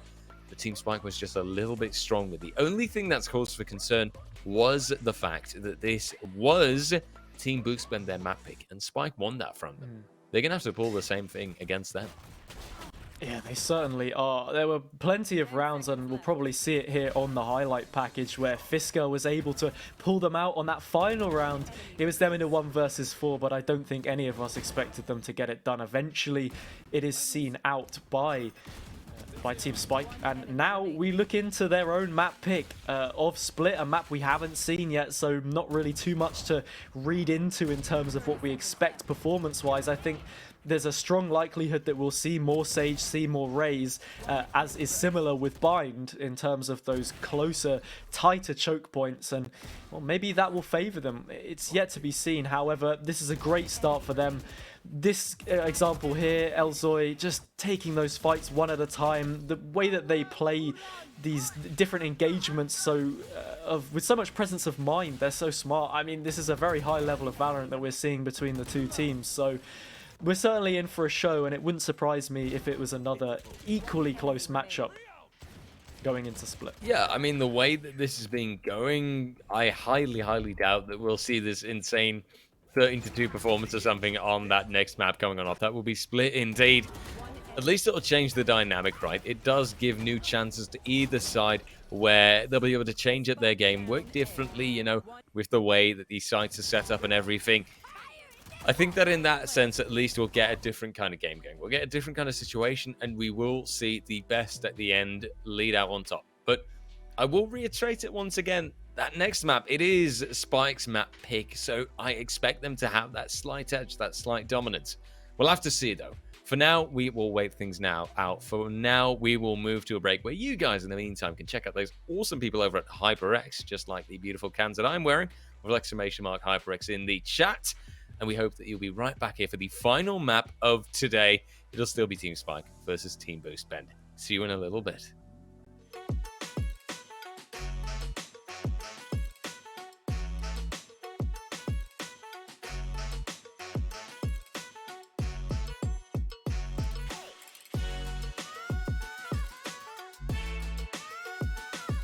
Hey, chat.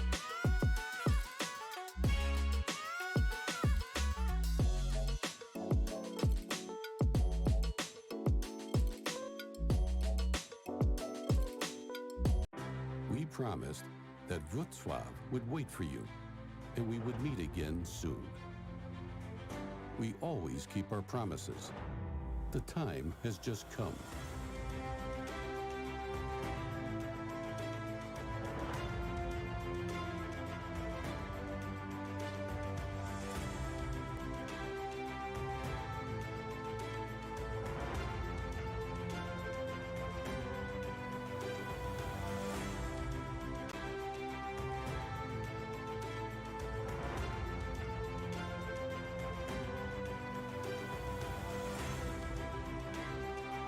There is so much to discover, to see, to experience.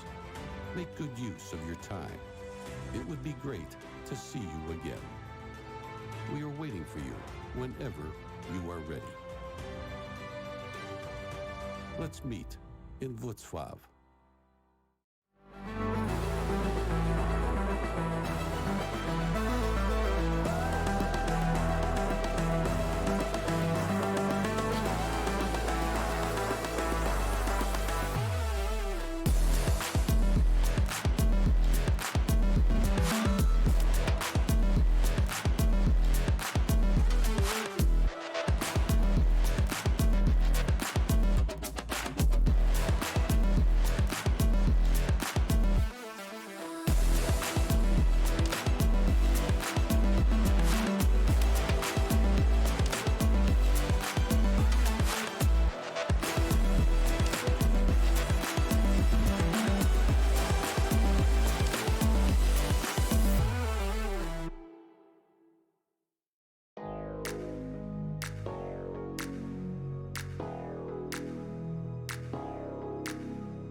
to the beat. And make it wild, wild, make it wild, wild, wild, make it wild, wild, wild, make it wild.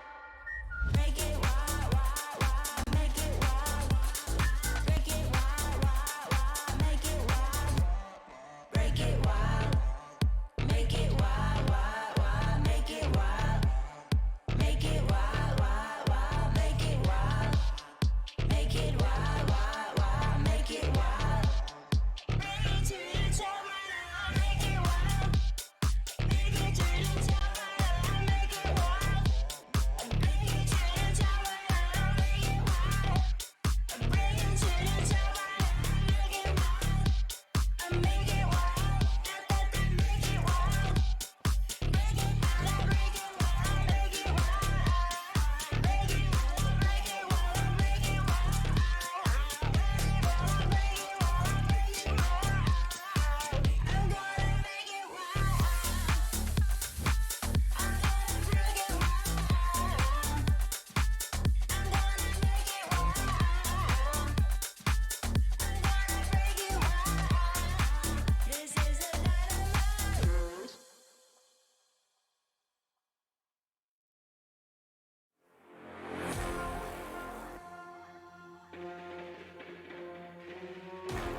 Welcome back, ladies and gentlemen, to the final map of tonight's Streamer League, of our final qualifiers as well, before we head to that mighty, mighty fine land in the beautiful, beautiful city of Wrocław on the 18th and 19th of June, in case you were wondering.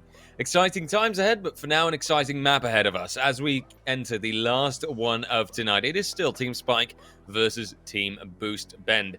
And right now, in this matchup, I mean, I'm mightily excited. I really, really wonder who's going to come out on top of this, because we saw both teams really perform in the first map, and I think that there's actually a pretty solid chance for either of these to take the win away. What do you think, Hazza? I certainly think there is. Team Spike will have that inherent advantage coming onto their map pick of Split. We saw how good they were on their opponent's pick, Boost Bend on Bind, obviously. We know they're a capable outfit, but unfortunately, I think their attacker's side let them down just a little bit early on. They were able to recuperate some of those rounds as the game progressed, but 13-10 eventually was the scoreline. Whoever gets out of the gate fastest here, whoever is straight out of the blocks and can pick up that pistol round and start to carve an advantage could be huge for them here, basically, because I think the way that the last one played out, we saw Team Boost Bend go at a deficit. They required players like Fisker to claw them out on a number of rounds to, you know, just about kick even as to where they should really be aiming for as a baseline target. So they need to be more rounded out as a unit, not necessarily rely on these solo plays to get them across the line, because it will do better for their economy, their longevity in this one. And, well, they want to try and pick up 3 points, basically. Both of these teams have already qualified, but as it stands, it looks like Team Spike will be taking that top spot.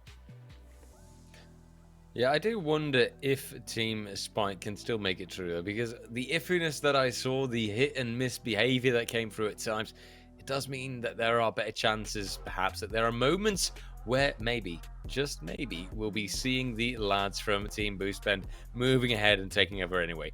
Let us take a look at this agent select and let us see, okay, which agents will be coming into play and who will maybe be having that better composition, that better lineup to tackle this final map of tonight, Split. Starters, I see some Cypher, I see some KO, I see some interesting agents being hovered already.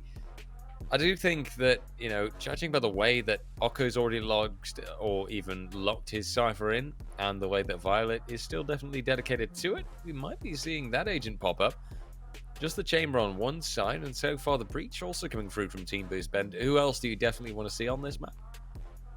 I think Cypher is not necessarily a must pick, but a very strong agent on this map. The different setups that you can make on both sides, very, very powerful. Okko's already locked that in. Violet swaps over onto the Chamber, says, you know what, I'm going to go with what I know works, and, well, for the performance that they put out on Bind top fragging for their team, I think that is fair enough. Razors on both sides, as we expect. No Sage on Team Spike. They're going for a bit more of a fluid comp. Their mid control that they opt to try and work for on their defender's side will be interesting to see how they outline themselves and secure that objective, because I think it is a very key way in how this map sets itself out. Not necessarily similar to Ascent, because it's a much more open mid, but the fact that it has a mid area which offers you multiple avenues at executing onto the site, and vent control, I think, is also something that teams want to focus on here, will be paramount to how they try and set themselves up. So not having that Sage wall, I guess maybe it's a cheap way of doing it, but I want to see what kind of combinations we get out of them instead. It's going to be interesting. I always find it important to see, you know, the way that people can make it, those agents sync up together, because that's the best kind of play that you can put out. The ones where you notice, okay, you've literally used about every ability possible, and you've made sure that the composition, that it all just works, and that it's one nice synchronous unit coming on up, showing up on the map. For now, it's time for us to dive into it, to check out this final map of tonight, and to see who will be taking this away, who will be getting this. As currently Boost Bend versus Spike. Team Spike clearly stands ahead. They're in the stronger position. But Team Boost Bend, maybe they'll be able to return on this.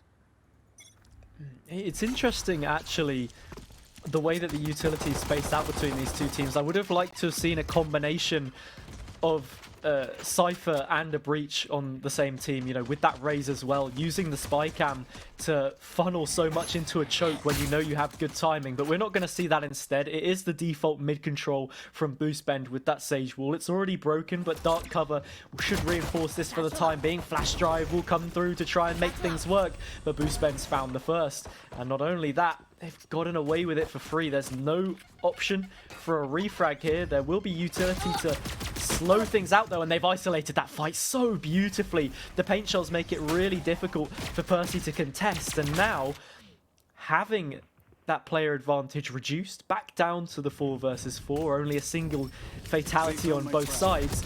They readjust, they move towards Vents, but Violet is laying in wait. Headhunters trade. And once again, neither team has a foothold in this round. Still looking to try and shift it to their advantage as that A execute comes through and the spike eventually gets planted. Spike planted.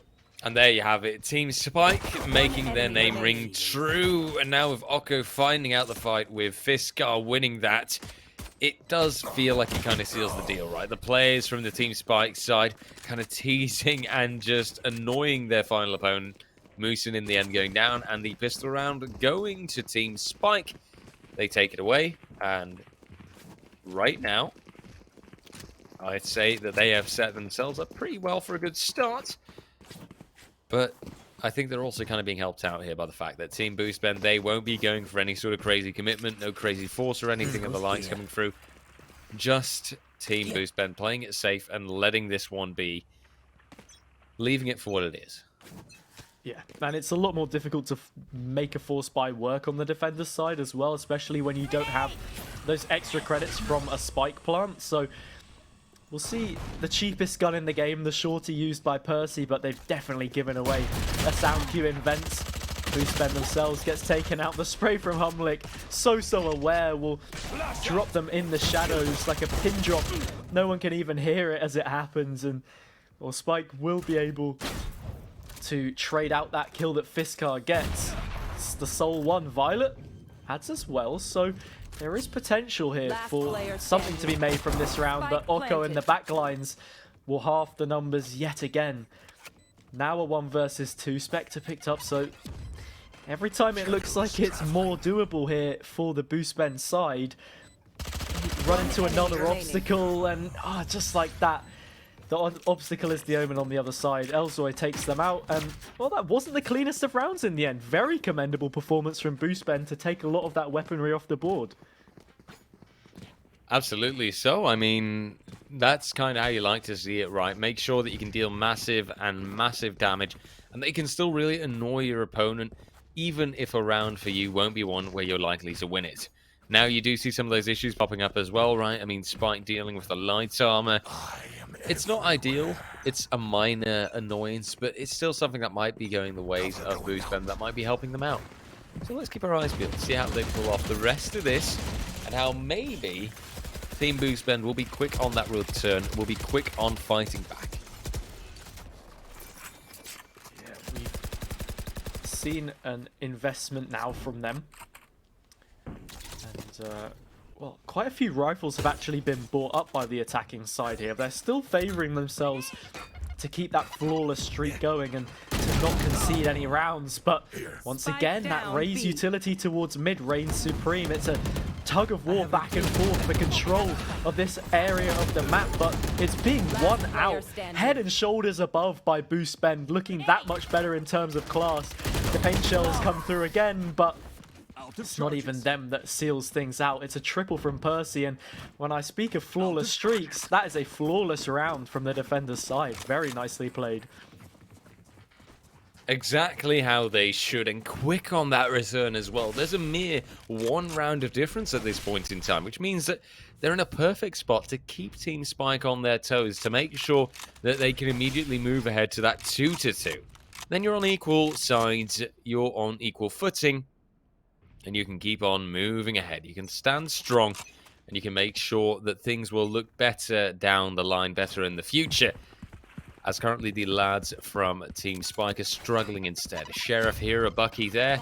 Anything but good weaponry. Oh, Percy also moving ahead. That bomb bot moving through. So much damage being dealt. Abilities reigning supreme.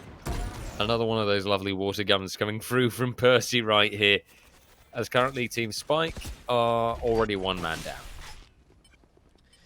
Yeah, that raise utility is the best of the best. It dictates the pace at this point in time. Mystic gets one onto Boostben. I'm not sure the comms have come through. Fisker, not so aware of it, but gets that kill either way. Such low HP on these players. Should be finding at least one through the dark cover, but they don't get it. Instead, it's Oko that swings back. Musin now in place to try and take out some of these players, but Spike, they've made the best out of a bad situation. Spike is down, and they've got every right to win this round. If they can't find just a couple of these kills, Spike will get the first. Only 15 points of health. Hard pressed to do any more than just the one. And that scoreline will, sure enough, find itself leveled. And exactly how you want it to go. This is just so promising as well, right? Immediately sets the tone and says, okay, you know what? Right now, this is a good chance for Team Boostben to move further ahead, to move toward this draw, to move into this close situation where maybe, just maybe, that seeding will favor Team Boostben ever so slightly, because it is a case of about 3 rounds. It is that thin of a margin. And in that sense, I hope that the lads from Team Spike will realize the importance of the game that they're playing right now. And I hope they'll realize how much better it will be for them if they can close this out with a 2-0 result in the best of 2 altogether. Yeah, you want to make sure that you have that more favorable seeding.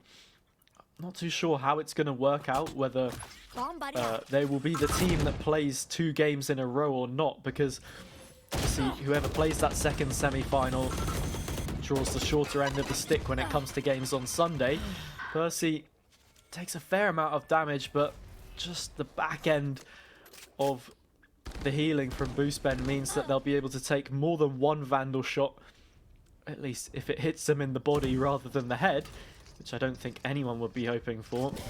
Lots of information given away towards Vents though. Musin's got to be calling this out to their team. What kind of timing can they get? It's not a great one. Spike had already hit them a couple times and has already brought a showstopper of their own. Those rockets are trading. It's like a light show right now in heaven, but these players in the darker depths of the site are looking to set things up. Humlick with a double set of flashes back and forth. Made of it though. Eventually gets 2, moving it on towards heaven. Percy swings back and maybe looks to stick this. They've sent the paint shells out. Surely not. They won't. Oko finds it. And now the advantage is once again restored for the attacking side. As long as they can keep this up, they'll be in a great position to have a profitable attacker's side, which I would say is probably not the favoured of the 2 when you look at Split as a whole. No, I wouldn't say so either, right? I think that Split offers way more advantage to that defense side, that you just have way more luxury in moving around, and the attacking side, on the other hand, they've got so much ground to cover, right? They've got so much places to get through. There's a lot of work to be done by them, and honestly, I think, like, on that defending side, when you see somebody like Violet pop off, you see exactly why it should be favored. Yeah, the chokes are just so tight, similarly to Bind, which is why we see teams struggle a lot. You have to be so on point with your utility from the attacker's side. But, I mean, right now, it's not even really a story of utility. The weaponry shuts things down in that instance. Violet hits a couple of nice shots. Humlick flashing back and forth, trading with Fiskar, but they may be blind, except they're still able to get that kill. Half as many now stand. The numbers cut, though. And Team Spike have to look elsewhere if they want to try and find something in this round. Percy will attempt to break the spy cam. They do it at the 3rd or 4th attempt. But still a firm advantage for the defenders in this one.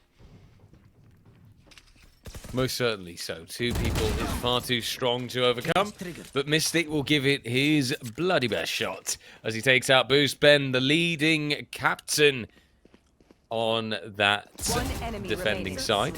Violet will be able to return for now, and Percy will show on up. Head boy, as they say, taking that 3rd round for the defending side. Do you actually, Hazard, I'm just going to ask this straight up, right? Do you have any idea what that means when I say that? Oh, okay, good. Well, no, I was no, worried. that was a response to you asking the question. I don't. What was the question? Oh. Well, it was my when I said the head boy. head It's a Harry boy. Potter reference. Okay. I was hoping that it was Okay, getting okay. somewhere. Well, you know, I think usually I'm pretty good with Harry Potter references. It is in my name after all, but I am just Harry, so I'm not a wizard. Can't really help you out. Ah, what a shame. What a shame.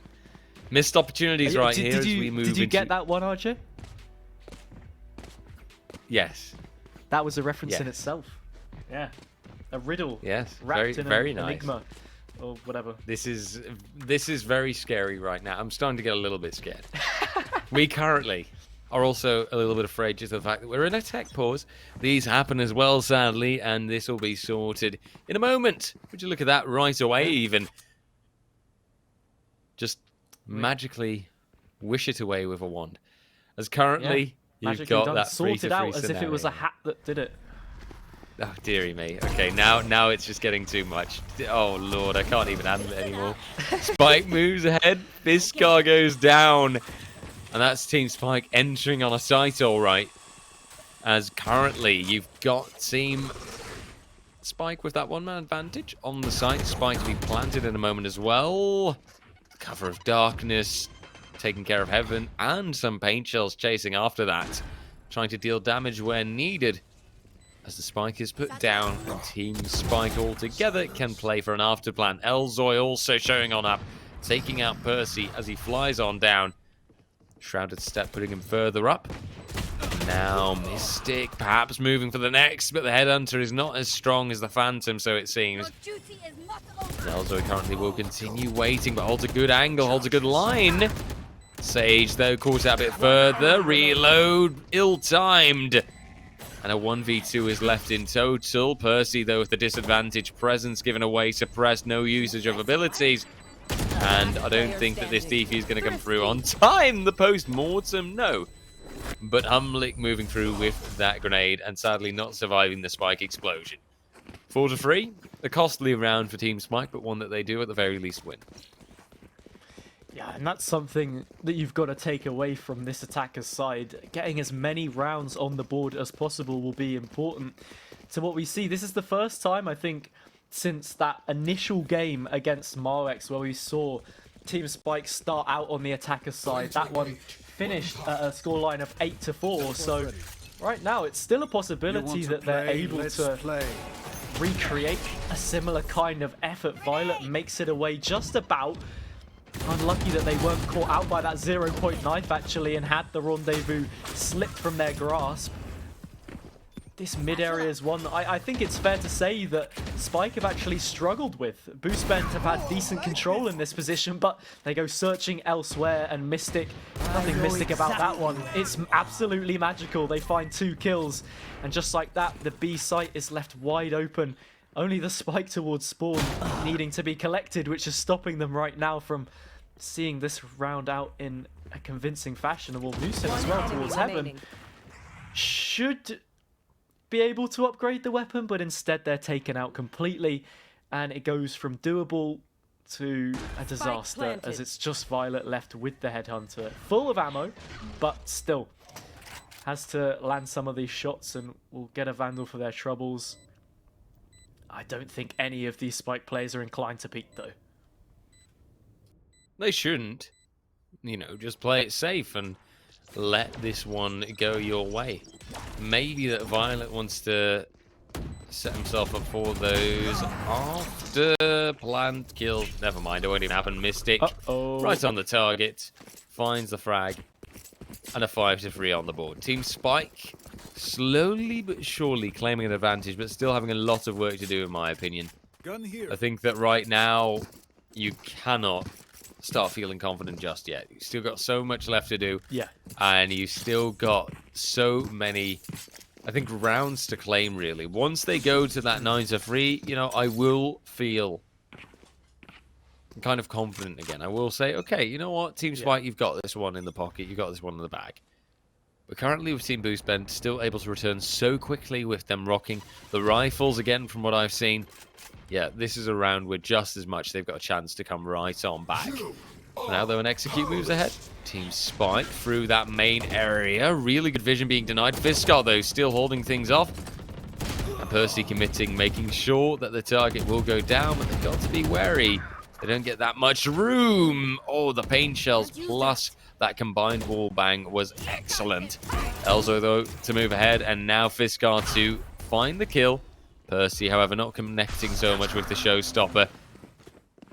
As currently there's a big old teleport around, and you've at least got one ace. I'd already cleared, but look at this. Oh, that's a lucky escape coming through. From now, the last man standing on the Team Boost Ben side, Musin to be found out, but not to be killed by Oko. 1v2 remains, and Musin only has 11 HP left. Spike Omens planted. trade the From the Shadows like a Land Rover going to a different planet before the human crew arrive. It'll only be the captain, in fact, Spike, who's come to investigate the work of L in this situation. Musin just tries to tease that tight angle, but can't quite find anything. Low HP on both Omen players. I think Spike has to be the deciding factor in this one, and they will be exactly that. Finds the kill. Now twice as many for Team Spike. 6 rounds means that they've already secured at least a level half, but as you said, plenty more rounds to be claimed in this one, and decisive rounds, I think, that a fine margin like we saw on the previous that can really dictate what kind of a margin of victory this could be for Team Spike. Currently, with Team Spike, starting to feel a bit more confident, I believe, and with the lads from Team Boost Ben on the other hand, well, I'd say having a bit of a scrappy buy at this point in time. Things are not looking as good. Violet, though, will still make the Spectre work. Headhunter now for the longer range fights. And the trap being sprung on at least one person. Sadly, not much more will be achieved. Humlick then to move through. Spike planted. Percy, though, cheeky paint shells. But no kill out of it. Last Humlick player instead standing. just continuing on a bit of a roll, especially as now Boost and Captain sadly not finding out just too much. It's Team Spike with the 7s are free, and it's Team Spike now starting to feel a bit more confident again about their attacking side. And obviously that is the one thing to keep in mind as well, right? They are now on their attacking side. Once they move from that attacking side toward the defending side, you could argue, well, then things will be going even easier for them, no? Yeah, I suppose so. It really depends. Some teams are that much more favourable on an attacking side than a defending side. When you look at Team Spike, the mines like Humlick that they have at their disposal, when you think about these more set plays, they should be coming out on top. In this situation, though, Spike is first to fall. That one way means that they're really going to struggle. The Cyber Cage does come through to allow safe guidance for these players. Safe passage, rather, towards top ramp. Elzoy with a lovely headshot onto Percy, who has struggled in the last couple rounds to have the same kind of impact they did in the early stages. Maybe that could be in relation to the amount of kit that these players have, because when you don't have the heavy shields, when you're working with lighter weaponry, then those paint shells will do that much extra damage. Right now, though, it is an advantage again for Team Spike to work with. A spike that should soon be planted as these players are locked out towards defender spawn. Moosin's got their eye on at least Mystic here. Spike planted. But we've seen these situations happen before, and just as they cross over to the other side of that tripwire, this is a flank which has had its possibility removed. Yeah, it's so unfortunate. They will be able to get that one in the end, but not in the fashion I think they were hoping for. Yeah, that's really unfortunate, but a really good tripwire at the same time. Humlick getting a little bit cocky there, wanting to go for the knife instead, but it won't end up happening. It's Elzoy at the end that finds the frag, and the 8-3 on the board. It does look like we'll be moving Last toward that round 9-3 in the half. scoreline. As we enter the final round of this first half, Team Spike set themselves up pretty solidly right now, with the lads from Team Boost Ben just kind of struggling a bit too much on that defense for my liking. I expected more. I hoped for the lads of Team Boost Ben that this would be a redeeming chance, a redeeming factor. But by the ways that this is looking, unless we get that identical score and that close performance again, I think that this is starting to be more of a 9-3 and not so much an 8-4. Yeah, this is playing out the exact same way that the first map did, though. And what BoostBen want right now is to make a round sandwich out of either side of the half. The tracking not quite there. And Spike loses out their life, so they're looking stronger. The first half in the previous game was 8-4, of course, and it looks like that could be a feat replicated here once more. Both of these teams are wanting to try and find something, but yeah, Spike, the kills come flowing through eventually. Low HP on Percy in this 3 versus 3, and there's so much space towards the B site. This should be an easy plant. Well, easier said than done, I suppose. Percy's still struggling in this spot, but Violet bails them out. Nice kill on the tour de force, but it's quickly snatched away from them as the null command is taken, and it gives a great opportunity for that reposition towards main. Yeah, there's still chances here, but now with Moosin moving ahead and that fight not being won by Violet, it is a done deal. It will indeed be that repeat. After all, it will be that 4-8. A situation in which we will at the very least see the lads from Team Boost Bend claiming one extra round. And maybe if they can combine this with a pistol round again on the second half, there is a chance that this will move their way, that now they'll be able to commit to it further, and that they'll actually be able to make this one work out, because that's where it went wrong last time in the previous map. We saw them get a pistol round and a bit of a follow-up, but in the end, you still saw Team Spike moving further ahead. They didn't give them that complete margin, and in the end, Team Spike, they just got that more dominant position, and eventually the 13-10 result. So now, I think a success factor for Team Boost Bend will be for them to actually get that 8-8 from the get-go. Don't let Team Spike get a word in edgeways.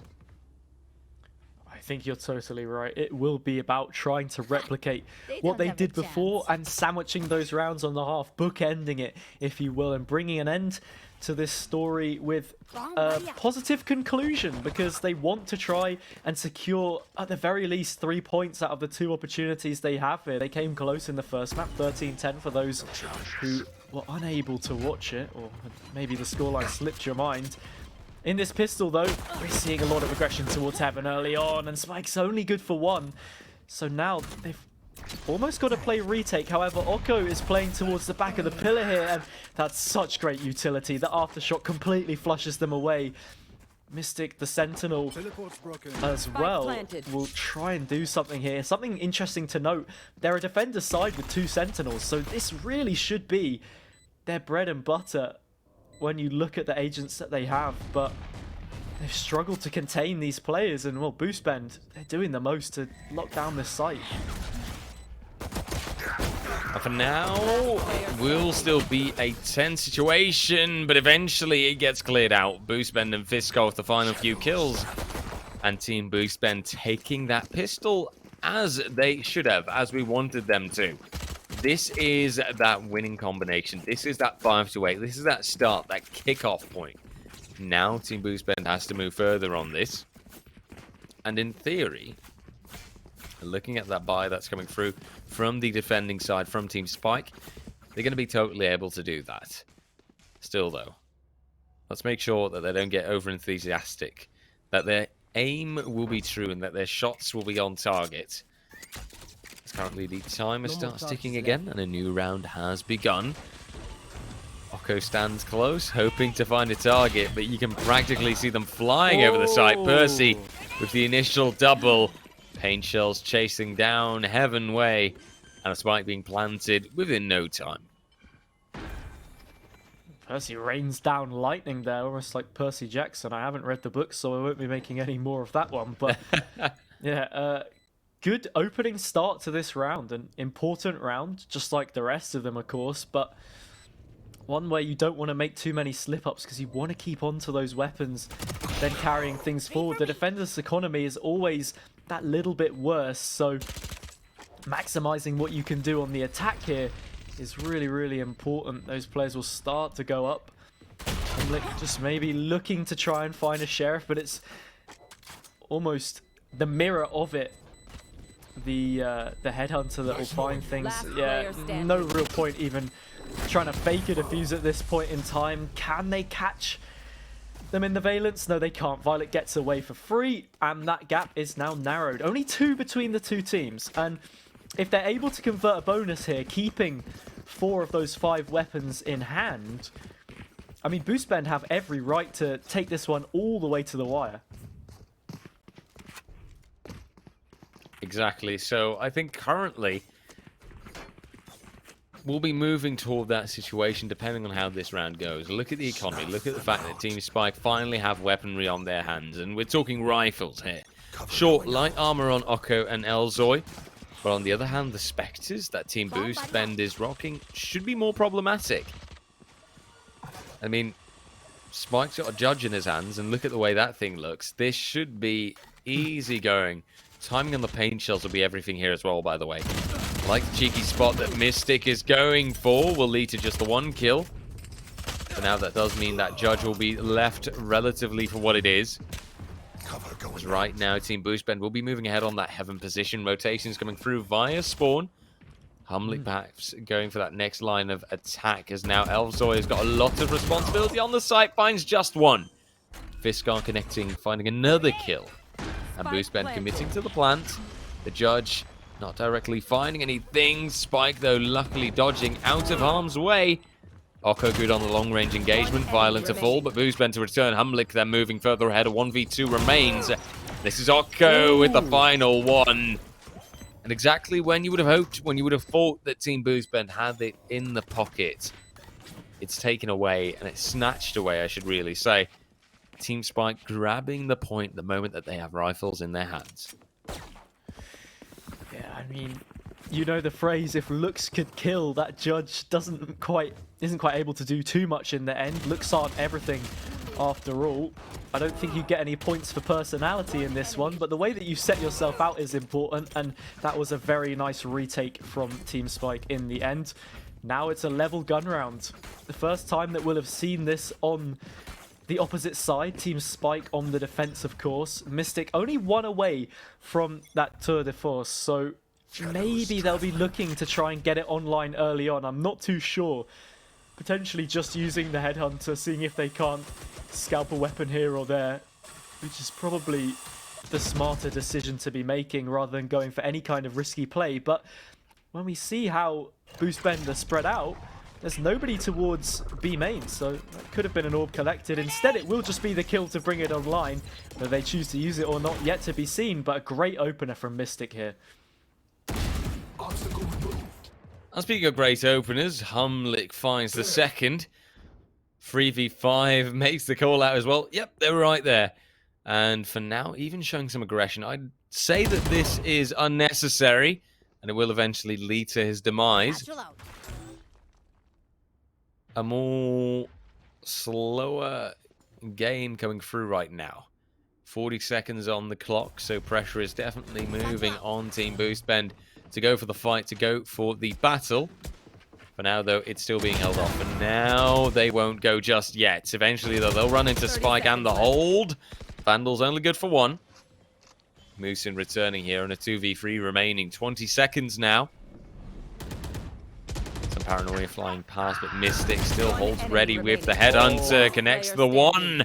Spike down B. A tense 1v1 is left out. Elzoy versus Moosin. Omen versus Omen. 9 seconds, and Moosin now committing to the plant. Spike planted. Elzoy right in this heaven angle and might have the element of surprise going his way. Oh, tries to commit to the wall bang, but won't immediately connect. Moosin, though, a mere 5 HP, something of the likes left. Spotted out, but time is ticking. Elzoy, though, still has the bullet, still has the time, and Moosin's playing a bit of ring around the rosy. Whew. But eventually it'll be That was Elzoy to win the fight. 10 to 6. Very dicey one. The spike is diffused.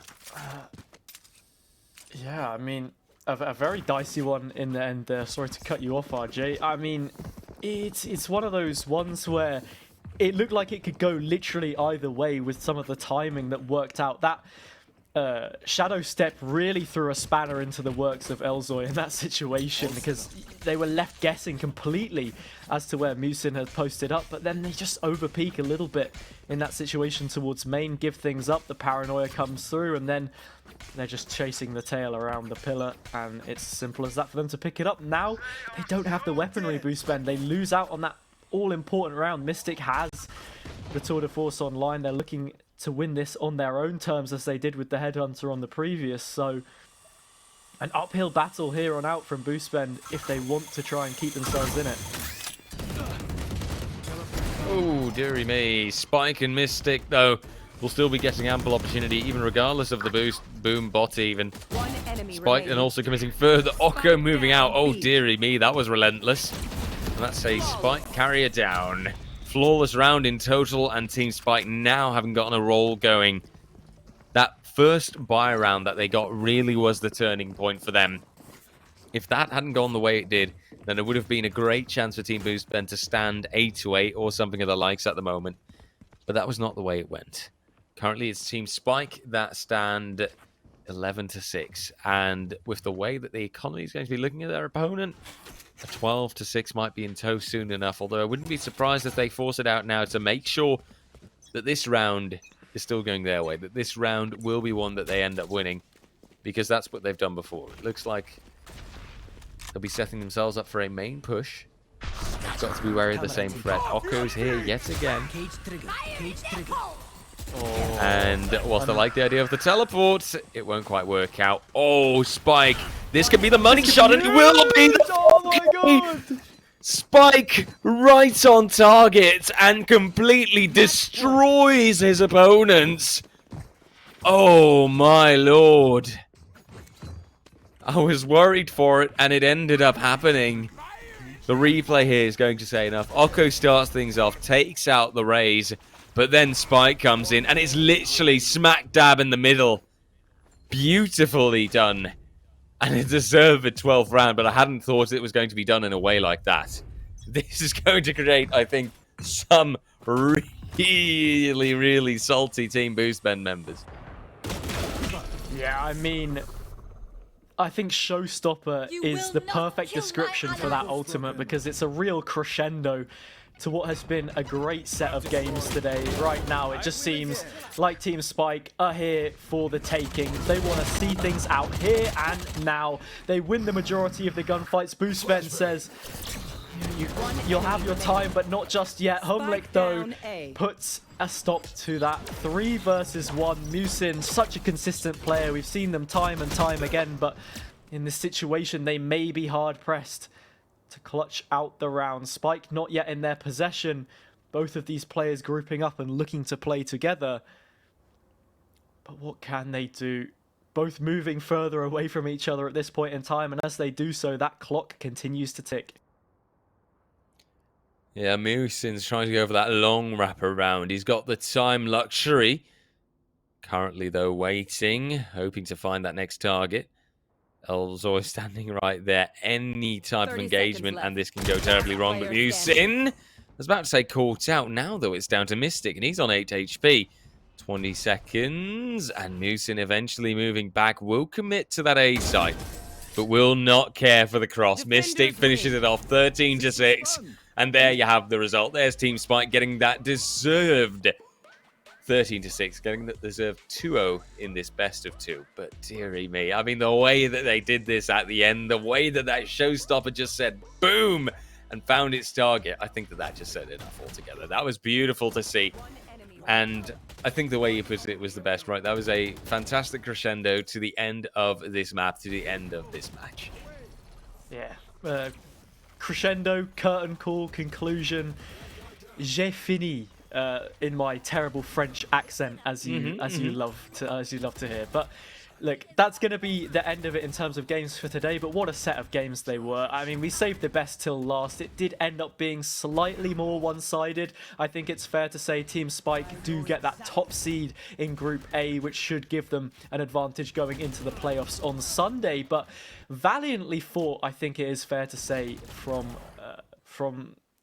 Team Boom, because they played fairly well in the end. Yeah, exactly. So there are some real competitors to look forward to coming out of Group A. It's just going to depend what Group B has for us in store tomorrow. Yeah, I'm very excited for that as well. The playoffs already are promising to be one hell of a pair of matches, all right? And by the way, for the people at home, don't fret, don't worry. If your favourite streamer hasn't made the cut just yet, well, you still got that HyperX wildcard. So exclamation mark wildcard in the chat. And don't forget about that. That's always an option. And the HyperX wildcard will be there to let you vote on your favourite streamers. We'll also take a look at the standings, of course, to see how things are looking right now, as we've got that situation just down to a T, as we've got that crystal clear standing. Team Spike, of course, with 12 points. Team Boost Bent also with a very respectable 6, by the way. Nothing wrong with that at all. Sadly, Team Marwex not as lucky today and looking a bit less favourable. Sadly, not having made the cut toward the playoffs for today. But as I said before, there is still the HyperX wildcard that can maybe save their hide if need be. Yeah, I really, it must be said, I love the HyperX wildcard. Like, it's not like I'm just being paid to say this or whatever. Genuinely, the opportunity to bring in one of the teams that doesn't qualify, yeah, it's a bit of a popularity contest, but I think it really adds to the character of the competition. So I am genuinely curious to see, you know, which team and from which region does end up making it through to those LAN finals. And, well, speaking of the LAN finals, RJ, it's not too long that we have to wait now. That's Group A wrapped up, and we've just got to look towards Group B and the knockout stages on Sunday, and we will have those final teams confirmed. Yeah, these matches are flying on by. Let's also take a look actually at that playoff bracket to see right how things will look in total for the upcoming playoffs as well, because I mean, that is what's currently being fought for. That is the situation, and that is the status quo, where I think that we can see Team Spike deservedly in that top seeding for the first semi-final, and Team Boost Ben, you know, still having his spot in the second semi-final as well. There's no trouble here, no worries. You've still got the lads that have both been placed, that have both made their spot, made their way in those playoffs. Tomorrow, of course, it will be decided who will be the other people filling up the other side of those semi-finals. I think they're bound to be some worthy opponents. They have to be, because I think that we've seen today what both of these teams can really bring to the table, haven't we? Yeah, I mean, you always have to guess, where does the teams that we've seen today stack up against the roster of teams in Group B? Obviously, there's only 3 of them. It's not the usual 4 that we would expect in the qualifier bracket because the way that it sets itself out, but questions to be raised. And then once you see that top team, how do they then weigh up against the top team in Group A? You know, what does Team Spike offer that maybe some of those teams don't? Those are all questions which are yet to be answered, but I'm thoroughly looking forward to the rest of this weekend and really pitting these teams up against each other and seeing who is the best out of the Czech Republic and Slovakia region.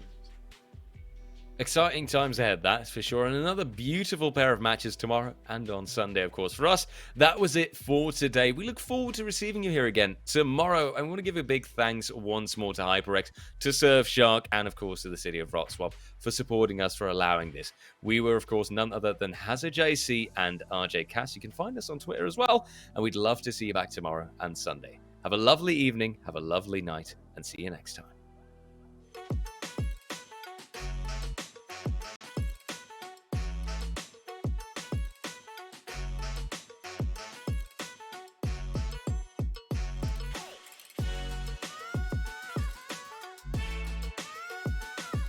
Hey, chat.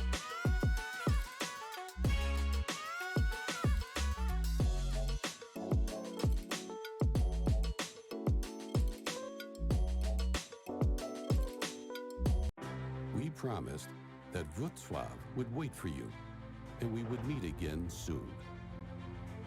We always keep our promises. The time has just come.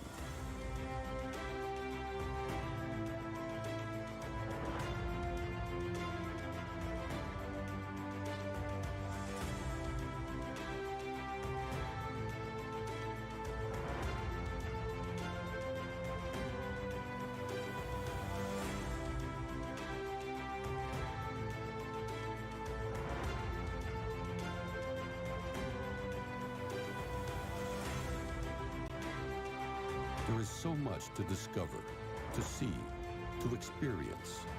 Make good use of your time. It would be great to see you again. We are waiting for you whenever you are ready. Let's meet in Wrocław.